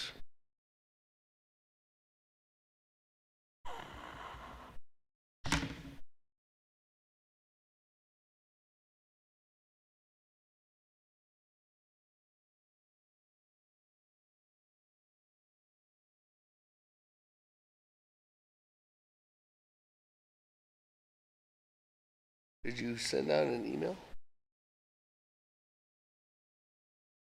There's no email sent out.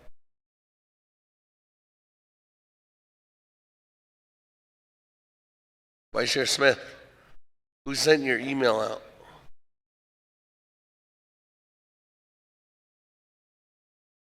You said you sent an email?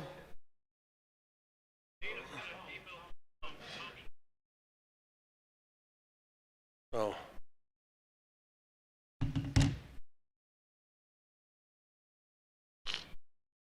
There it is.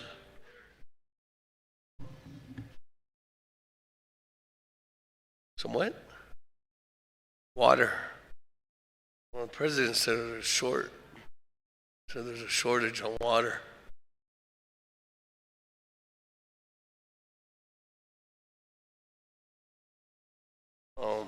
We already bought our limit from Bashes today. They won't let council go down there no more. Literally.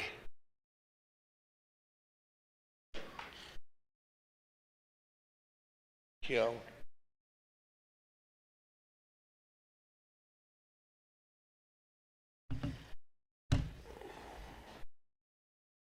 I'll send my parents down there. Just for you, Jay.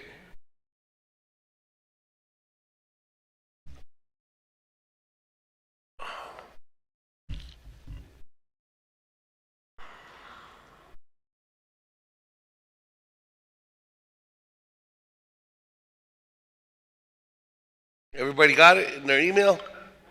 You have it on the board? You're reading it to the record.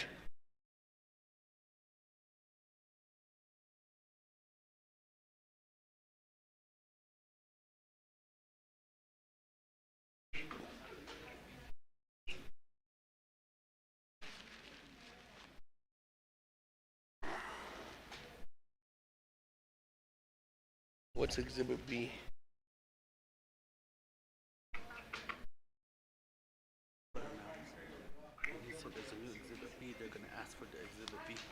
Who has that? They're just now doing it. Who's that?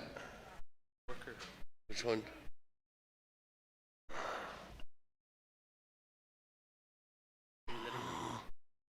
They don't have Exhibit B. It's going to take some time.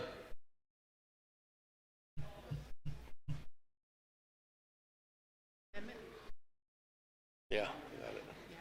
Right here.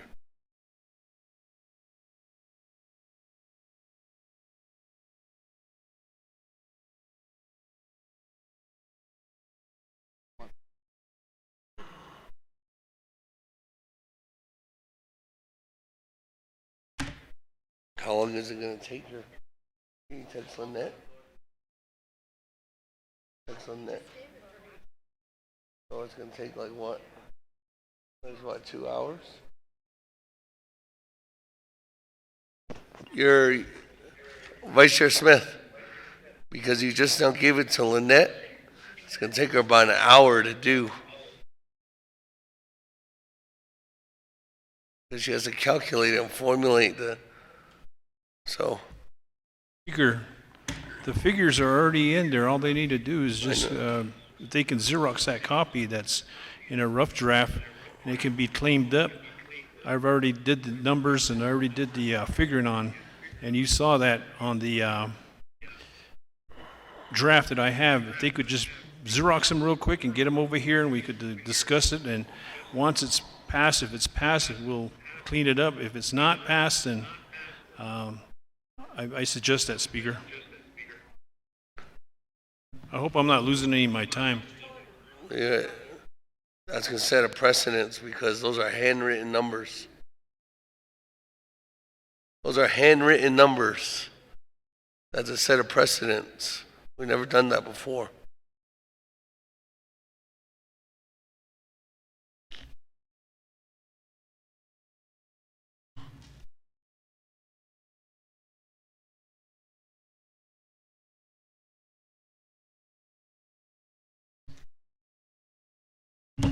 Take a 30-minute recess, colleagues.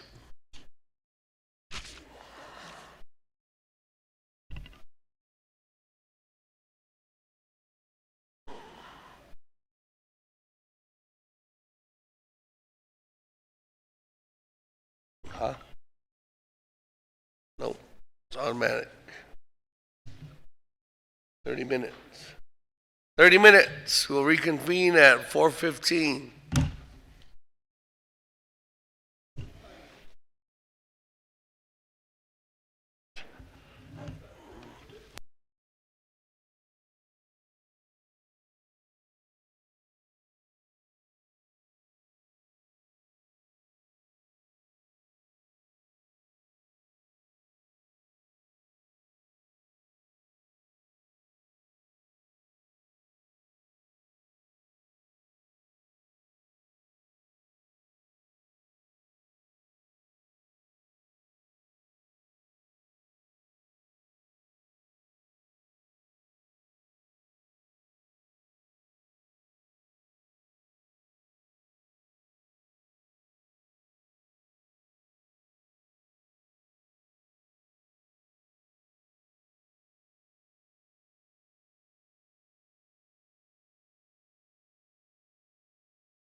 Roll call.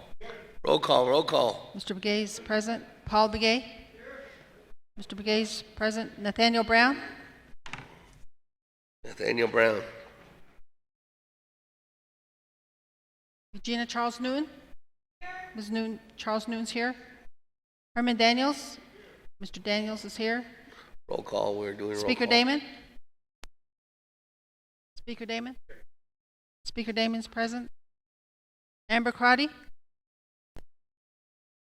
Mark Freeland. Mr. Freeland is present. Pernell Halona. Mr. Halona is present. Jamie Henyo. Vince James. Mr. James is present. Ricky Nez. Mr. Nez is present. Carl Slater. Mr. Slater is present. Raymond Smith Jr. Mr. Smith is present. Wilson Stewart Jr. Charlene So. Daniel So. Mr. So is present. Eugene So. Mr. So is present. Otto So. Mr. So is present. Thomas Walker Jr. Mr. Walker is present. Edison Winika. Mr. Winika is present. Edmund Yazzie. Mr. Yazzie is present. Jimmy Yellowhair. Mr. Yellowhair is present. Going back to the top, Nathaniel Brown. Amber Crotty. Ms. Crotty is present. Jamie Henyo. Wilson Stewart Jr.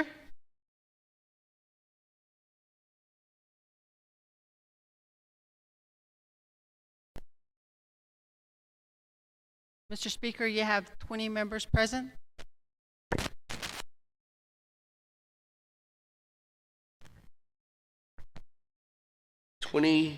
Members present. Roll call at 4:51 p.m. Mr. Stewart, is that you? Mr. Stewart. 21? 21 present at 4:51 p.m. Roll call. Yes. Point of order. Madam Chair, Charles Newton. Shatilla, Otto, my colleagues who are here, I came in because the reception on our phones were really bad, and it was really difficult to communicate. So I am here. I did come out of quarantine, and I was kind of left with deciding whether it was important to be here and voice the opinions of my community, or to stay in quarantine. So again, I am here. But what I call this point of order for Shatilla is perhaps we could count and do the votes for all of the people who are present here in this building, and then go to those on the phone, because what happens is when you're on the phone, you're automatically muted and unmuted, and there's like maybe a 2-second lapse, and then you can't hear what's going on. So I think, in my opinion, coming from being on the telephone conference call, coming into this building, I think it's better if the 4 individuals or the 3 individuals who are on the phone are left to the very end. That way, when it's unmuted, all 3 are unmuted at the same time, and then they can say their vote. Or maybe they could be the first to do their votes, but doing it as a group, because when you're one individual, they unmute you, and then as soon as you might be in the middle of speaking, and then you get muted, and then you have to go in and you have to unmute yourself and then go through the process. But that time lapse between is a little bit frustrating, and then plus you can hear the echoing in this building, along with a tapping sound, and there's sounds like a rusted wagon or a swing in the background, but you can kind of hear that as well. So it's just a suggestion if you have.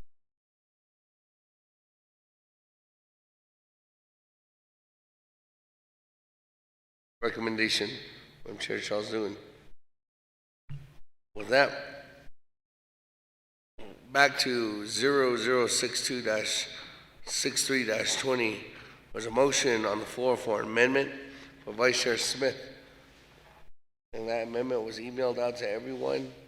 And we could read that into the record.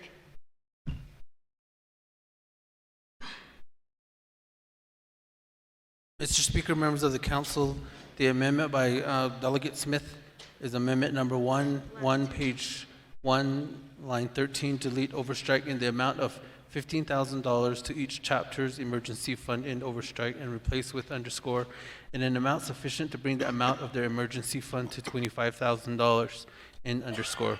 2, replace Exhibit B with new Exhibit B. 3, replace all mentions of overstrike $1,652,620 or $1,652,620 in overstrike with underscore $1,370,364 or $1,370,364 in the understrike. 4, on page 3, line 23, delete paragraph D, overstrike. The supplemental funding request will provide each chapter of the Navajo Nation with $15,000 of emergency funds. Those chapters whose emergency fund balance is negative shall be provided sufficient funds to bring their balance to 0. The total amount to be provided to each chapter is set forth in Exhibit B. 5, on page 3, line 23, add new paragraph D as follows. Underscore, the supplemental funding request will provide each chapter of the Navajo Nation with sufficient funding to bring their emergency funds balance to $25,000. The total amount to be provided to each chapter is set forth in Exhibit B. Mr. Speaker.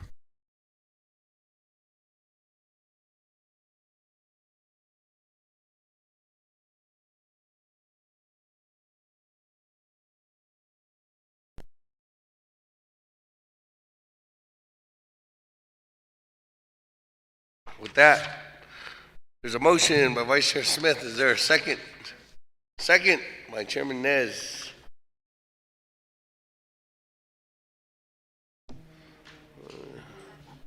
Amendment 1. Sure. Nez. Okay. Comments, questions? Honorable Herman Daniels and Honorable Eugene So. Thank you, Speaker. Honorable Daniels, the floor is yours. Thank you. Without speaking to the amendment, without Shunale, without amendment, without Neil Solsgi, without Papana, the last one I gave the 15,000 that was for 110 chapters in that. But this one, is it 25,000? Is it for 110 chapters or chapters that have less than 25,000 each? What amendment in Lashnale? I have that question. Reserve time.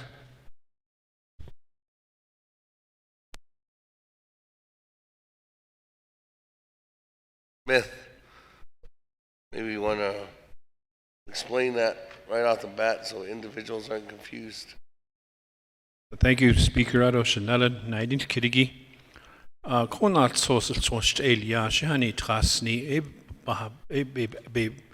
Ahazan, Ko Ekonela Beso Bito, Soto Beso, Ajita, 5 agencies, Be Ahazan, Ishta Haj, Shananda, Speaker. Where's that form that we were working on? Has it been copied and has it then been given out? That's what we were recessed for. Shanani Ad El Sost Elia. So that would be right in front of the delegates' hands. Shananda.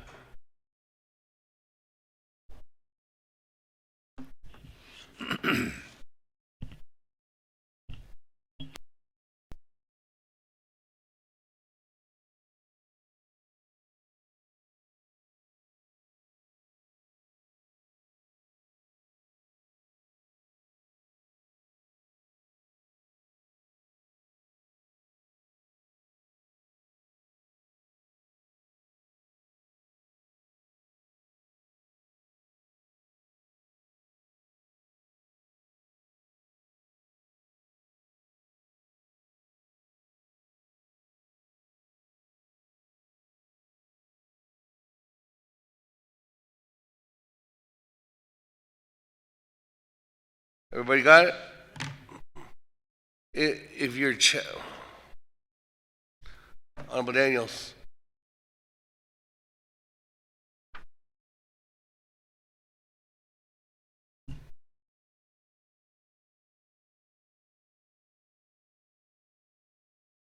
Honorable Daniels.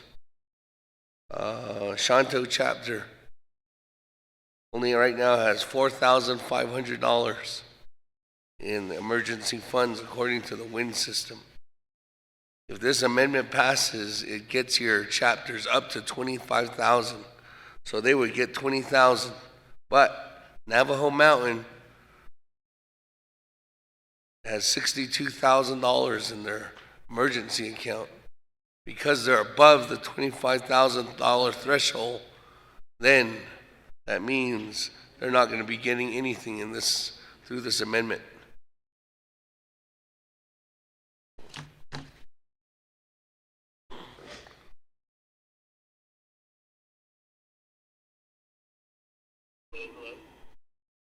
Hello. Are we Gene So?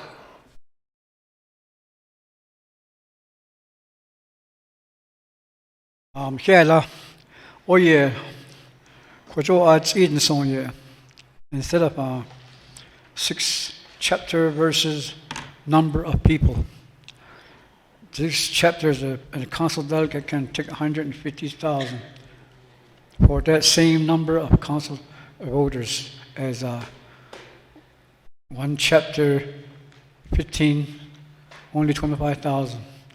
If you add all those up, you can easily understand what I'm talking about. It might be better, just a little bit better, but still the same. Oh yeah, here the Shito con chopa anything the napa, ishin discipline ya constrita. I don't live harsh in there. Ahalan net or Russian. What I need to do what is now. The British on the net cow. See Koto Aya. So the Zintas are a little bit. Koto business I see cash in the Ahid Arabic Bagatika. Bible beyond equal to Easter holds, there's a Passover. Ada enahalong data nik ilto. Out out and I saw tanki in the asi yat hunne hunne. Budget not a not till nothing. Kodo had in it a little. I really have a heart for the people that's out there, and I feel they keep safe and wish they could go through this Passover and we'll be all right on the other side. We'll all shake hands again, hug each other again. I don't care. Hey, I don't see anybody else. Going once, going twice, going 3 times. Go to board. Do it on the auto so. On the auto so. The way I understand this amendment is it's going to cap the amounts at 25,000 per chapter. So, he is capping your chapter to 25,000.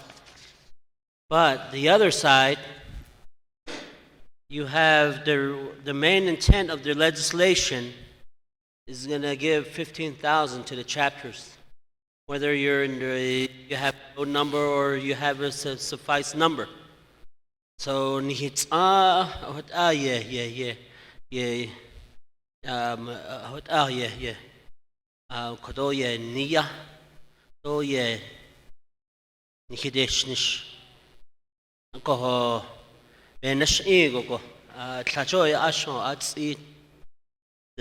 original intent of the resolution.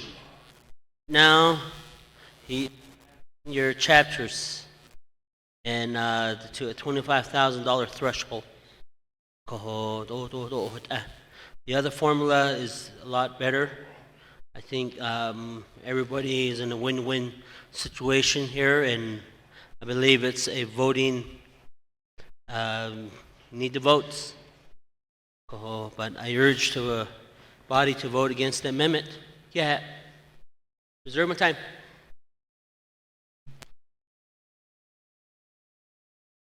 $3:30. 3:30. That. Somebody else. Go once, twice, 3 times. Go to board. On round the horn. Amendment 1, sponsored by Vice Chair Smith, second by Alderman Chairman Nez.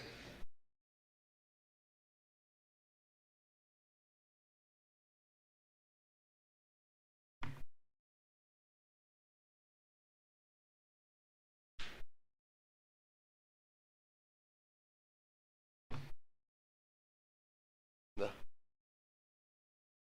Roll call. No. Around the horn, voting on the amendment.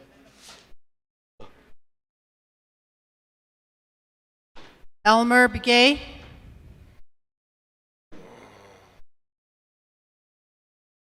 How do you vote?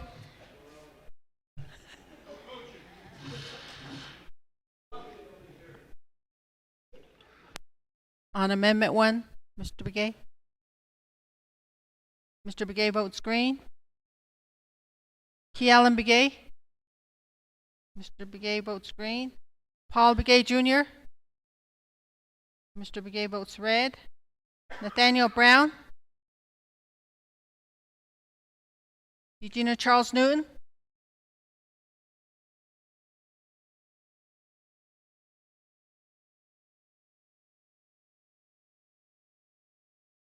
Herman Daniels?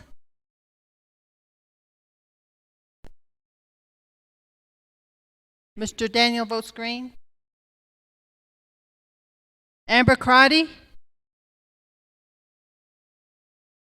Amber Crotty? Mark Freeland? Mr. Freeland votes green. Pernell Halona? Mr. Halona votes green. Jamie Henyo? Vince James? Mr. James votes red. Ricky Nez? Mr. Nez votes green. Carl Slater? Mr. Slater votes red. Raymond Smith Jr.? Mr. Smith votes green. Wilson Stewart Jr.? Mr. Stewart votes green. Charlene So? Daniel So? Mr. So votes red. Eugene So?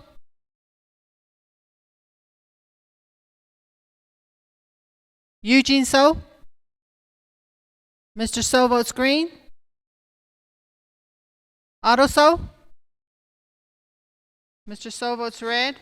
Thomas Walker? Mr. Walker votes green. Edison Winika?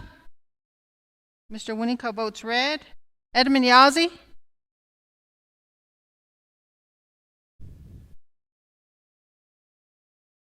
Edmund Yazzie? Jimmy Yellowhair? Mr. Yellowhair votes green. Going back to the top, Nathaniel Brown?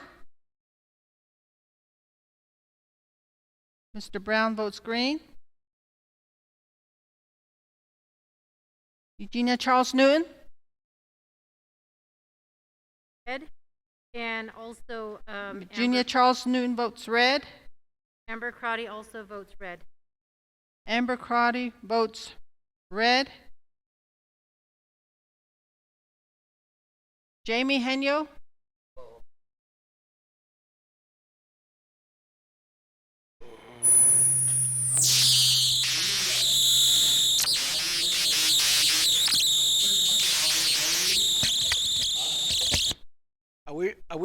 Are delegates providing other delegates that are on the phone how they're voting?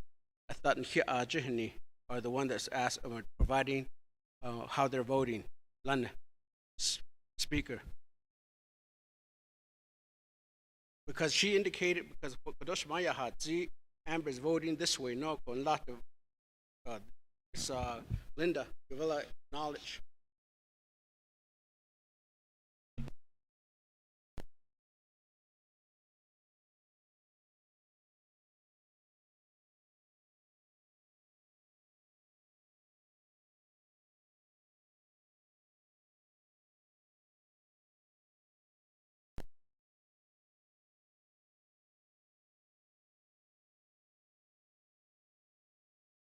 Amy Henyo, Charlene So, Edmund Yazzie.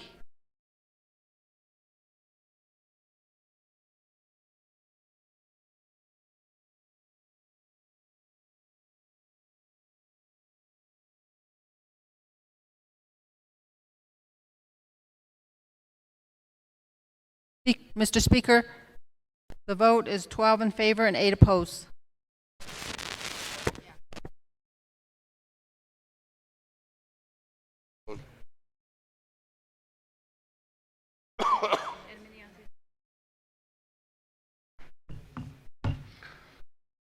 Oh, where's the other phone?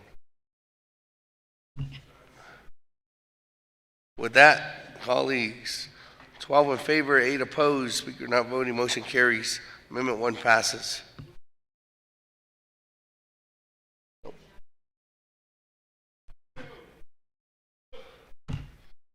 That, I don't see anybody else on the board. We're back to the main motion. Vice Chair Smith, 3 minutes. Eshenanda did it. Quite get that's it. So I don't bish mas an I don't sana huit I yendi che don't let set na. This so I don't bish kai la ko did it to I have one ado ni lanan sen did it. Ko bendi che I would skilo bendo nish deep yalagi. I would inch ke did the speaker don't let nanda 100% dagi president. Ashkoda. So I reserve my time if I need it. I can't. I'm gonna pull a Raymond Smith. Can you repeat that?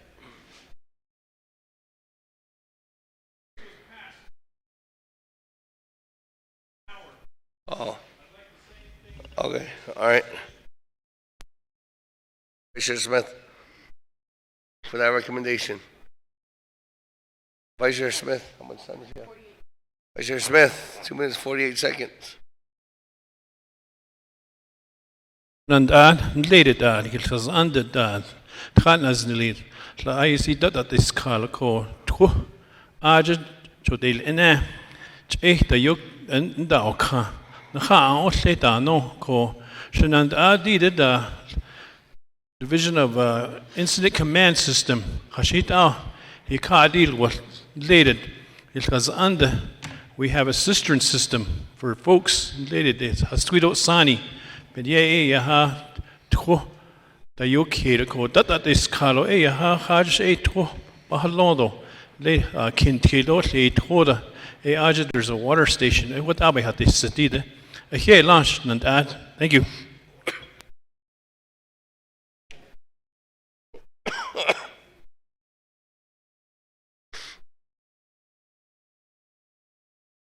That, I don't see anybody else on the board, no new players.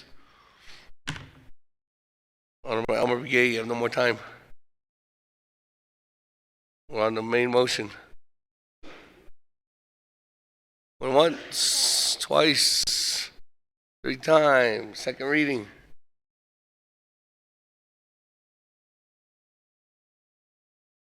Mr. Speaker, members of the council, there's one amendment to legislation 0063-20, one on page 1, line 13, delete overstrike in the amount of $15,000 to each chapter's emergency fund in overstrike and replace with underscore in an amount sufficient to bring the balance of their emergency fund to $25,000 in the underscore.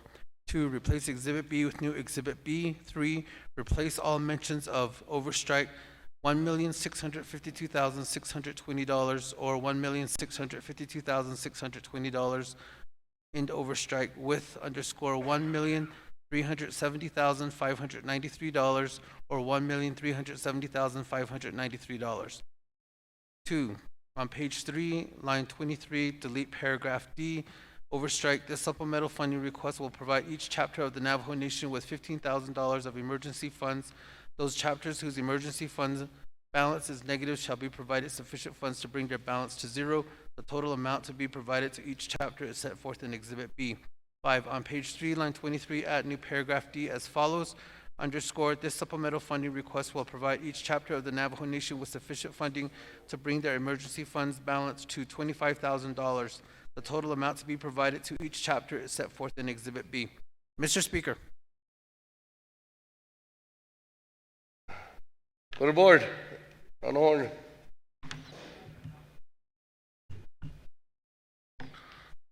We're voting, colleagues, on individuals online too. Elmer Begay.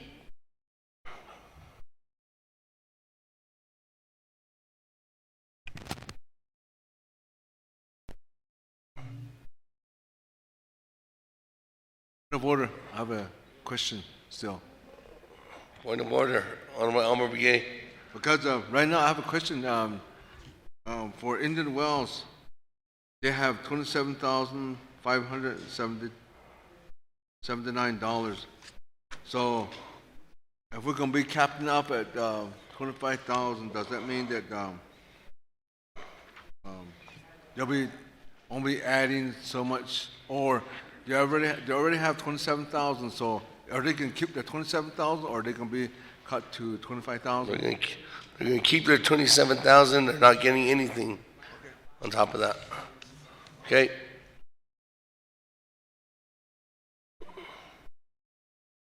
Elmer Begay, which way do you vote? Green. Green. Elmer Begay votes green.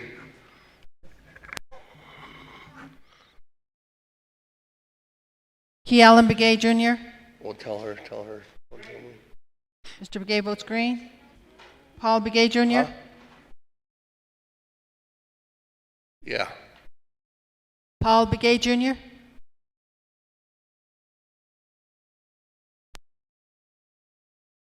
Mr. Begay votes red. Nathaniel Brown.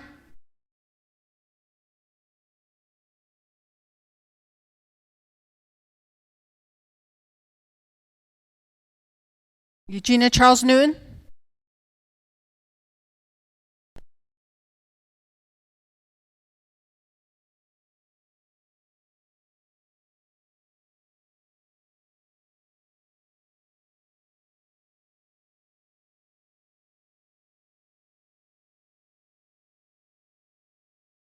That's the amendment.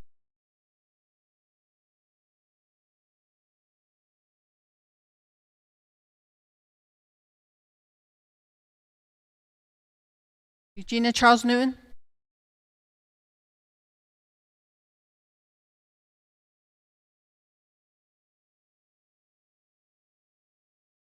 Herman Daniels.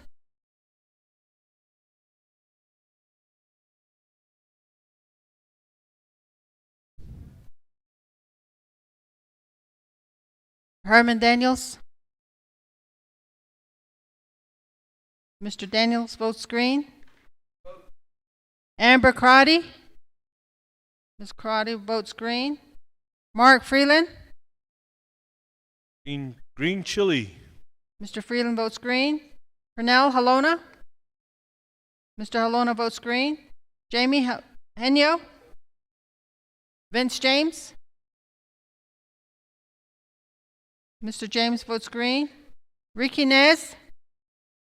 Mr. Nez votes green. Carl Slater. Mr. Slater votes red. Raymond Smith Jr. Mr. Smith votes green. Wilson Stewart Jr. Mr. Stewart votes green. Charlene So.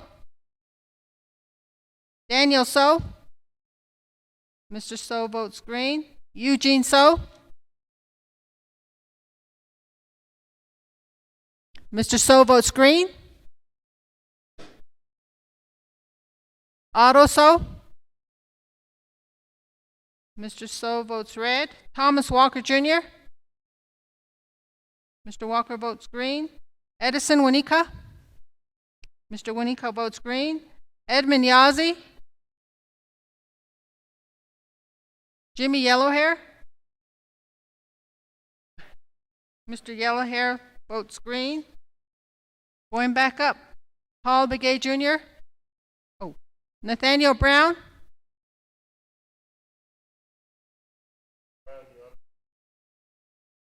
Eugenia Charles Newton. So this is voting for people. I'm going to vote green. Ms. Charles Noon votes green. Jamie Henyo. Charlene So. Edmund Yazzie.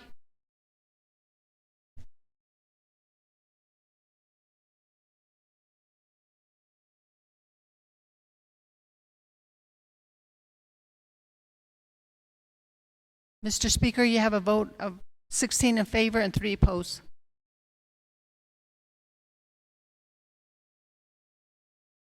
$16 in favor, 3 opposed, speaker not voting. Motion carries for 0063-20.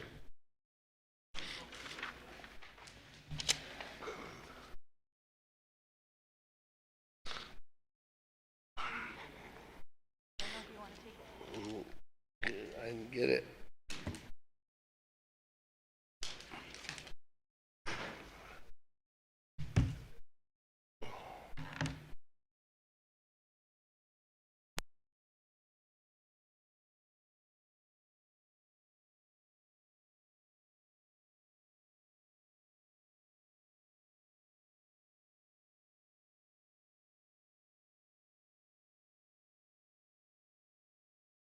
Individuals on the phone, going on down. 16-3. 16 in favor, 3 opposed. Chair not voting. Motion carries. Honorable Slater.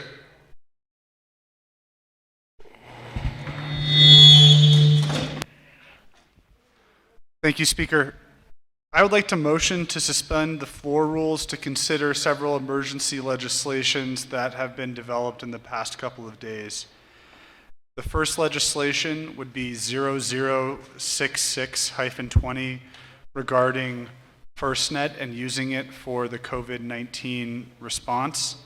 The second legislation would be 0067-20 opposing mail-in ballots and requesting or requiring or insisting on consultation between the state of Arizona and the Navajo Nation before proceeding with any election changes this year. The third legislation would be 0069-20, directing the state of New Mexico and the president to move forward with the creation of the Indian Managed Care entity so that it can access Medicaid dollars that will be devoted for the COVID-19 response. And that will help our Navajo citizens get tested.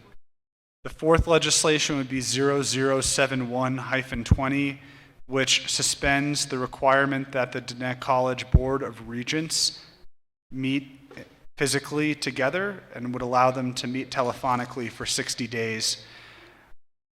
The final legislation is 0072-20, and it reaffirms the state of emergency on the Navajo Nation. Thank you, Speaker.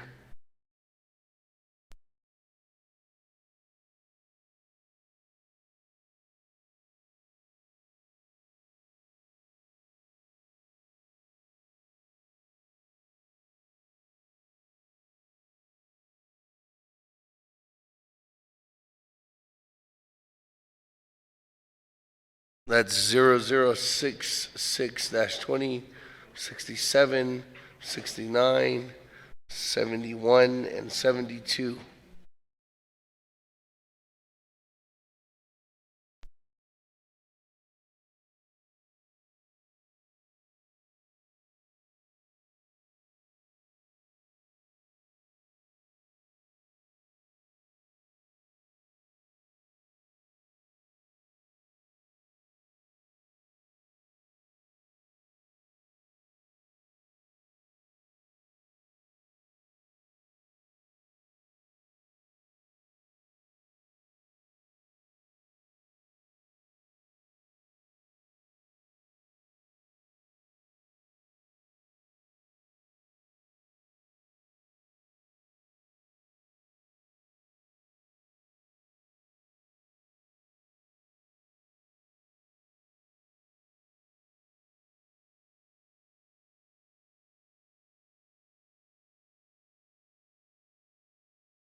Motion, Barboff, is there any 2/3 legislations?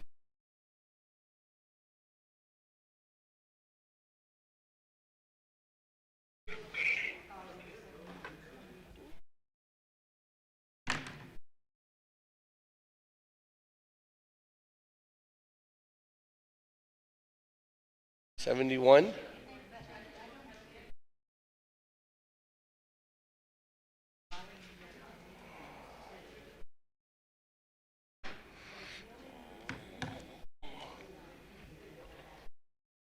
We good? Okay. Motion, Honorable Slater, to add on legislation 66, 67, 69, 71, 72-20 onto the agenda.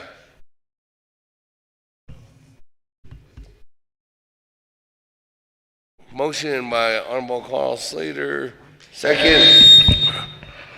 Honorable Slater. Speaker, I would like to add 0068-20 regarding the standing committees and the NABI committee.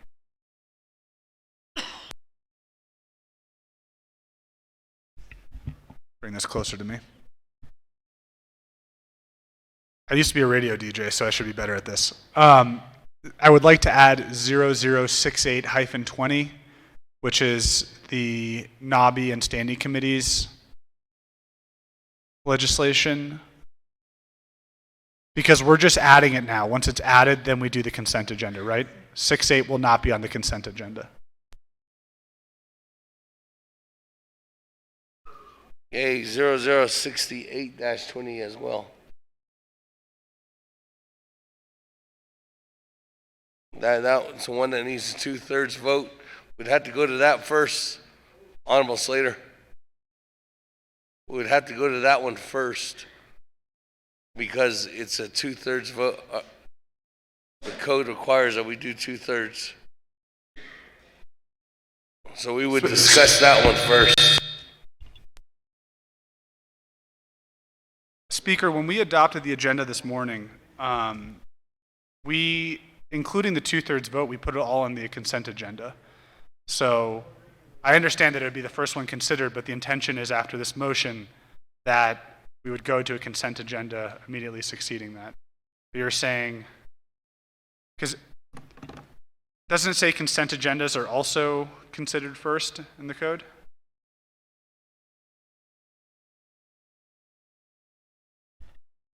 Two-thirds legislations have to go first prior to the consent agenda that are not a part of the consent agenda.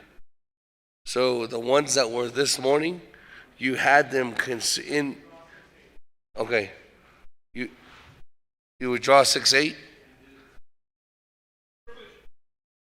Oh, you did it, but he's not going to add that in the consent agenda afterward.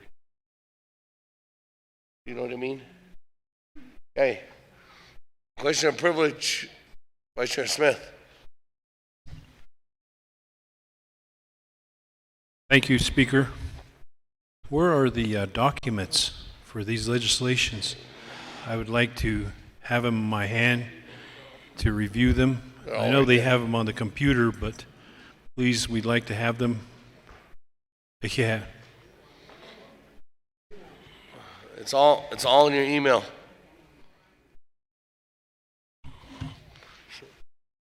They're all in your email, Vice Chair Smith. We're passing them out right now, Vice Chair Smith. Okay, motion by Honorable Slater. Is there a second? Second, Honorable Mark Freeland. Point of order, Speaker. Point of order.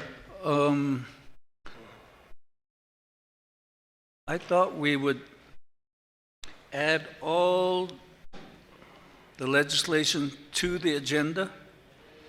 Then after that, we address 68 first. And then after that, the motion to entertain a consent agenda for 66, 67, 69, 71, and 72. The motioning party withdrew 68 from the amendment. Honorable Daniel So. Motion by Honorable Slater, second by Honorable Freeland. Open discussion. Honorable Otto So. Yeah, we have IHS here waiting on us all day, most of the day. Would like to see if we could, if I'm okay to approve and support this, but once we get in order, we need to go to IHS's report immediately. Then we can entertain the legislations. They have things to do. Other than that, just excuse them. They have things to do. They have they're working with the command center and so forth. So, anyway, with that, Speaker. If not, I guess you guys are gonna be here until midnight or something like that. So, anyway, yeah. Where's your vote?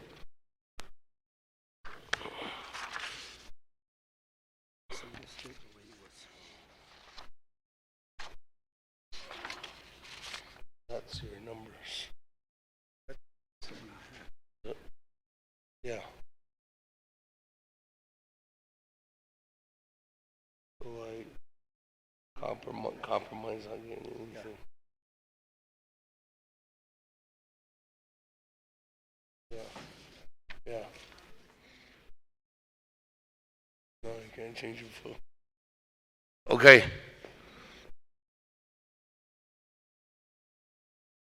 Other comments, questions? If none, on the board. Go to the board. Suspending 4 rules and adding on 1, 2, 3, 4, 5 legislations.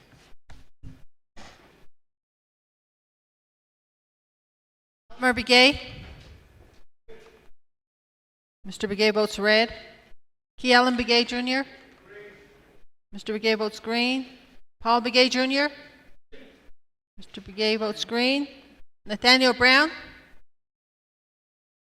Gina Charles Newton?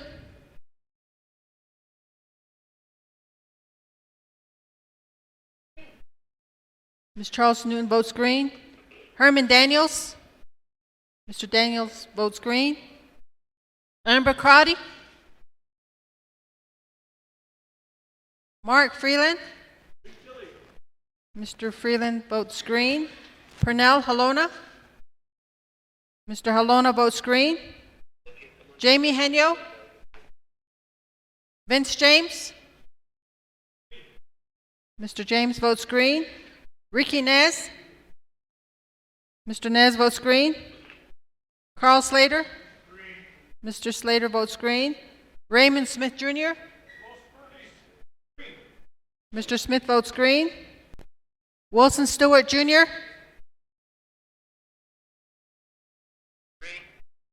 Mr. Stewart votes green. Charlene So? Daniel So? Mr. So votes green. Eugene So? Mr. So votes red. Otto So? Mr. So votes red. Thomas Walker Jr.? Mr. Walker votes green. Edison Wanika? Mr. Wanika votes green. Edmund Yazzie?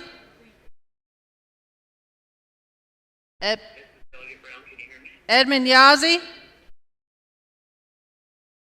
Mr. Yazzie votes green. Jimmy Yellowhair? Yes, we can hear you. Mr. Yellowhair? Mr. Yellowhair votes green. Nathaniel Brown?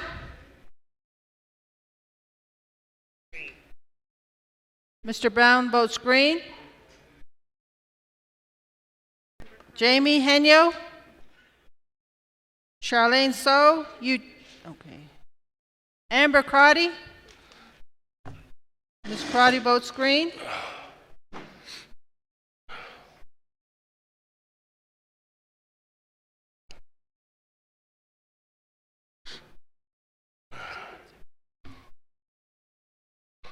Mr. Speaker, you have a vote of 18 in favor and 3 opposed. What? 18 in favor, 3 opposed. How many? 18 in favor. 18 in favor, 3 opposed. Speaker not voting. Motion carries. Add those legislations onto the to the consent or to the agenda. Vice Chair James. Yeah, it's Nale. Ado, Shinat Ahnochliniki. I'd like to make a motion to suspend the floor rules and give some time to IHS to provide the report. They need to get back to the command center and get back to doing what we pulled the work away from them that they were doing all this time. We should have actually listened to them instead of going into recess earlier. So we need to listen to them and release them and excuse them to do their job. So shinant anotlini akodo aba nan hoshkatoli nata zel inde benat atan liniki aden hitnahatol nehtobe that il nehko benan nesto da hayuko kut aibe kain di kashinat anotliniki eha.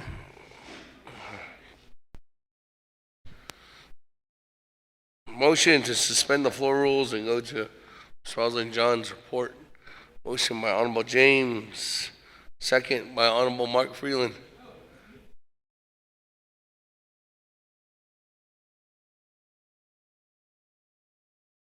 Second by Honorable Mark Freeland.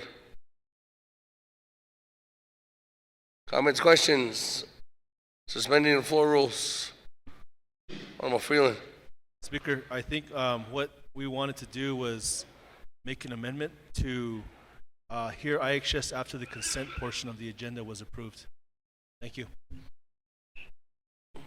With the speakers turned that way, I cannot hear you.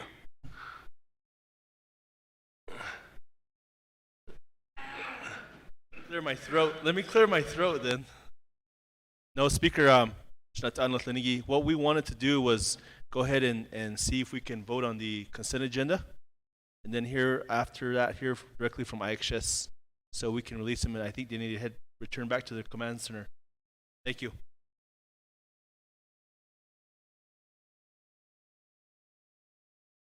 James, you're holding the main motion. Are you holding a motion?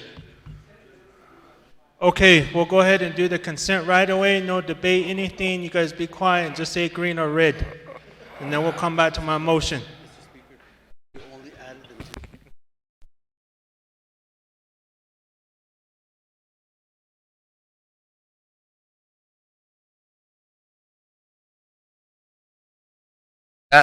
Honorable Vice Chair Slater.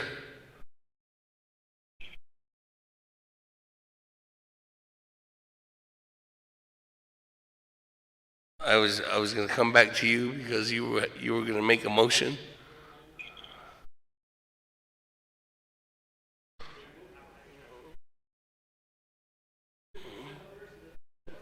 Let me go back to Honorable James then. Honorable James. Oh, yeah. Let's vote on the consent agenda, the modified legislations that are up there on the board, and then automatically go back into suspending the floor rules to give the floor to IHS.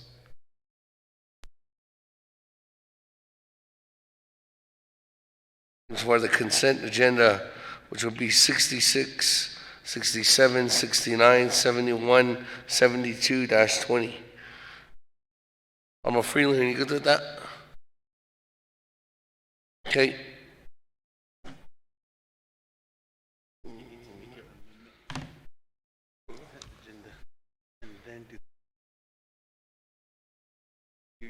I know that's what they said. He already said that. So, motion to suspend the floor rules, to make a consent agenda, and then after that go to Navajo area IHS report.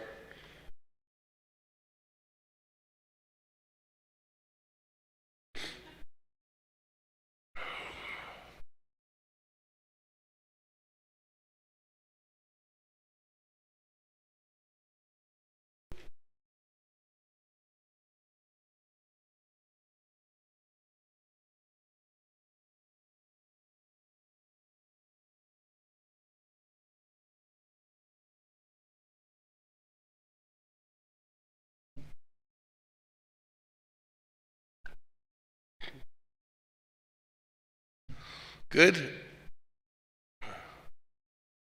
There's a motion second. Comments, questions? None. Going once, twice. Go to board. On the horn. Elmer Begay.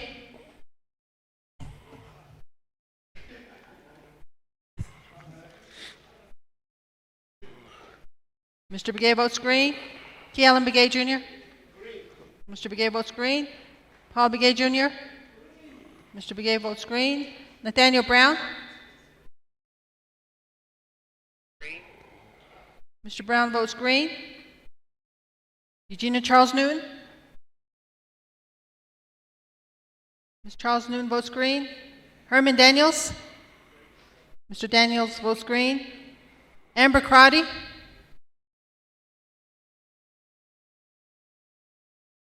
Mark Freeland. Mr. Freeland votes green. Pernell Halona. Mr. Halona votes green. Jamie Henyo. Vince James. Mr. James votes green. Ricky Nez. Mr. Nez votes green. Carl Slater. Mr. Slater votes green. Raymond Smith Jr. Mr. Smith votes green. Wilson Stewart Jr. Mr. Stewart votes green. Charlene So. Daniel So. Mr. So votes green. Eugene So. Mr. So votes green. Otto So. Mr. So votes green. Thomas Walker Jr. Mr. Walker votes green. Edison Winika. Mr. Winika votes green. Edmund Yazi.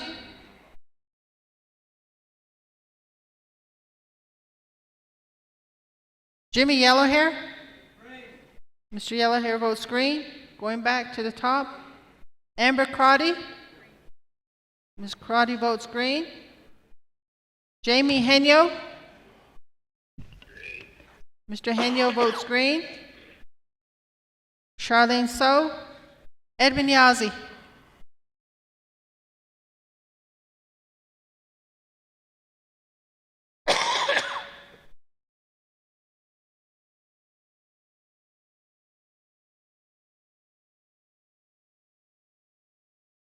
Mr. Speaker, you have a vote of 21 in favor and 0 opposed.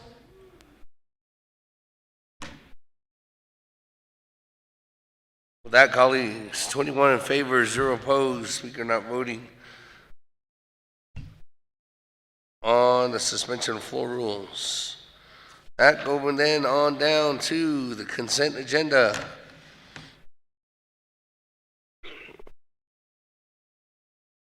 We'll read it to the record.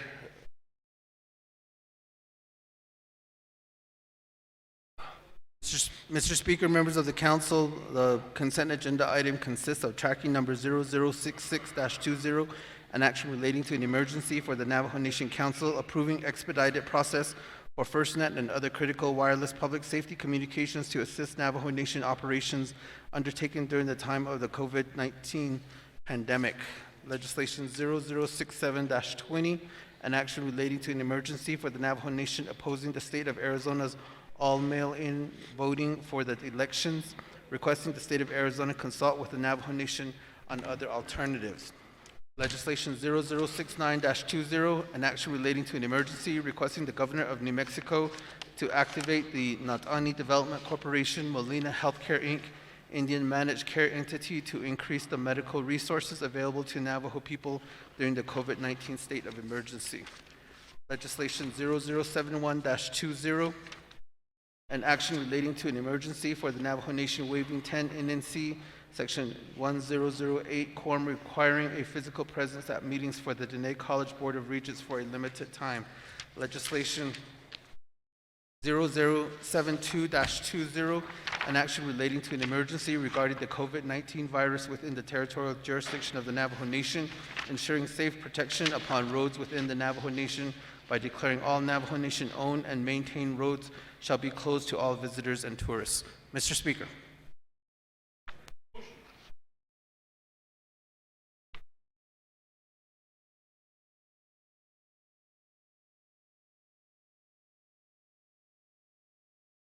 That Motion by Vice Chair Smith. Second. Second, Honorable Slater.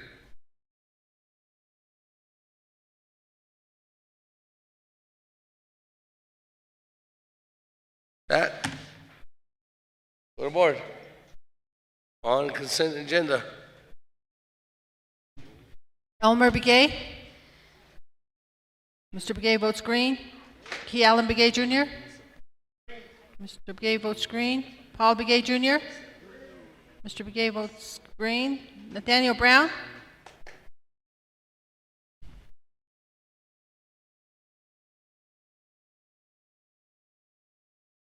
Nathaniel Brown. Mr. Brown votes green. Eugenia Charles Newton.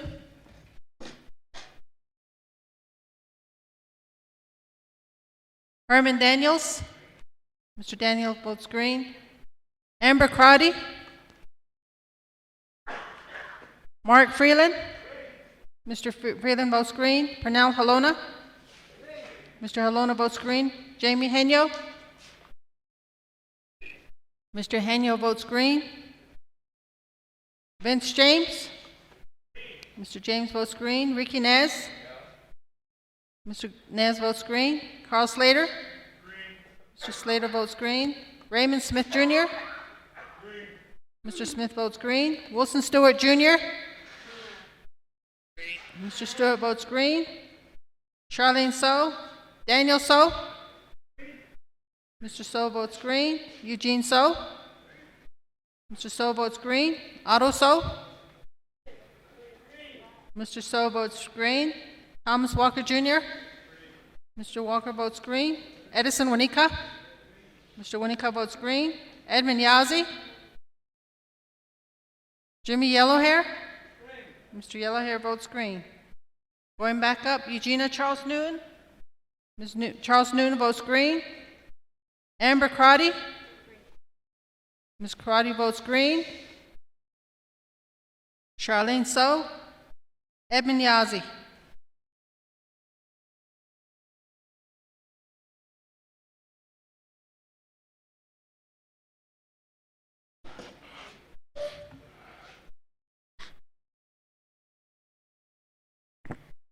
Mr. Speaker, you have a vote of 21 in favor and 0 opposed. 21? 21 in favor, 0 opposed. Speaker not voting. Motion carries on the consent agenda. That, moving on down to the report from IHS.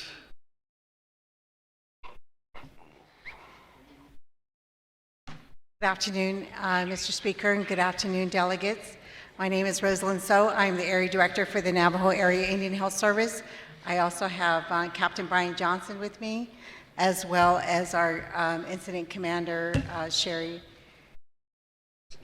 And so the three of us will be giving you some updates. Just very quickly, though, I wanted to, again, thank you for the opportunity to provide some information to you regarding our efforts to address the COVID-19 epidemic, that is our pandemic that has, as you know, reached the Navajo Nation. This, of course, we all know this is a very important time for all of us and for all the people that we serve. I was notified last night that this has reached my personal family, so I know that this has become a very important, it was always a very important topic, but it's more serious when it comes to your home. Having said that, I want to give you just a few updates here. As was already reported earlier, we have 14 confirmed cases at our IHS healthcare facilities.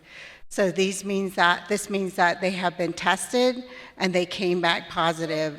And this is, I'm only reporting for the IHS facilities that are under my direction, which are the 12 facilities. It is important to also share that in addition to the 14, we have over 100 cases out there that are pending. which means that we don't have the responses yet on those 100+ cases that are out there. I would say that there's probably more cases that, more testing that has occurred, and so that number is probably higher than when I got here earlier today. I also want to share that the Navajo area continues to work very closely with the Navajo Nation, the Office of the President, Vice President, as well as the Navajo Nation Department of Health and their Epidemiology Center. Question of privilege by Chairman So. I'd like to ask Legislative Council, in view of some of the items that she just, regarding numbers and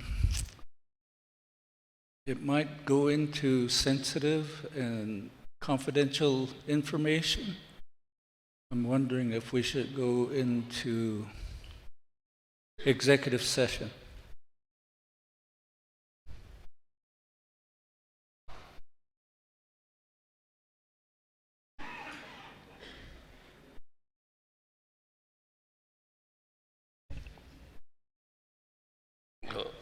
Well, I think that would go back to Ms. So first.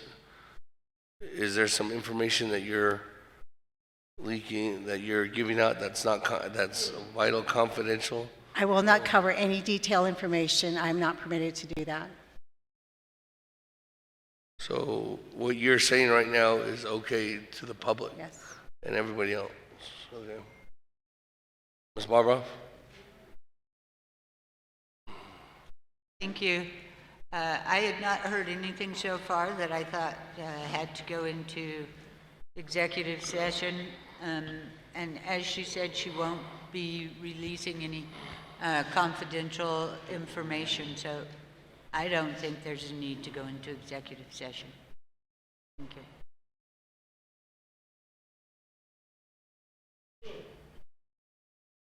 At any point, if you need to go into executive session, though, Ms. So, you can request that too as well. Thank you, sir. Question of privilege by Honorable Freeland. Thank you, Speaker. So I think what my Che was referring to was just making sure that we protect those individuals who were deemed or tested as positive. I know Ms. So and the IHS team are doing a great job, and we appreciate you all. And I also know they also have to abide by very strict HIPAA standards. So anytime you're in the healthcare industry, you have to protect patient privacy. So I'm sure that's one of the essentials that they're going to present to us. I just wanted to make that clarification as well, Speaker. Thank you. All right. Ms. So, floor is yours. Thank you, Mr. Speaker.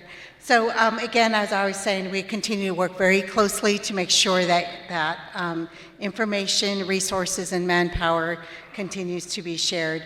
One component, though, that has required me over last night and activated this morning is to adjust where we are doing tracing. Tracing means that we need to, of these positive cases that we have, we need to be on the ground, making sure that we are identifying where these individuals traveled, who they might have had contact with, what kind of possible exposure there might have been. So that any delay in collecting this information is unfortunate for us, and so as of last night and then early this morning, I activated a public health or our epi response team. So we have team members at every one of our facilities now, and then I have established through our command center a director that's operating that program. So what that means is that we need to get on the ground to start collecting this data and make sure that we have all the information, and that what that does, then we will work with the individuals that might be exposed or might be possible carriers and isolate them or ask them to go into self-quarantine. So we are working around the weekend now. I have a team that will be out in all of these locations, prepared to follow up on all of these positive cases that we have. So this really requires the boots on the ground people that will be operating this new part of our incident command program that we have going on. We will, again, we've already stood up a robust system where we're going to collect data and make sure that this information is flowing throughout Navajo country to make sure that all the programs, including our 638 programs, our tribal programs and so forth, have access to this information, because we know that our patients migrate throughout the reservation. I also want to give just a very quick update regarding our supplies. As you've heard earlier today, we have limited supplies. We are working almost around the clock trying to make sure that we have access to all of the supplies that we need for our providers to be able to address the sick patients. At this point, we have less than 30 days worth of supplies. And of course, this is going to change depending on the number of positive cases that we have in our facility. So it is crucial that we work together to make sure that we are securing all the supplies possible. Now, some of you might know we do have a Gallup Regional Center that's located, of course, in Gallup, and that facility serves 35 health centers, some in the Navajo area and some outside the Navajo area. So we have locked down that facility, and we have completed a evaluation and inventory, and we are now dispensing only a minimum amount of inventory based on the needs at each facility. This is necessary and required, because until we're able to replenish our inventory, we cannot afford to have any facility out there without the necessary supplies and equipment that they need. We know that there's been, I know that we have received from our first responders, which are police officers, EMS staff, CHRs, asking us for appropriate and sufficient PPEs. At this point, we can help in only a very, very minimal capacity, because I have to make sure I have supplies for my staff. This means that we could possibly have some staff out there, our first responders, without the necessary gear that they need to do. And I will close before I turn over to Captain Johnson. Is that, you know, I have a great team. I have a lot of medical staff that are working almost around the clock to make sure that we are mitigating the situation that we're in. So I appreciate your consideration of them, and any kind of shout out that you can do for your health centers, your health center staff is appreciated. And I do have one more ask of you, that we're getting multiple requests now from these communities that are being directly impacted by positive cases. I'm asking that you work with me and help me try to calm the community and provide information as best as we can. We have, as I said earlier, translated a number of our material in Navajo, and they have been posted throughout our facilities. If you need copies or copies of videos, we are glad to be able to share that with you. So at this point, I'll turn it over to Captain Johnson.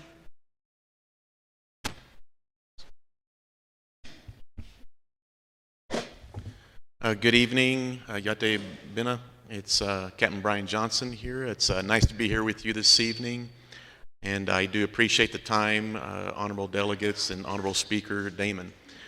Just to add a couple of comments to Mrs. So's words, I just wanted to reassure the council that there is communication going on, steady, real communication going on at all levels. And I just to give a couple of examples, we are communicating every morning with our IHS headquarters out of Rockville, Maryland. We have a daily incident command check-in call where information is being shared. Those conversations that are happening up to the Department of Health and Human Services level, all the way into the White House, information is flowing, so we are being given access to those those sources of information. And we here are sharing our information. So on a daily basis with our Emergency Operations Center, we're collecting data and we are sharing that every day. For example, at 2 o'clock, we submit a situation report to IHS headquarters, and they're able to review and understand nationally, including Navajo, what is going on and some of the issues that we're facing here. Similarly, in the area office, I do want to mention that similar to what the Navajo Nation is seeing, we are taking action within the area office to do social distancing, where we're working with our staff. We do have individuals who may have either chronic conditions or immunocompromised situations, and we're working to do telework. We're working to work with our staff to protect them as well. Area office will be open. We will have individuals there receiving calls, providing feedback. We'll continue to work with all of our incident command posts out at the service unit level. That's not going to stop. We're going to continue. And again, making sure, because the data are extremely important, that we're submitting up to headquarters. We know that we have not only some council delegates, but we have on the executive side with President Nez, there's various folks reaching out to the White House as well, and so we're providing all the information that we can, and happy to do that. One of the unfortunate things that we see during cases or situations like this is we do get a lot of misinformation circulating in communities, and that's unfortunate. In today's world of social media, it's very difficult to control that, and we want accurate information being out in the communities. And for example, we are hearing certain information. There's been information going around about deaths related to COVID-19 here on Navajo, and we have been tracking this, and I can say that from the federal Indian Health Service side, we are not aware of any deaths at this point, all the way up to 30 minutes ago, related to, there's no deaths related to COVID that we're aware of, and we are tracking this as closely as we can. Now, I do want to say that there could be a situation come up where if say one of our 638 facilities sends a patient down to Phoenix and something like that takes place, it may take a little bit of time for us to get that information and feedback, but we are communicating, and at this point we're unaware of any deaths. So I just wanted to reassure, if you're hearing that, we will continue to follow those conversations. If we're hearing it in the community, we try to track to see if there's anything real going on there. We are sharing information as soon as we can with the Navajo Department of Health, with the Epi Center.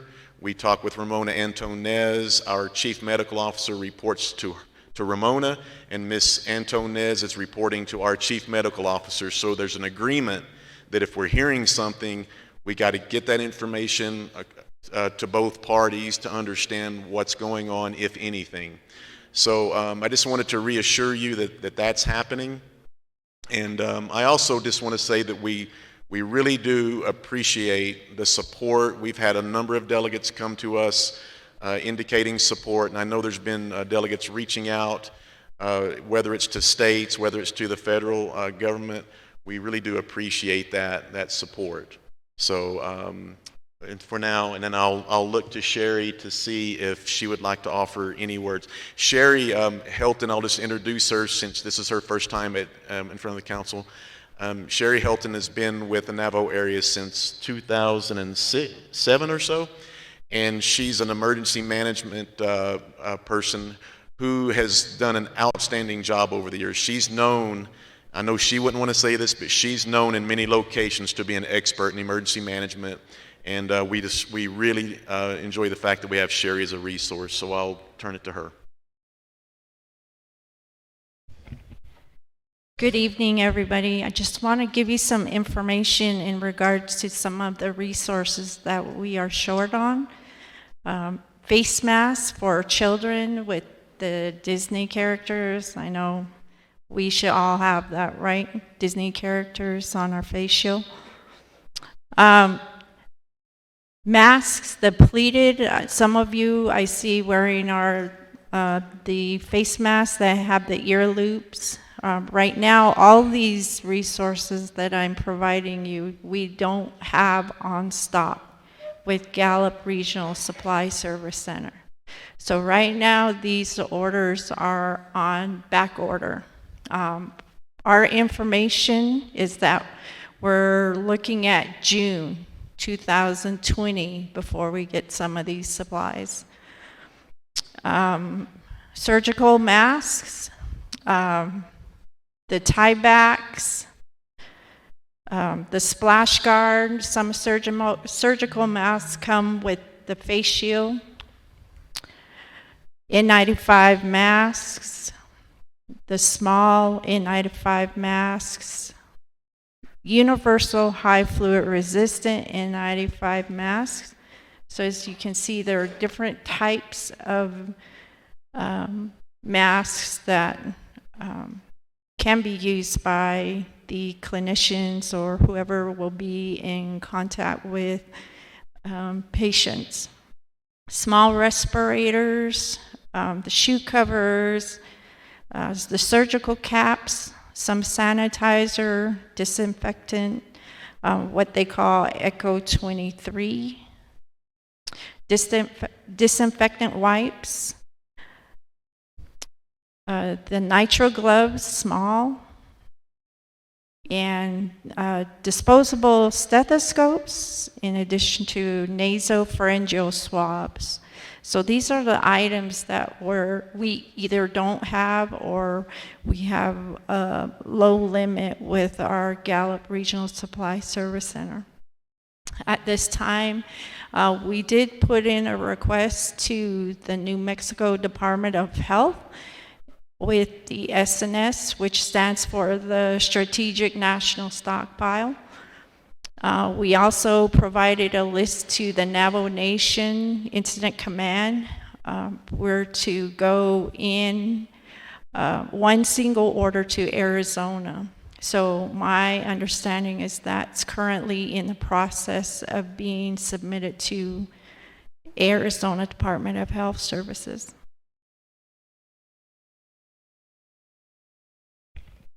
I'll just comment real quick that we know that nationally, for the personal protective equipment, it's an issue.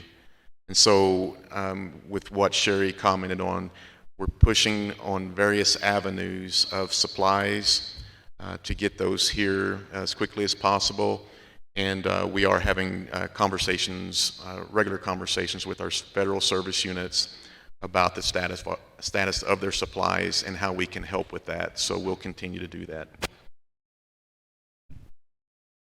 Thank you, everyone. That concludes our report for the Navajo Area Indian Health Service.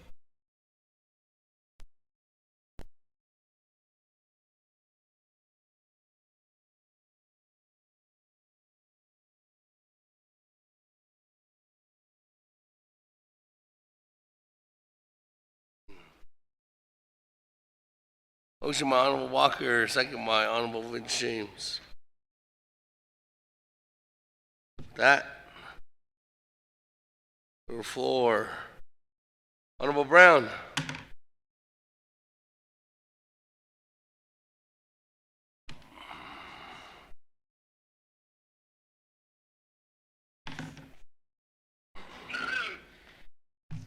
Honorable Brown, the floor is yours. Yate, Speaker, Ado, Shananta, Shikado, Shitne. Yeah, thank you for the report, Ms. Doe and Mr. Johnson. I just wanted to express some of the concerns from Kayenta. My first question would be, is there enough tests there for our residents that are impacted there. They've been trying to, they've been going to Kayenta, IHS, and they have been turned away. They do have symptoms. So what are we doing to help these individuals? And the second thing is, some of the students, can they be tested also? Can you hear me?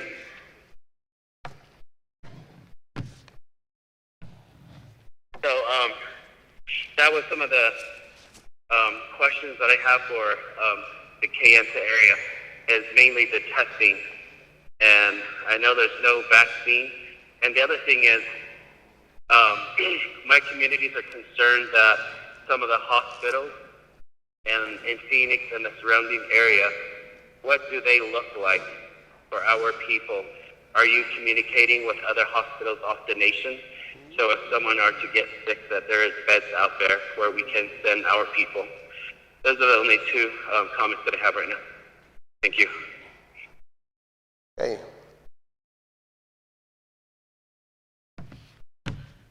So, when we go back to you one-on-one or collectively at the end? Up to you. Actively. Okay. Next one, Honorable James.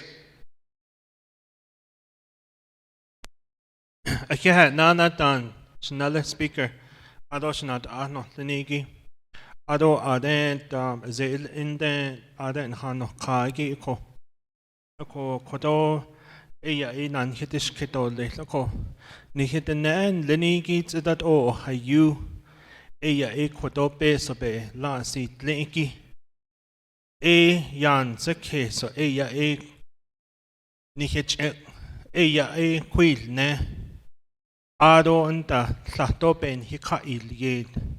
Jukut ban saha kesen leko. Akwa eki to jo bahanet ako. Ako nihye ade zil ende behaz ani koko ahade ta halape naha jos bako nihye chekwil ne koko nihye behaz ani eto tanne. Any donation to IHS, your policy says there's a restriction to that. Okoko ela kodo hajoben hit kodid lehnso. Adon hit the naigito ya akunzen do lil. Di kodo peso be las ligi koje asati kojit ya la nihiga choko.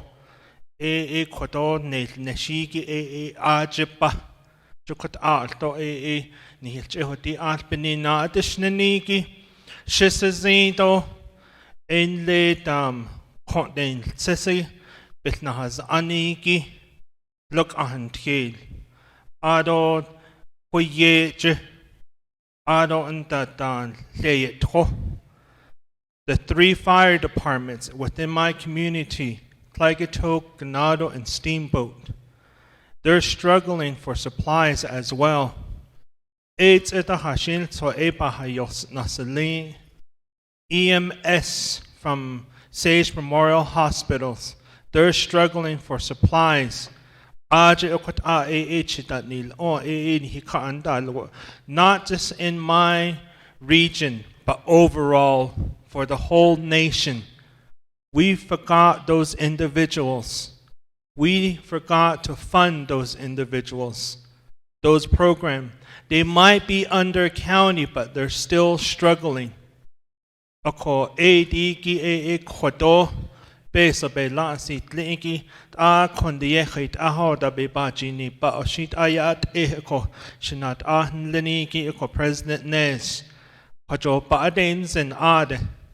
Oko aje benan nation liniki ide del on hunzat hol jish ilto oko bahonet zanit alkhan saha kes ekhilt aho akhan saha kes oshi adot aho ya eti big dit leth jokot ban sis kes zindo kot sad lini be hanana street do leth.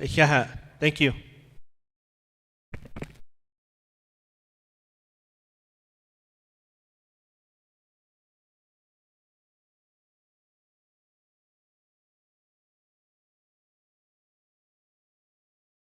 Ano ba yung mabigay?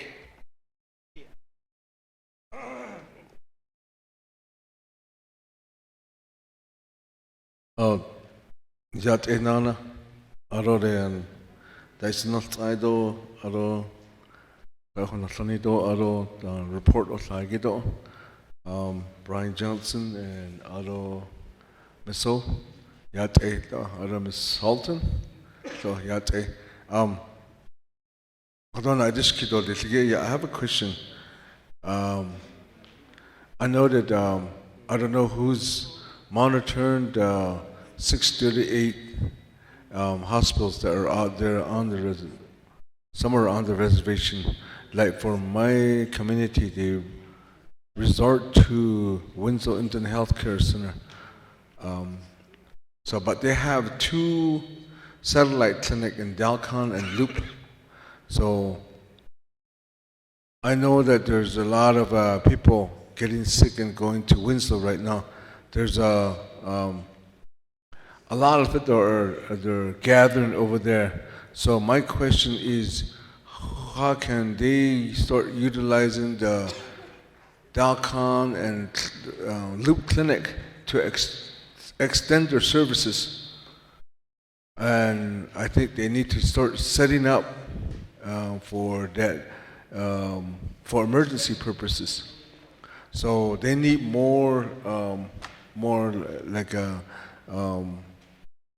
to have the I know that the Dalcon Clinic and Loop Clinic, they're there for dental. So I'm not sure if dental is a priority now. So that's one thing that I wanted to know, who do we need to talk to extend their services? And then, like I said, where I live with that community in that vicinity, I have some doctors that are there. And then there's some nurses that are there, that are my relatives, that are my sisters.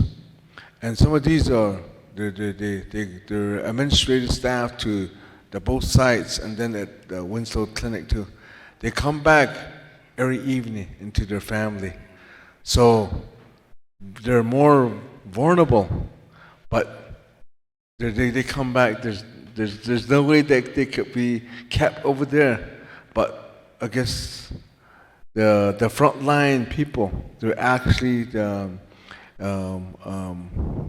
take care of these sick people. They're there. And they go in there with them, and then when they're coming out, we don't make sure if there's nothing on them, but they go back to their home. So we live there. So my concern is, what's the whole plan for them? Is there going to be any kind of like where they have to stay at their, maybe there's Dalcon clinics there, there's homes there, the BIA homes that are there for like for there's some apartments there. I don't know why the IXS or not IXS but Winslow Indian Healthcare is to start having these nurses and these people that are working at that clinic to start staying there, and then they can somehow they could stay there. They're tired now, so I don't think we really over here. There's seems like there's really nothing we could do because we don't handle those kind of people. But like I said, those people are there actually. They're every day, and right now there's cases that are confirmed in the area, and there's Winslow Indian Healthcare Center, and then also at Little Colorado River, and we don't have that information from them. But through my my relatives, that they said that they have confirmed cases in the area and within those healthcare facilities. So, I mean, my family and I would just pray for them, and we just bring them, and then we just do some protection prayer for them that to go back and do your work, and they come back into our family. They live just right there. So seems like I live in that, but that we always tell them that that we need to all we need to do is just pray. That's it. But they're out there with them. So it seems like over here, we don't even handle those kind of people. So this, my question is how can we talk to those 638 operation? Who handles them? Maybe I don't know any kind of cases too, like the emergency command center here. Do we report to them about that? And we don't want to run to you all the time because you guys are busy. I thought that those emergency people that are here, like Calvin, David Nash, supposed to be here. All right. Sorry, Honorable Elmer Gay. He needs some time. Moving on down, Honorable Stewart.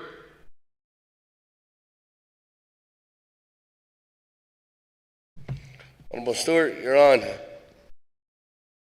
Hey, thanks, Speaker.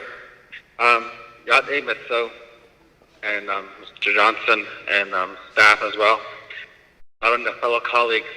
My question, not really question, but comment, is that I want to say thank you for all that you have done and all that you continue to do for the nation and assisting where you can and knowing that you have come before council, explaining the purpose of what protective measures to be taken. And my concern is for Navajo Nation employees. We have a division director who continues to send out staff with no PPEs and also no regard for their families as well. It seems like this has just been something that was just like, okay, well, it's out there. It's not going to come on here onto the reservation. But now it's at our doors. It's right here now on the outskirts. We talk of our nation being protected by the 4 mountains, 6 mountains, yet it has come in. My fellow colleagues, my brothers have asked for ceremonies to be done for that protection of us. Elders have approached us to say, what is going on? This virus that's out there, what is it? How is it? Like my brother Vince has said earlier, we don't know what it looks like. Like, yeah, this is what we're doing to our people. And then now, I have some employees, community members contacting me through social media, asking me, what can we do? What can be done? What are you going? What does the council look at in this case? And really, and being home today, it's not to just stay away from there, but it's for the protection of my family, my mother, my sister that I live with here. And to be a better leader for my community, I want to make sure that I stay strong in that way.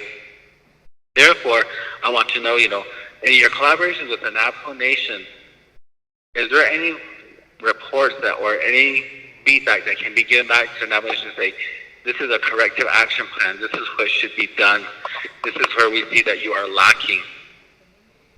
Because right now we have staff out there, my brothers have reported it, that are out there without the PPE, going to these homes, serving meals to our seniors.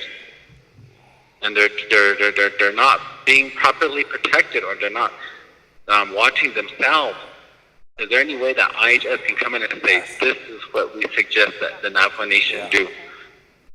Those are my comments back to you, because I see, Mr. Johnson, wearing his attire every time, and that was explained to us already what it was meant to do. So I thank you in that way. Those are the only comments I have. Good.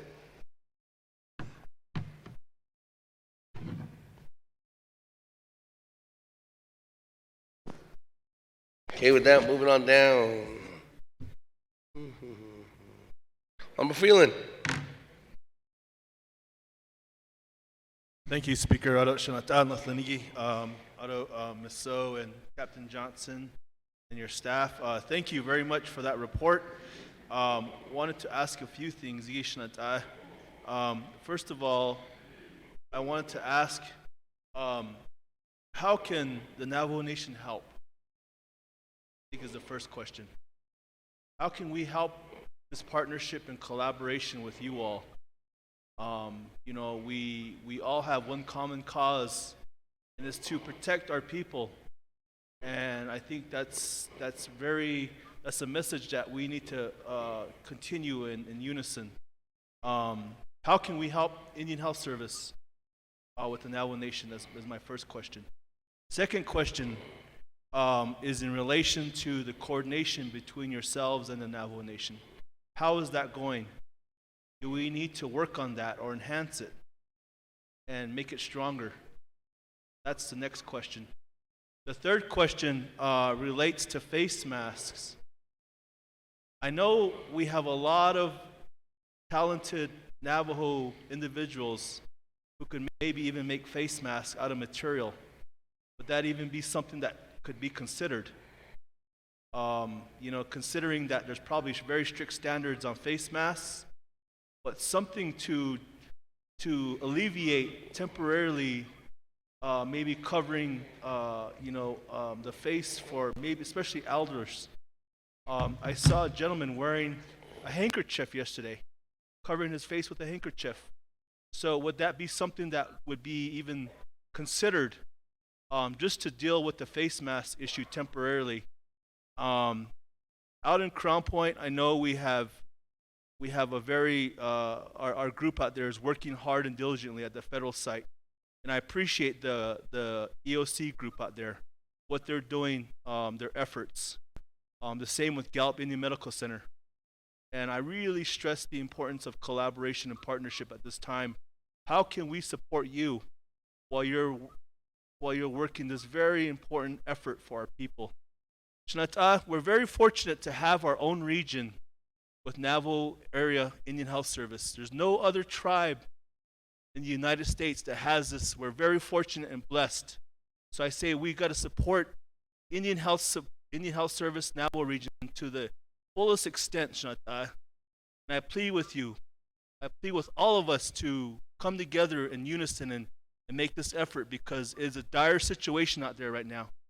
Knowing the complexity, the contagiousness of this virus, we need to be very careful as well and leading this effort and working together with the president, with our federal partners, IHS and BIA, but more importantly, work with our people, and we need to educate them. And I've been texting my chapter presidents throughout the day, and I asked them, we need to make sure that our people start staying home. That's a very critical piece right there, and laying low. So I wanted to send that message out of effort and collaboration, and then maybe also if there's any updates that you give to the president, if you could give to the speaker as well, and that way it could be communicated to us. That way we can share with our specific regions out in the field, because we do talk to our chapters consistently on a daily basis. So speaker, I don't know how much time I have, but if I can, I'd like to reserve the rest of my time. Thank you. Your time at 1 minute and 15 seconds. Okay, everybody else. Let me go back. Honorable Paul Begay. And then Honorable Eugene So. And then I'll come Honorable. Oh. Thank you. Sorry, Slater. My bad. I just want to keep you here till the end. That's why. Thank you, Honorable Speaker. Colleagues, atin hinahisol khanigido atidan hinosagi. I did mention when this president, or right before the president got here, there's been mention quite a few times that we need to keep people home. If we just talk about keeping people home, this is not to restrict people to stay in their home. At least we have a document saying that we should have shelter in place. You know, when you really think about it, the bold move that the governor of California made to look after the 4 million people in California, to tell them to stay inside their home. A reservation is 27,000 square miles. as long as we don't have something in place, written, documented, we're going to have people driving around, traveling around, doing their thing out there. If we have it documented, hajo nalsos bakar el diago. Because as long as we have people mingling out there, this issue, the crisis, will continue to spread. You know, this doesn't restrict you from going to the doctor or going to get something from the grocery store. These essential stuff, those you're not restricted from that. But we need to have people stay inside their home. Very important. That's the way the majority of the suggestion points to having that be done so that we can at least contain or restrict the virus from spreading. I wanted to mention that. I don't know what avenue we can take. Maybe give us an advice speaker or advisors. What can we do to put it in writing? And let's put our nation in shelter in place.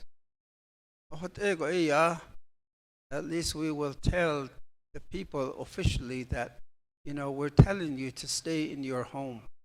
We can help the health department because there's a lot of people out there. You look on social media, people are out there in large numbers still today. It's going to happen tonight. Thank you.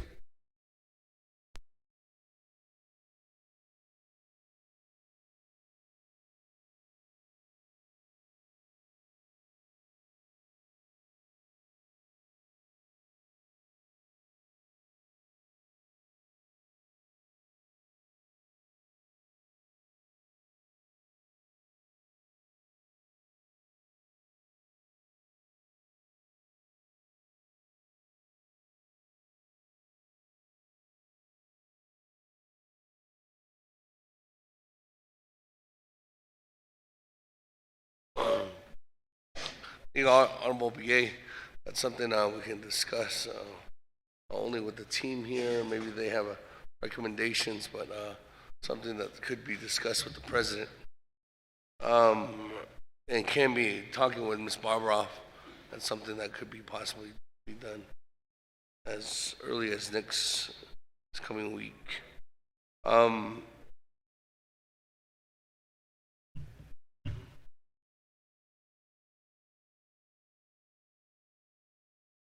Because I don't know how many people are going to go to Gallup tomorrow. You know, so that's something of our caution, of our concern. Honorable Gay, thank you for bringing that up. Moving on down.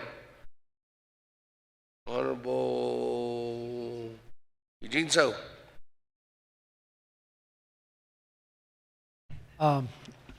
소도 나 아저씨 기도도 맛있네. 나도 이게서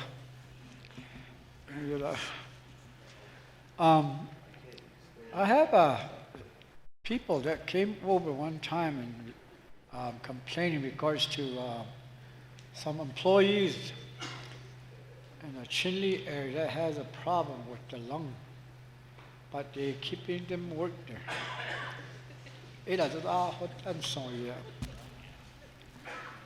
So that's would they let them stay working? In this case, I thought there's some risks. How far would it be a risk for a person with a lung problem?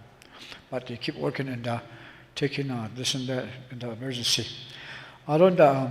How long? What are we looking at? How far is it going to take us? Like the United States, it's doubles every 3 days, double nothing. It's really going up. and the deaths are going up. Because are we ready for it? Like maybe 50 to over 1,000 patients. Where can we put them? So if it's going to hit us hard, where are we going to put these guys?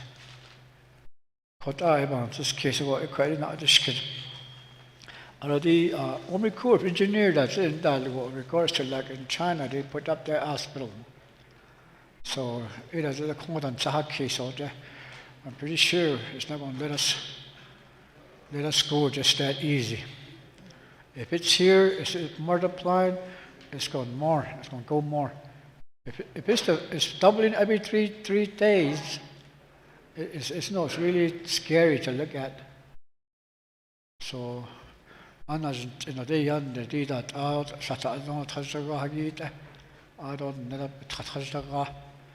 then you give it to somebody else, and they give it to somebody else, and then it keeps going.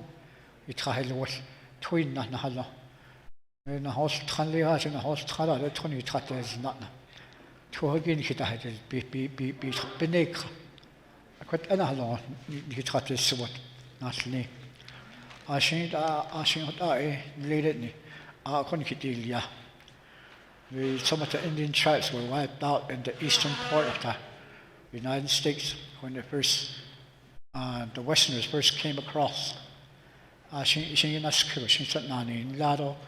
to wipe out a lot of tribes.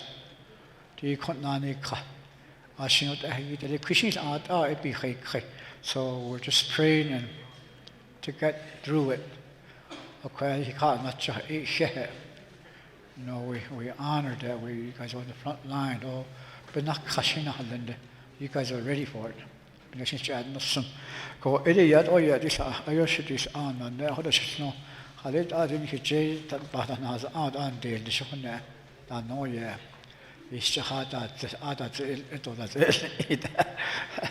Then another thing, one more just went straight, okay, yeah. And I realized that Walmart chose 24 hours. I thought 24 hours better because it kind of spread out the people. Like I used to go when there's nobody over there, get my stuff. It was better that way. So she stays on, and then it gets crowded in there. So it would be better if it's spread out, that way. It's better that way. I don't know how much authority you guys have with the stores, but I think it's better to have it spread out. Like 24 hours should be kept open that way, And you don't really see a lot of people in there. It's just those machines when you cash out anyway. So, that's why I don't feel good about it. Like when we go over there at 6 o'clock or 7 o'clock when it's open, then close at 9 somewhere, all the people has to cram in at that hour, those hours. So, thank you.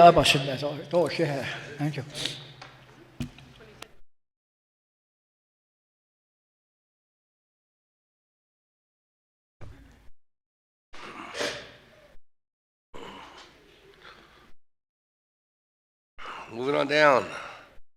Honorable Slater, the floor is yours.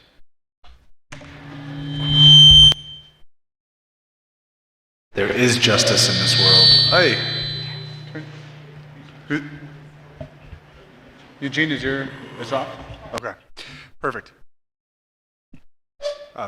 First, Captain Johnson, Director So, thank you so much for your work, and I'm sorry that I'm blanking on your commander right now. I just got caught off guard.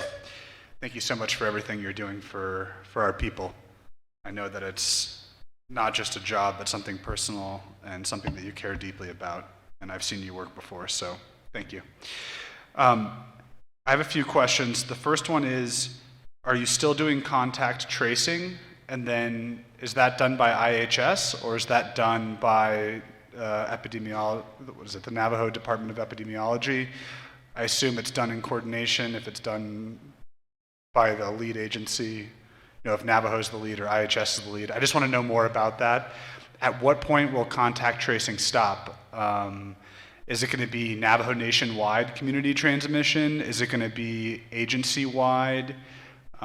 These are some of the things that I think are important for us to consider as we think about supplies and some of the measures we might have to take as a government. The other thing is for the IHS facilities, is there a preference that if you have severe symptoms and believe you need to be treated, that you call first? Or could we get some guidance on those individuals so that we can tell our community members and just reaffirm, hey, if you have severe symptoms and you have the underlying conditions, et cetera, don't just run to the hospital because you may be infecting people. Because that's what I've been telling folks. I'm saying, hey, it's important to not go get tested until it gets severe, but then contact the facility so that there's a plan in place so you're reducing the potential for transmission to other individuals. I just appreciate if you could speak to that. I'm also interested in knowing, I asked this of the Chief of Staff and for the President's office and a chair and vice chair's call, but didn't really get a response. I want to know what sort of modeling exists within IHS and if Department of Health has provided anything to you to that effect for how quickly and to what extent this could spread within our communities. I think that that's really important to know because I've seen that reported in other governments, whether it's the state of California or especially New York. I think they were looking at 45 days from now having a peak of 110,000 cases. So, obviously that's a much different geography and density, and it's a different situation, but those are the sort of data points that as leaders we need to sort of start digesting, because from everything I've read, this is not going to go away in a few months. It's going to be with us probably for 1.5 to 2 years. And so we need to start contemplating, because we don't want to be rushed into making hasty decisions, how we construct our government and our daily lives. And these social distancing measures are probably going to have to, be in that sort of tapered, maybe 2 months on, 1 month off, to prevent us from seeing a dramatic increase in cases on the nation. So as leadership, we need to go back to our constituents. And so that sort of modeling and thinking about how quickly it could ramp up, is it going to be something like New York City where it's 45 days from now?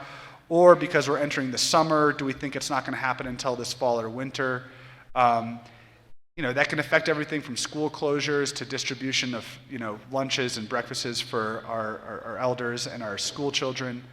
And then what sort of relief we should be petitioning to the federal government, especially for our small business owners and our workers. There needs to be broad, equitable relief. That's not under your jurisdiction, but these are the data points that inform us.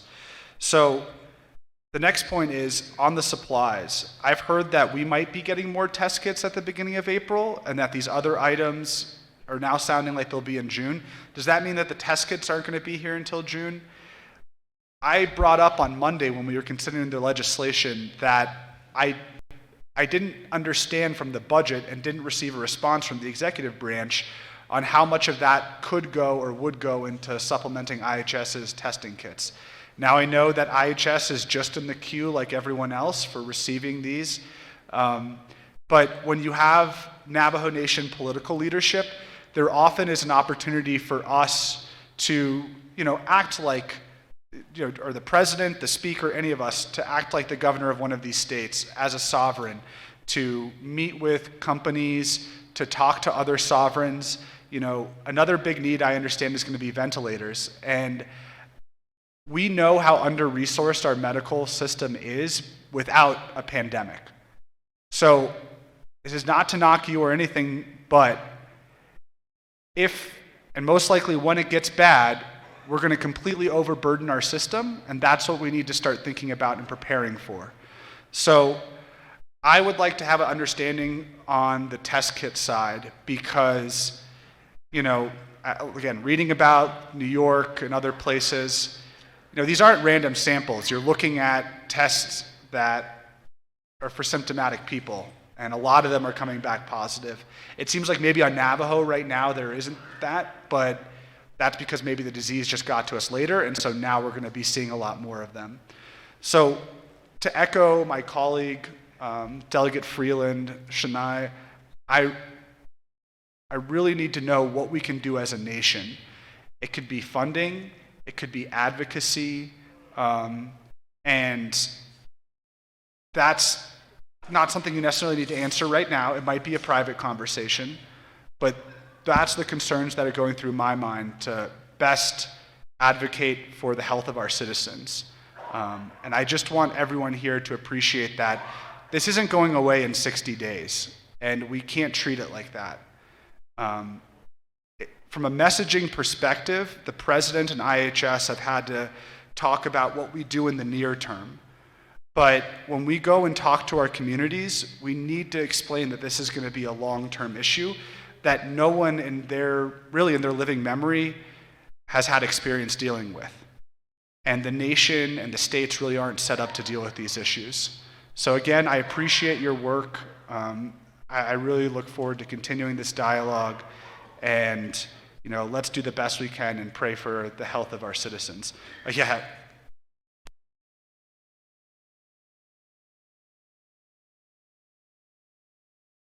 Hey, with that, we go back to the panel. So. Thank you, Speaker. I will try to get through these as quickly as possible. With regards to the comment made regarding Kayenta and the turning around or the turning away of patients, we are at the point now, particularly at Kayenta, where we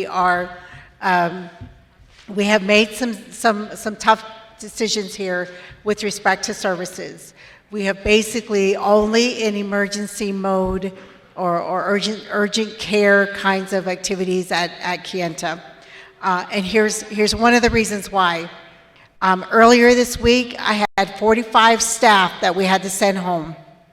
And so not only are we dealing with the issues that we're dealing with right now, but we're also dealing with the panic and the fears, exactly all the things that you have talked about in terms of where our people live, where our employees live, and how we make sure that we have all of the necessary supplies and protective gear that they need to do their jobs. So one of the things that we're looking at right now is that we will probably work to shift some of the services from Kayenta to Inscription House, for example. And so maybe we will just do all the pharmacy services out of Inscription House.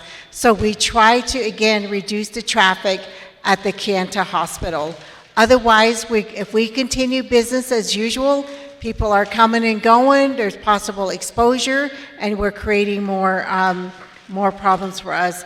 With respect to the testing that was raised there, I think that this sort of goes to some of the other questions that were raised.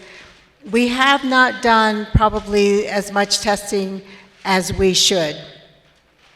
And therefore, that could lead to additional positive cases or other numbers that we're talking about. One, just because of the limited amount of testing that we do.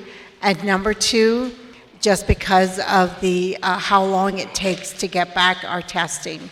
So we're looking at a 45-hour response, which is 2 days or 4 days to get our responses back. That is not good in the situation that we're in. That's way too much time, and that goes exactly to what I talked about in terms of monitoring, collecting data, doing surveillance, and the tracing of each of these people. Which means, like, for example, if I was here today and I'm positive, and I turned out, somebody should be coming in and saying, who was here with Rosalind at this time? How far was she sitting? What was she doing? What did she touch? And all of that. That's absolutely critical, and we need that data right now. So that's just giving you an example of how complicated this is, but also how we're already at least 10 days behind in gathering the data. And that goes to, again, Delegate Slater's question about how do you see what's happening? If you don't have data or good data, you can't even project out. We have 14 right now. 2 days ago, we didn't have 14. These are the ones that we are tracking in the Indian healthcare system. What happens now that you're hearing different things where there's maybe cases in Page and other places, that's not even part of our data system. That's a problem. And I think that that's one of the things that we need to regroup here. And I think this morning we had a conversation with the president, and all the healthcare system on the Navajo reservation needs to be viewed as one healthcare system. So number one, we know where all the data is at. We know where our patients are at. We know where the positive cases are at. If there's resources that can be shared, you can easily share that across one kind of system as opposed to different system. I'm going to go down to the donation question. I have authority, and I'm ready to accept up to $1 million. I have authority to accept donations up to $1 million, as long as there's rules that I have to comply with. But there is a mechanism for Indian Health Service to accept donations. Mine is $1 million. Indian Health Service people above me have more authority than that. And so if you want to give us money, we're ready to accept that. With respect to the fire departments and our first responders, I am very concerned about making sure that we have adequate resources for them. Even the transportation of people that need to transfer our patients like that, we need to make sure that they are properly protected in everything that we do. With respect to Mr. Begay and the question about the specific questions about the Delcon area, I did reach out to my colleague, Ms. Sally Pete, and I think she was going to provide some information with regards to, I suspect that every facility is looking at how to redesign their facilities. Like I said earlier, I'm more than likely very soon going to redirect traffic for maybe the less sick people or the prescription refills. I will move that to Inscription House within the Kayenta service unit. At Chinle, we're looking at devising the same kind of a plan where I'm going to defer some of the non-urgent cases and people that just need to see a provider. I will probably shift them over to Tsaile or Pinyon. So we're going to have to strategically redefine how we're going to utilize the resources that we have, including the facilities. With respect to our providers, our first line staff that are actually treating these very sick people, again, I cannot stress enough the need for proper PPEs for every person that's doing that. So we're balancing that with the shortage that we have and making sure that we don't have anyone that's going to be compromised in the system that we have. So we're already bumping up against a real situation right now. With respect to, Honorable Stewart asked about PPEs. Absolutely, we are doing everything we can to protect our staff and their families, and the proper training is absolutely required to make sure that they know they're utilizing the mask correctly, they're changing as they're coming out of rooms properly, disposing of that, and then going back in with clean or new gowns and masks and so forth. With respect to communication of cases, I've shared before that there's one flow of information. It comes from my chief medical officer, Dr. Loretta Christensen, and it goes directly to the epicenter, Ramona Nez. There's one way that information goes. We are trying to reduce any kind of incident where information is getting out there. Also, on last Friday night, I reminded by email a letter to every one of my Indian Health Service employees in the Navajo area on the proper use of the social media. People have every right to do what they want to do outside work, but you cannot take our information regarding patients and be posting them out there. So that was a reminder, because I take that very seriously. And if I find out that someone has misused that, I will deal with that. It is that serious. We have to protect the people that we serve. With regards to Delegate Freeland, thank you for your question of how the Navajo Nation can help. I absolutely agree that the partnership, the collaboration, making sure that we're not duplicating the resources out there. As I shared with you what my new structure is, the reason we have to do this is because we have to track the patients. I have a number of team members, which I'm very thankful for, that are public health experts that know how to get in there and gather this information. As I said already, we are a few days behind because these people have now walked around different places, maybe travel to another community. We have to get on the ground to secure that information. Otherwise, we don't know, and that doesn't help us. And that goes back to the question from Delegate Slater in terms of how can we project. Again, we don't have the data. You can't project anything. It's just that simple. I think that there's a lot of good coordination already going on with the Navajo Nation. We'll just need to clarify where the supplies are at. There's supplies that Indian Health Service can secure through these through our normal situations that we have. And then there's, like, for example, and Sherry can talk a little bit more about this, through the state of Arizona, they want 1 unit of a request for supplies, meaning that IHS needs to get their numbers in, the tribe has to get their numbers in, the 638 programs have to get their numbers in. They don't want it fragmented, and so that's a very important level of coordination that has to go in so we can get in the queue to get the supplies that we need. That is being led by the Navajo Nation, so they're coordinating that request through the state of Arizona. But there's also, even nationally, a little bit of confusion with respect to how tribes actually access supplies through New Mexico and that. So we're working hard to try to clarify and make sure that we're going through all the proper steps to get that. With respect to how we can make masks and what, I'm going to go back to my experts and see if we can get some additional information for you on that. And reports, I will definitely work on trying to put just a one-page report that might be helpful to you so you know what we're doing. That's how I communicate with my staff. They know in real time just where we're at and how we're doing business, because they're also busy in doing that. Just a comment on Mr. Paul Begay's comment. I believe we're very close to doing a Navajo Nation lockdown.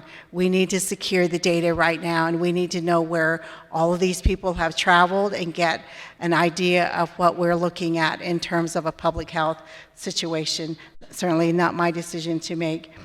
With respect to Mr. So's comment about the risk to employees, again, this is a very, very important, as I said earlier, I have 45 employees that we sent home from one service unit earlier this week. That I might as well close the door of that hospital if I get any more than that. So it's not a good situation that we're in, and protecting my employees is absolutely my priority at this point. With regards to, again, Delegate Slater, in terms of the contact tracing from the Indian Health Service side, I just activated my team this morning, and I gave you the description of how we're doing that. I'm fortunate to have very good people that will be on the ground, and we were able to set that up last night. And they're out there, they're probably going to be out there all weekend. One of the things that I have instructed them, well, they will have proper PPEs when they go out there. So we're making sure, I need to make sure that the people I have on the ground and asking to do this very difficult work now will be properly covered and protected. Countrywide, in terms of how wide supplies are, I cannot stress that enough. This is a nationwide problem. So coordination of our needs as one healthcare system is crucial. Unfortunately, IHS has one system that it works through to get supplies, and then the tribal health programs have another mechanism in which they get their supplies. We are still asking that sick people that might have the symptoms that have been described, please call ahead. We have a nurse call line that was already in place at Chinle. We are now deploying that nurse call line throughout Navajo area. It means that If I feel like I have a question and I'm feeling sick, I can call that nurse line first and get some advice from from an expert that might then tell me, Rosalind, you need to go to here, or you're okay, just stay at home and stay isolated and so forth. So we're trying to find all kinds of resources that we can to do that. But if a person feels that they are sick and falls into this either high-risk category or has the symptoms, we want to make sure that they call ahead, because one of the things, as you have seen in all of our facilities, we have changed our entryway, we have changed some people, we're just letting them drive up, and we're checking them right in their cars so they don't have to come through the facilities in doing this. As I also said already, I think the lack of testing and the time that it takes for testing is going to make it really hard to really guesstimate or determine how far this is going to go. But the surveillance data and the tracing data will help us at least wrap our hands around the situation that we're in right now. I absolutely agree, Delegate Slater, this is not going to go away in the next few weeks. I absolutely have to monitor my manpower. I have doctors that go down. It is not a good situation for me to do that. So I hope that I have answered all of the questions, and again, I want to thank you. I also want to close here by saying, I think it's important to give you information. I think it's important. Some of you I have on my phone now, I'm calling you directly, so you know what's going on in your facilities, and I think it's helpful because you're going, as information gets out, you're going to be the first people that are going to get your phone calls and so forth. So I'm working to do everything that I can to help the communication part with from the Indian Health Service to our tribal leaders, and I will continue to do that. Thank you very much.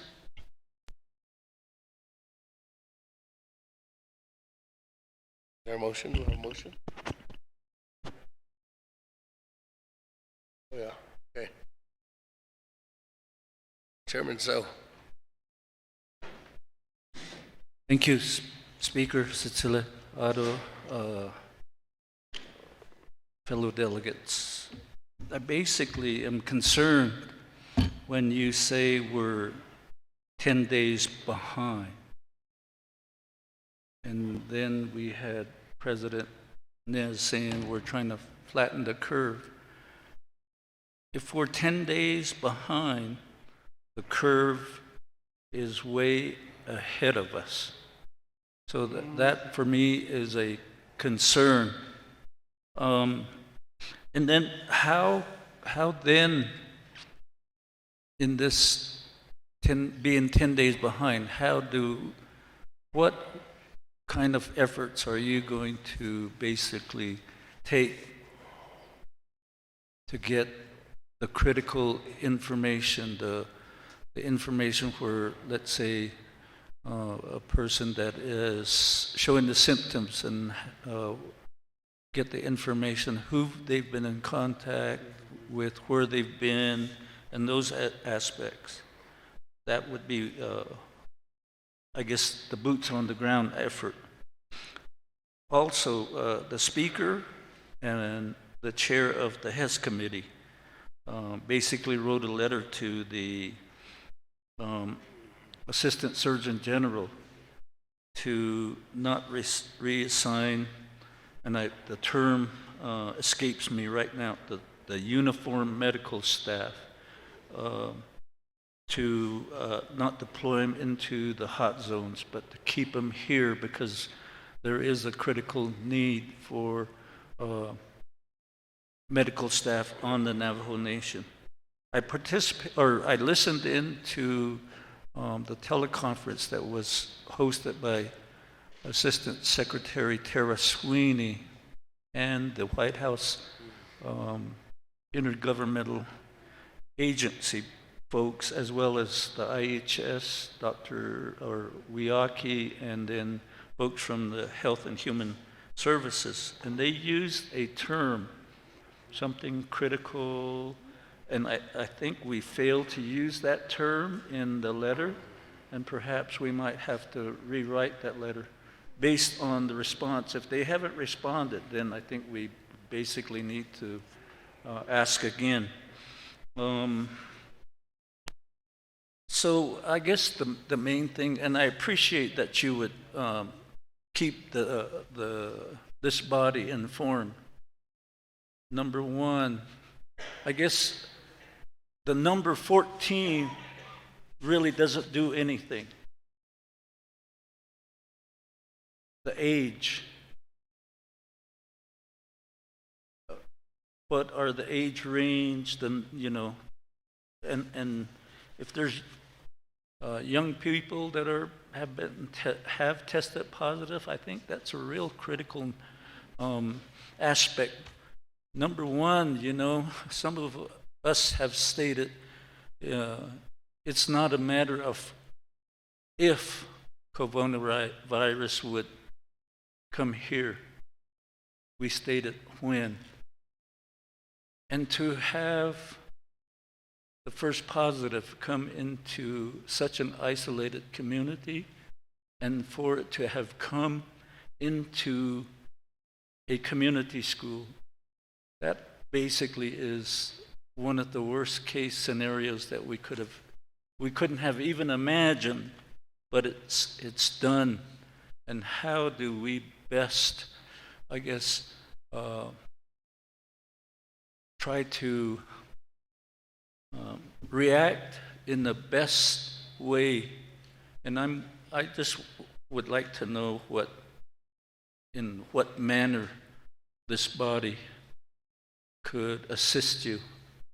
I think we've already made our congressional contacts. We've already made the different, for the state of New Mexico, the governor know the need. So that is, I guess the other is, the reason I'm asking for this an expounded spreadsheet on the ones that have tested positive, because as you stated, data would drive critical decision making. It would drive critical planning. And so that's how come I'd like to get a little bit more, an expanded spreadsheet in that respect.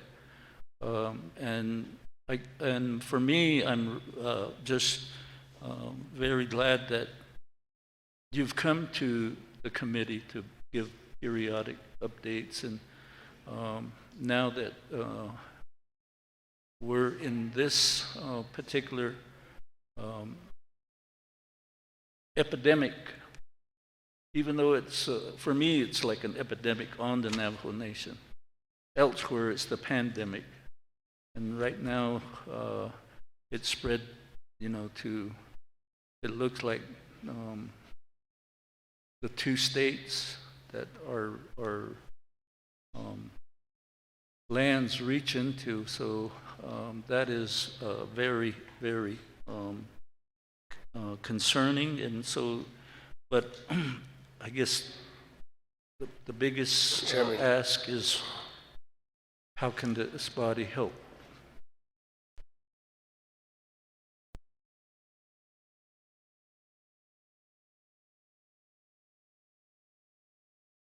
Thank you, Delegate So. If you look at the last part of this document that I sent out to you on the last page, I can try to explain really quickly how we would get boots on the ground and talk about that. So you can see that this is the operational section of our ECO, and then you can see that we have instituted a EPI response branch. Chanel Damon is a very, very skilled person in being able, she's a public health, she's gone through these kinds of things before, so she's the best person to put there. We have also included to the right of that a data where we're going to be tracking data in real time.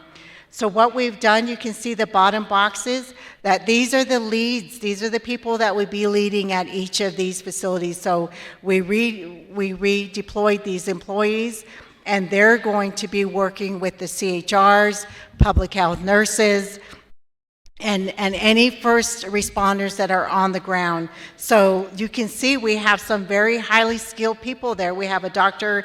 Wong, she'll take over the Kayenta hotspot in the Kayenta area. We have Dr. Jill Moses, who's very, very good at this. She'll take over the Chinle. So she will utilize every resource available to her to get on around to do the tracing and the tracking of all the cases that we have there. I intentionally included the 638 programs because, again, if we have a positive case at, let's just say at Tuba City, we need to know that that person that person traveled through Window Rock, that they have a meeting here, that they do something. We have to get that much information. So and I put right there, it's information sharing only. They don't respond, they don't report to me or anything like that. But it's critical in this situation that we look at the Navajo health system as one system. And so we're tracking all of the data right now. The information and the numbers that we provided earlier are only IHS operated facilities.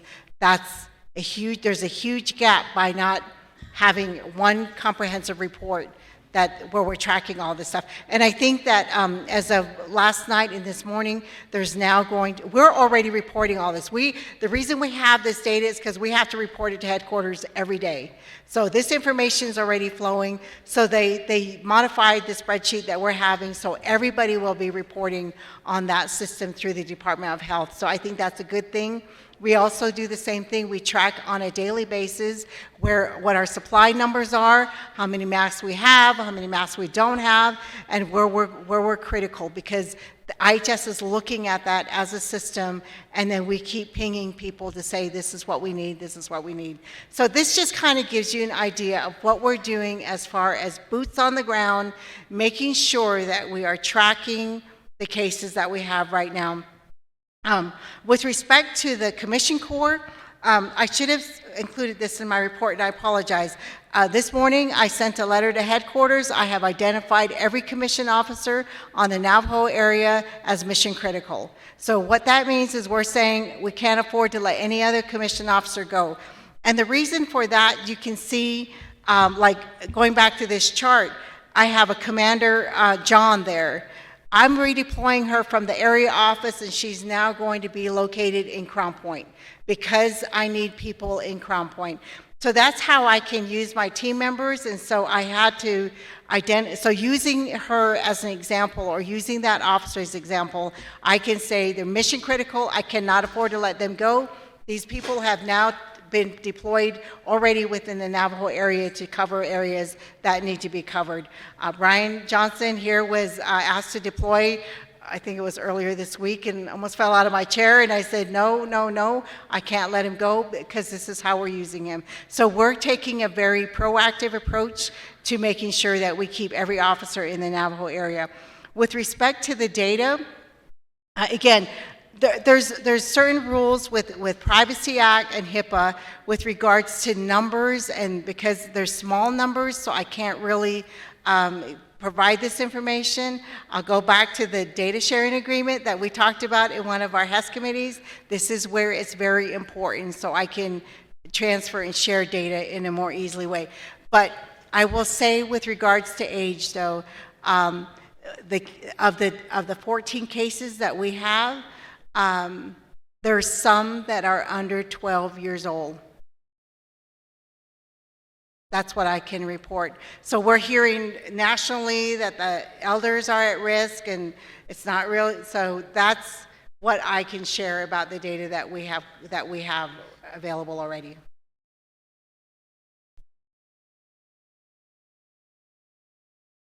Okay. Then on the bottom, so. Thank you, Speaker.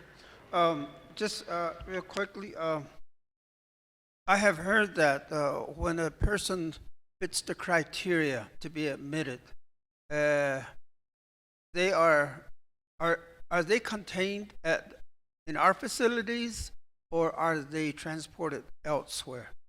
And also, going back to shelter in place, who has the ability, who has the authority to initiate or direct this shelter in place initiative. Thank you. Oh, so Yeah, thank you very much, Speaker. One thing is that we know that there's a shortage of masks and so forth, the PPE, and as the trustee to the Navajo Nation, here we're fortunate that we have an area office geared only to one tribe. And what I'm getting to is that how does Rockville, Maryland prioritize tribes? Because everybody here would look at tribes and you look at population. But you know, every leader here on Navajo would really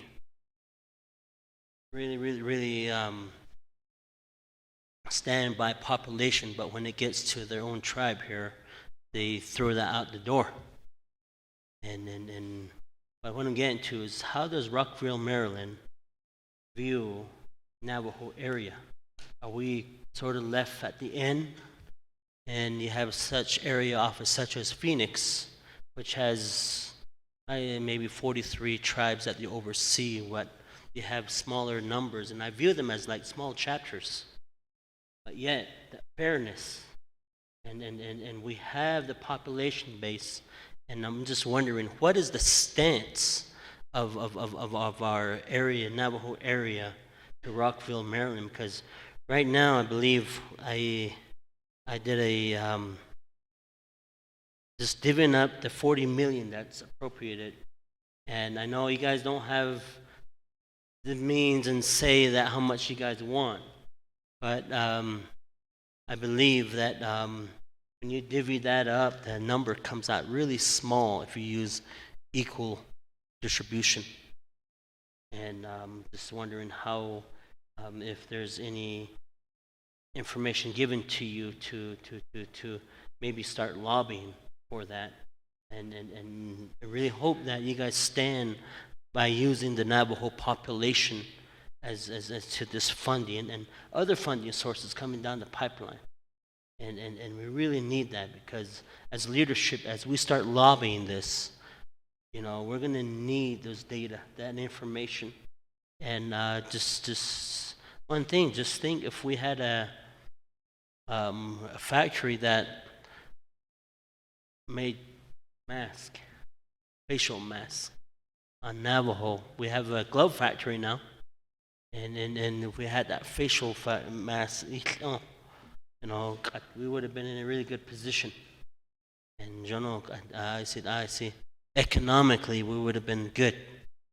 You know, that's one. The other is, how many commission corps do we have on Navajo that is here to stay? I know that you, when they say one's gonna go, they have to go. And although you may say no to them, but they still take them, because they look at the natural disasters and the need of the area. But I do support that we do fight for every commission corps to stay on Navajo that's here on Navajo, because they provide the essential health care for Navajo, whether they're a doctor, nurse, an engineer, or admin, or so forth. But we do fight for those key positions to keep them here on Navajo instead of getting them detailed out, because it's something that we have to fight for, leadership. You know, we have to make sure that we do support our IHS to keep those essential employees. Thank you.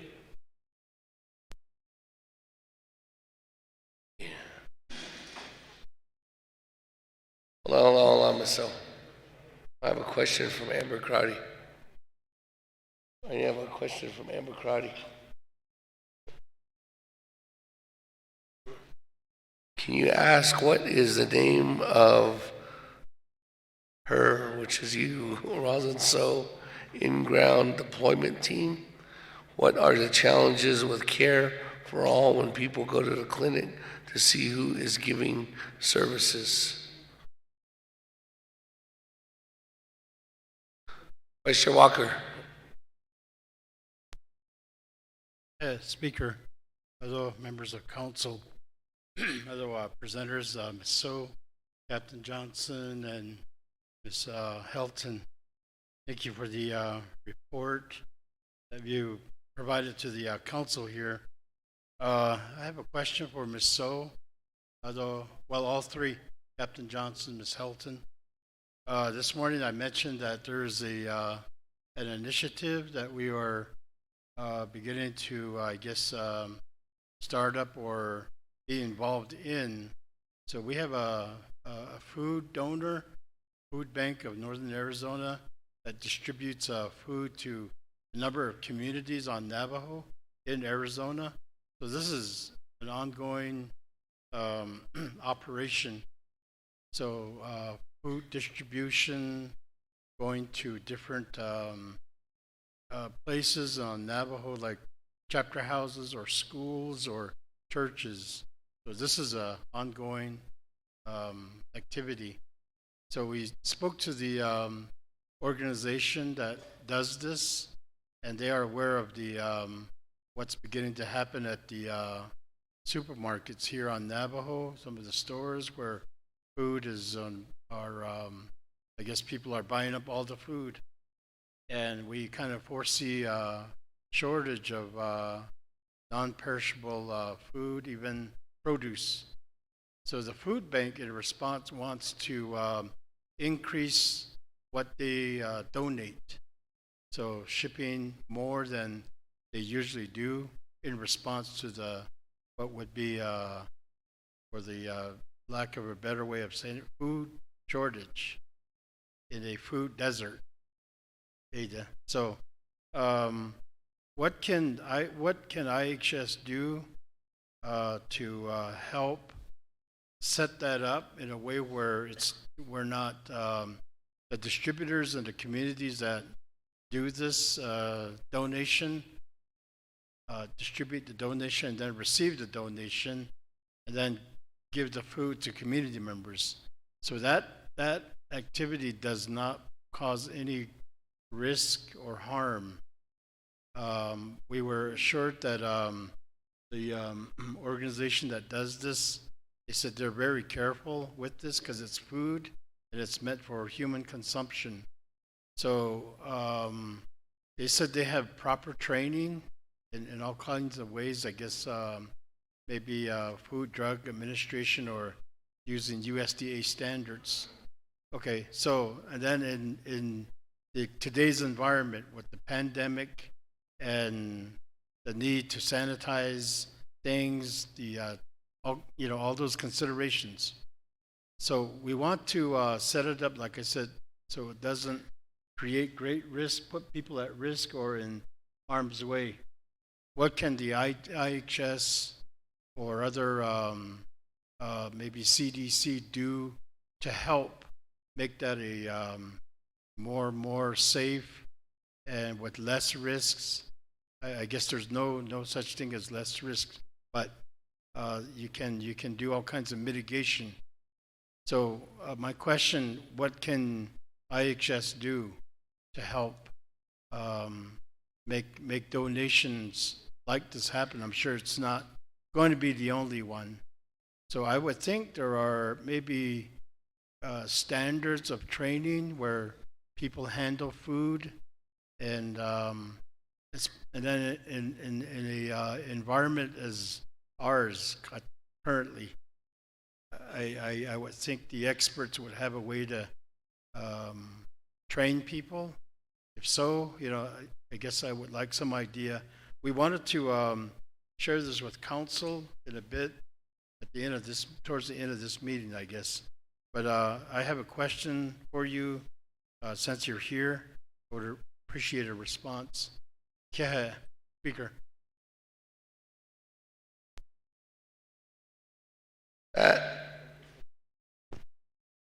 Moving on. I think Madam Chair Crotty is on the line. Going to clarify the question that I asked. Madam Chair. Thank you, Speaker, colleagues, all of our relatives listening online, and IHS. I appreciate it, Shade. Ms. So for being there, Captain Johnson and your staff. Speaker, for my colleagues, we've been on the line all day. I am staying at home in efforts to contain or to flatten the curve, and I would continue to advocate that not only our people, but that our leadership look at this emergency and be very serious about it, and realize in terms of whether you're showing symptoms today or in 5 days, as long as we're moving around and having meetings, we're part of the problem. So also then to self-reflect in terms of how leadership are conducting these meetings and how we're making sure that our colleagues and our staff are being safe. For the questions for IHS Speaker, I think what's important is for all of Navajo to get on the same page. We're having critical conversations in headquarters. Washington, D.C. does not know what Navajo needs. On the call yesterday, I was very disappointed with headquarters. Surgeon General Deputy Waniki, in terms of not really understanding the dire need of supplies that we need here on Navajo. And for Navajo Nation to step up and say, we are not like other nations, other Indian nations that are near urban areas. We are not small, isolated areas. We're a large population, a large land base, and they need to meet our needs. They need to constantly be asking us, what can we do to provide you supplies? What do we need to do to make sure that you get the supplies that you need? As they're arranging around the country, it's not about not just tech or not just beds. What are we going to do when our system? And it's not about dental. It's not about all of these extra things. It's making sure that our people have access to ventilators, that our people have access to the drugs that they're going to need so that they can breathe. And I think it's critical that Navajo Nation leadership right now call headquarters, set a meeting, and make sure that all of us are on the line. And I would say, Speaker, we all have legislative district assistants. They need to be briefing delegates on what's going on. They need to be reading the emails. They need to know what's coming down the line. They need to understand how Congress has not allocated enough money for us. How we have to get our leaders to make amendments that Navajo Nation is not forgotten.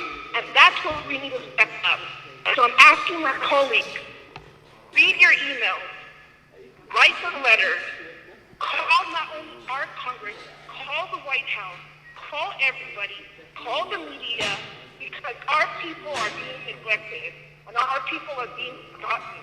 And we should be having the same kind of care that any other state is receiving, that any other federal program, and we need to be those advocates. And so I want to thank Rosa for being there.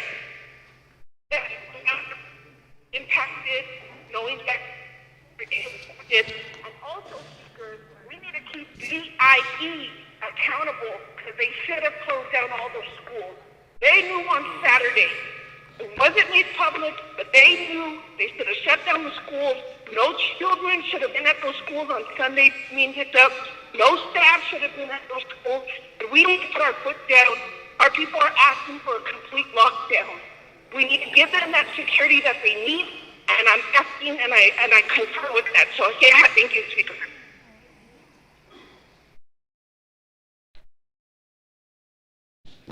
Okay.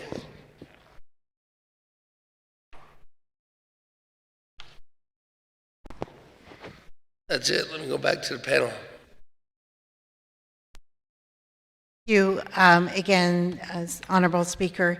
So with respect to going back to Mr. Begay's comment, it certainly is not me to do the shelter in place. I would certainly support that or encourage that if I were asked. With regards to supplies and from Delegate So I think that one of the good things that for the Navajo Area Indian Health Service was we activated our EOC on February 25th. We had already started talking about it and already started thinking about how we might provide services in the situation that we are in today. So we were already, we have activated our team at every facility. As I said, in real time, we track where every box of masks are, gloves, everything that we need is being tracked, and that's why we can tell you what we have zero about what Sherry shared already today. So I think that's a good thing that we already had our system in place, so the reporting is starting, and right now we're just waiting for some supplies to arrive. With regards to commission officers, again, I want to just stress that I am full support that we are in a mission critical situation for our officers. We have about 275, so those are very critical people. It's much easier for me to reassign commission officers than it is sometimes a civil service employee. So that's another good thing with regards to that.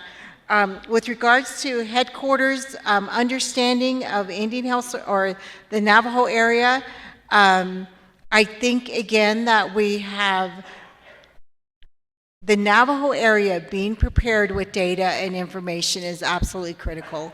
Then we can back up what we're asking for and why we're asking for our needs. We also, of course, have a very large land base that we're monitoring on a regular basis. I think sometimes it is hard to understand how complicated our healthcare system is because many of our people live on the reservation. They rely on these healthcare systems that we have. They travel long distances. They wait for hours to get healthcare, critical healthcare that they need. So continuing to educate headquarters, the department on those kinds of things would be very, very helpful for us. I have told my boss that I need him to come out here. I'm going to take him to the furthest place that has no water or somewhere like that, because that's what we need to do. And I've also asked for my counterparts at the department. I want to bring people out here. Let's do a site visit to the Navajo Nation again to just appreciate how far and how difficult it is for many of our patients to get from one place to another. With respect to Delegate Crotty's questions, I believe, if I heard correctly, our EPI response team, it's called ERT. The reason I was able to activate this team as quickly as possible is because it's already built into our system. We have policies and procedures. All I needed to do was line up the team and activate it for this particular situation that we're in right now. So again, in that particular situation, we were in the best place possible. With regards to, again, supplies, this is crucial for us right now. As I said at the beginning, we have approximately 30 days worth of supplies, and that's only dependent on what we're dealing with right now. We get more cases, our staff are going to start going through each of those the stockpile that we have here. With regards to Delegate Walker's questions and comments, I'm going to turn that over to Brian as Environmental Health.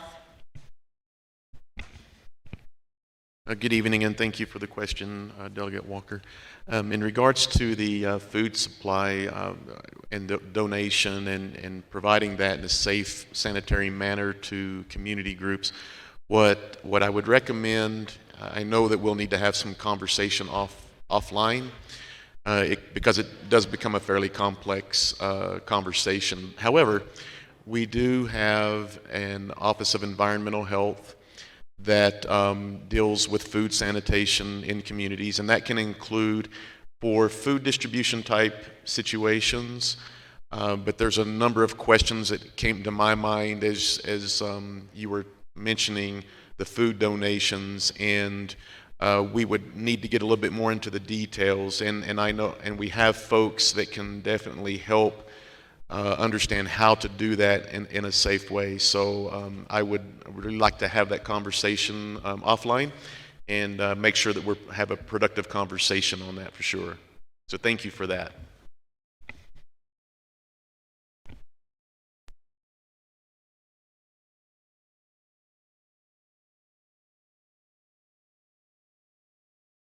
Okay, unreserved time. Thank you, Speaker Ado Shonata. Miss So and Captain Johnson. Really, hearing reports on a potential antidote.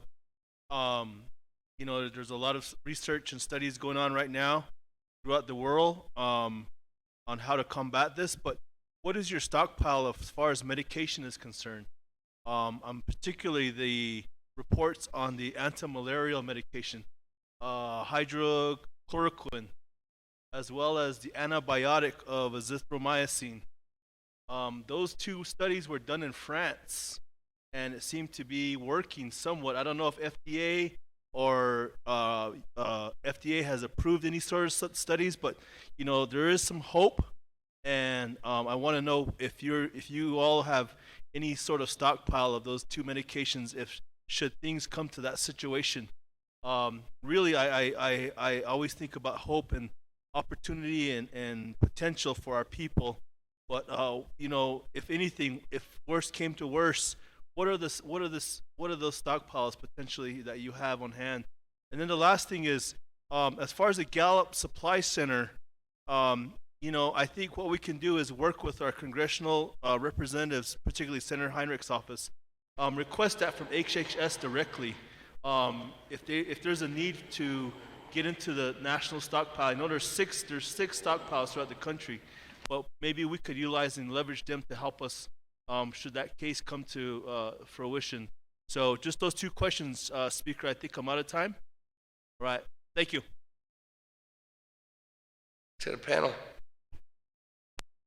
Thank you, Delegate Freeland. So we know that our Chief Medical Officer is tracking those medications that you referenced, and we will circle back around with her and respond back to you if that's okay. And we can also bring you up to speed on just exactly where we are with our stockpile and what we have at Gallup. Well, some of what we have at Gallup Indian Medical Center. We don't want numbers to get out there because it just creates a difficult situation for us. Thank you. Motion second.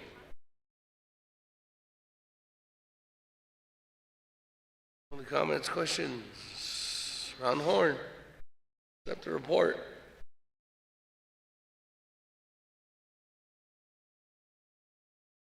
Elmer Begay. Mr. Begay votes green. T. Ellen Begay. Paul Begay. Mr. Begay votes green. Nathaniel Brown. Nathaniel Brown.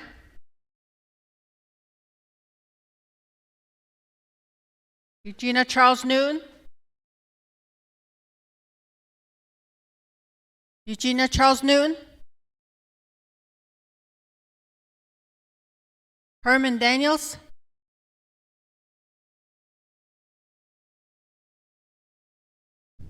Herman Daniels.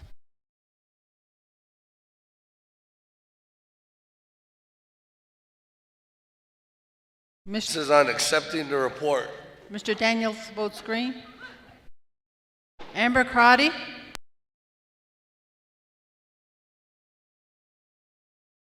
Amber Crotty. Pernell Halona.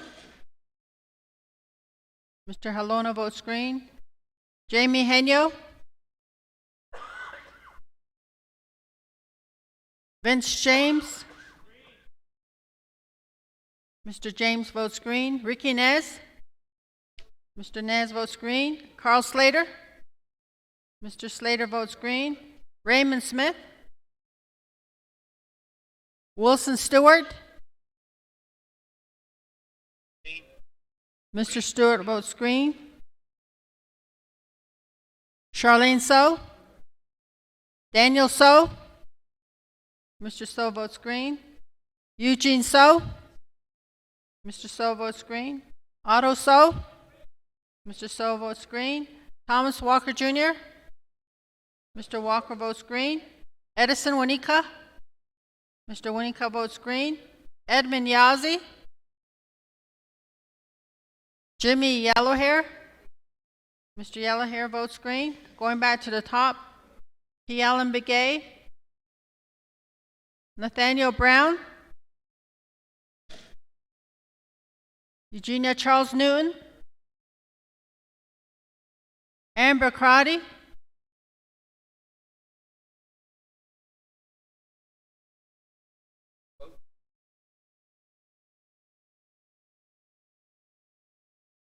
Mark Freeland. Mr.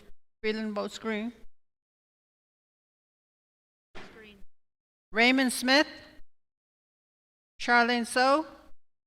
Edmund Yazzie votes green.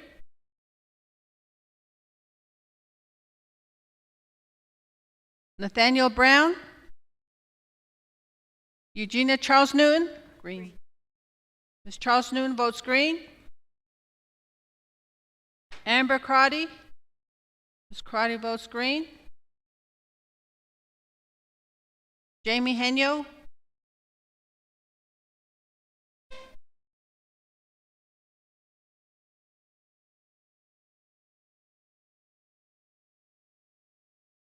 Mr. Speaker, you have a vote of 18 in favor and 0 opposed.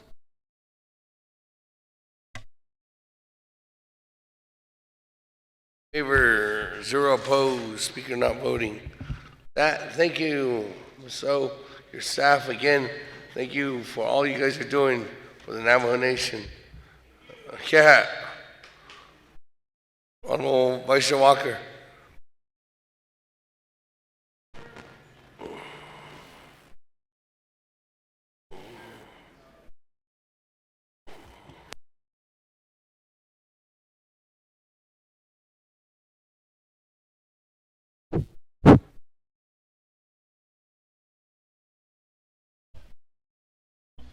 Speaker Do, members of council, if it is appropriate to do so at this time, I'd like to ask for a directive, merely communication from the speaker and then the chair of the RDC. This communication would be a letter going to all our enterprises, asking for feedback or report on how the pandemic concerns, how they're responding to that. Although basically how these enterprises are, what kinds of emergency plans they have for the employees. So our enterprises, they vary in size. Like some have maybe only a few dozen employees, where some enterprises have several hundred employees. I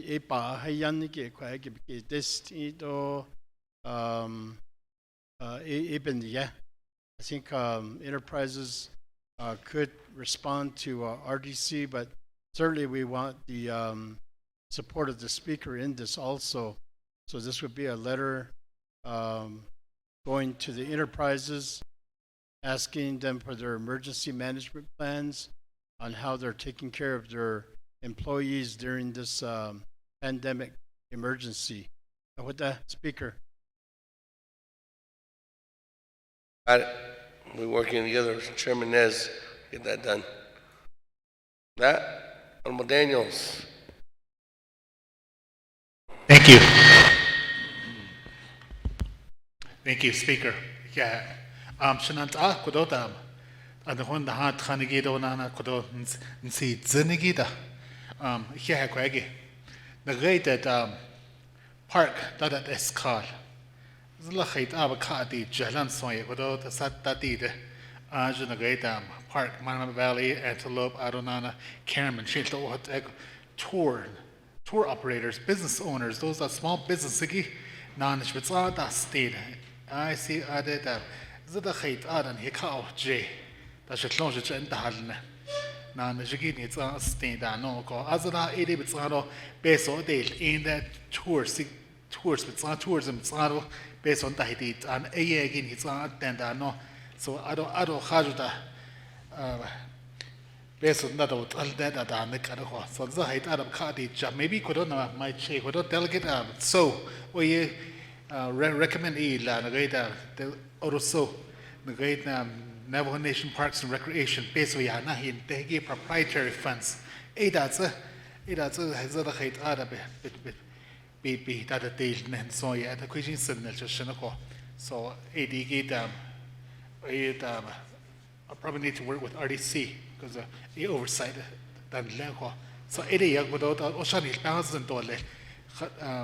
Had la base land that the Japan so yeah. So area speaker. Thank you.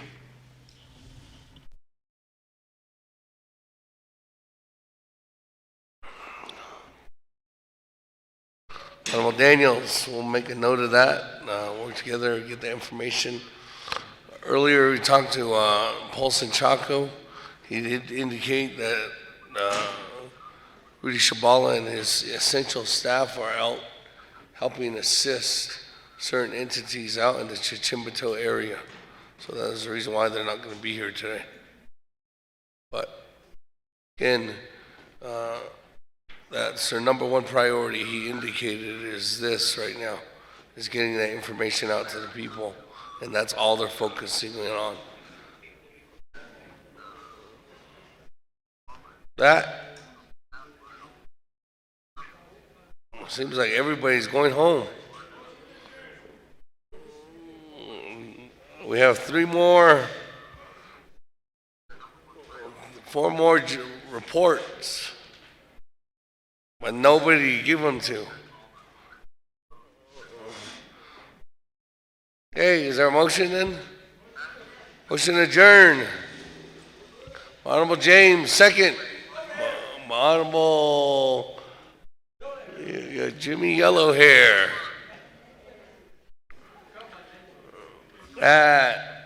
What time is it? Let me see here. 7:45. Motion, my second. Honorable Mark Freeland. On adjournment.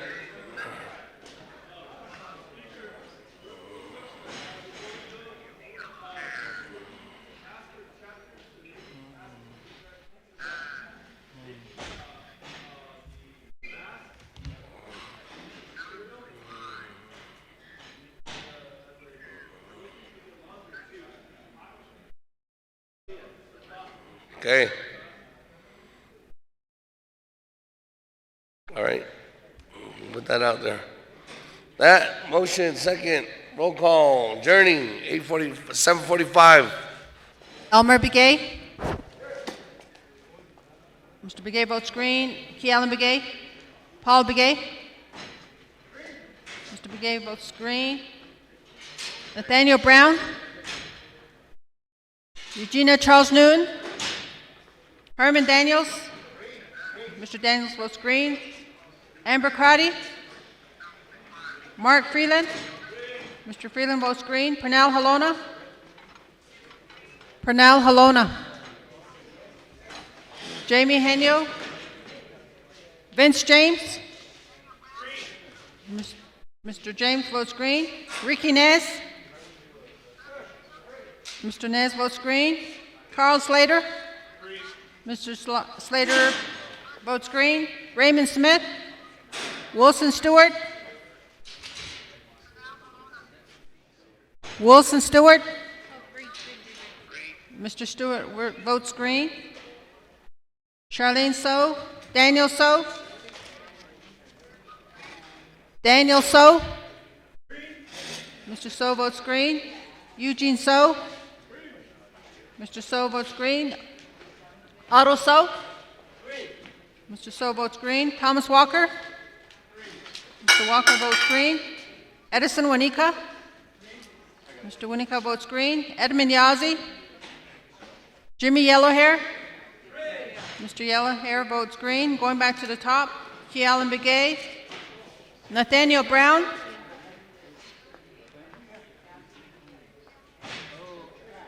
Eugenia Charles Newton. Ms. Charles Newton votes green. Amber Crotty. Ms. Crotty votes green. Pernell Halona. Jamie Henyo. Raymond Smith. Charlene So. Edmund Yazzie. Mr. Yazzie votes green.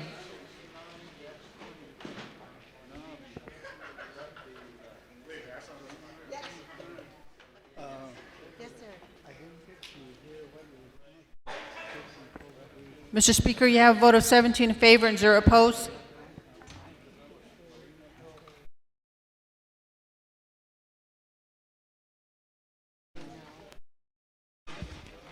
$17 in favor, 0 opposed. Motion carries to adjourn at 7:50. 7 what?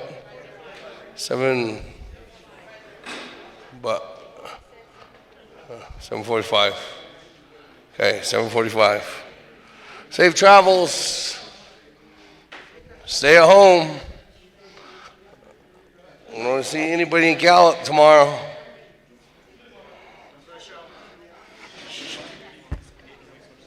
You done, Speaker?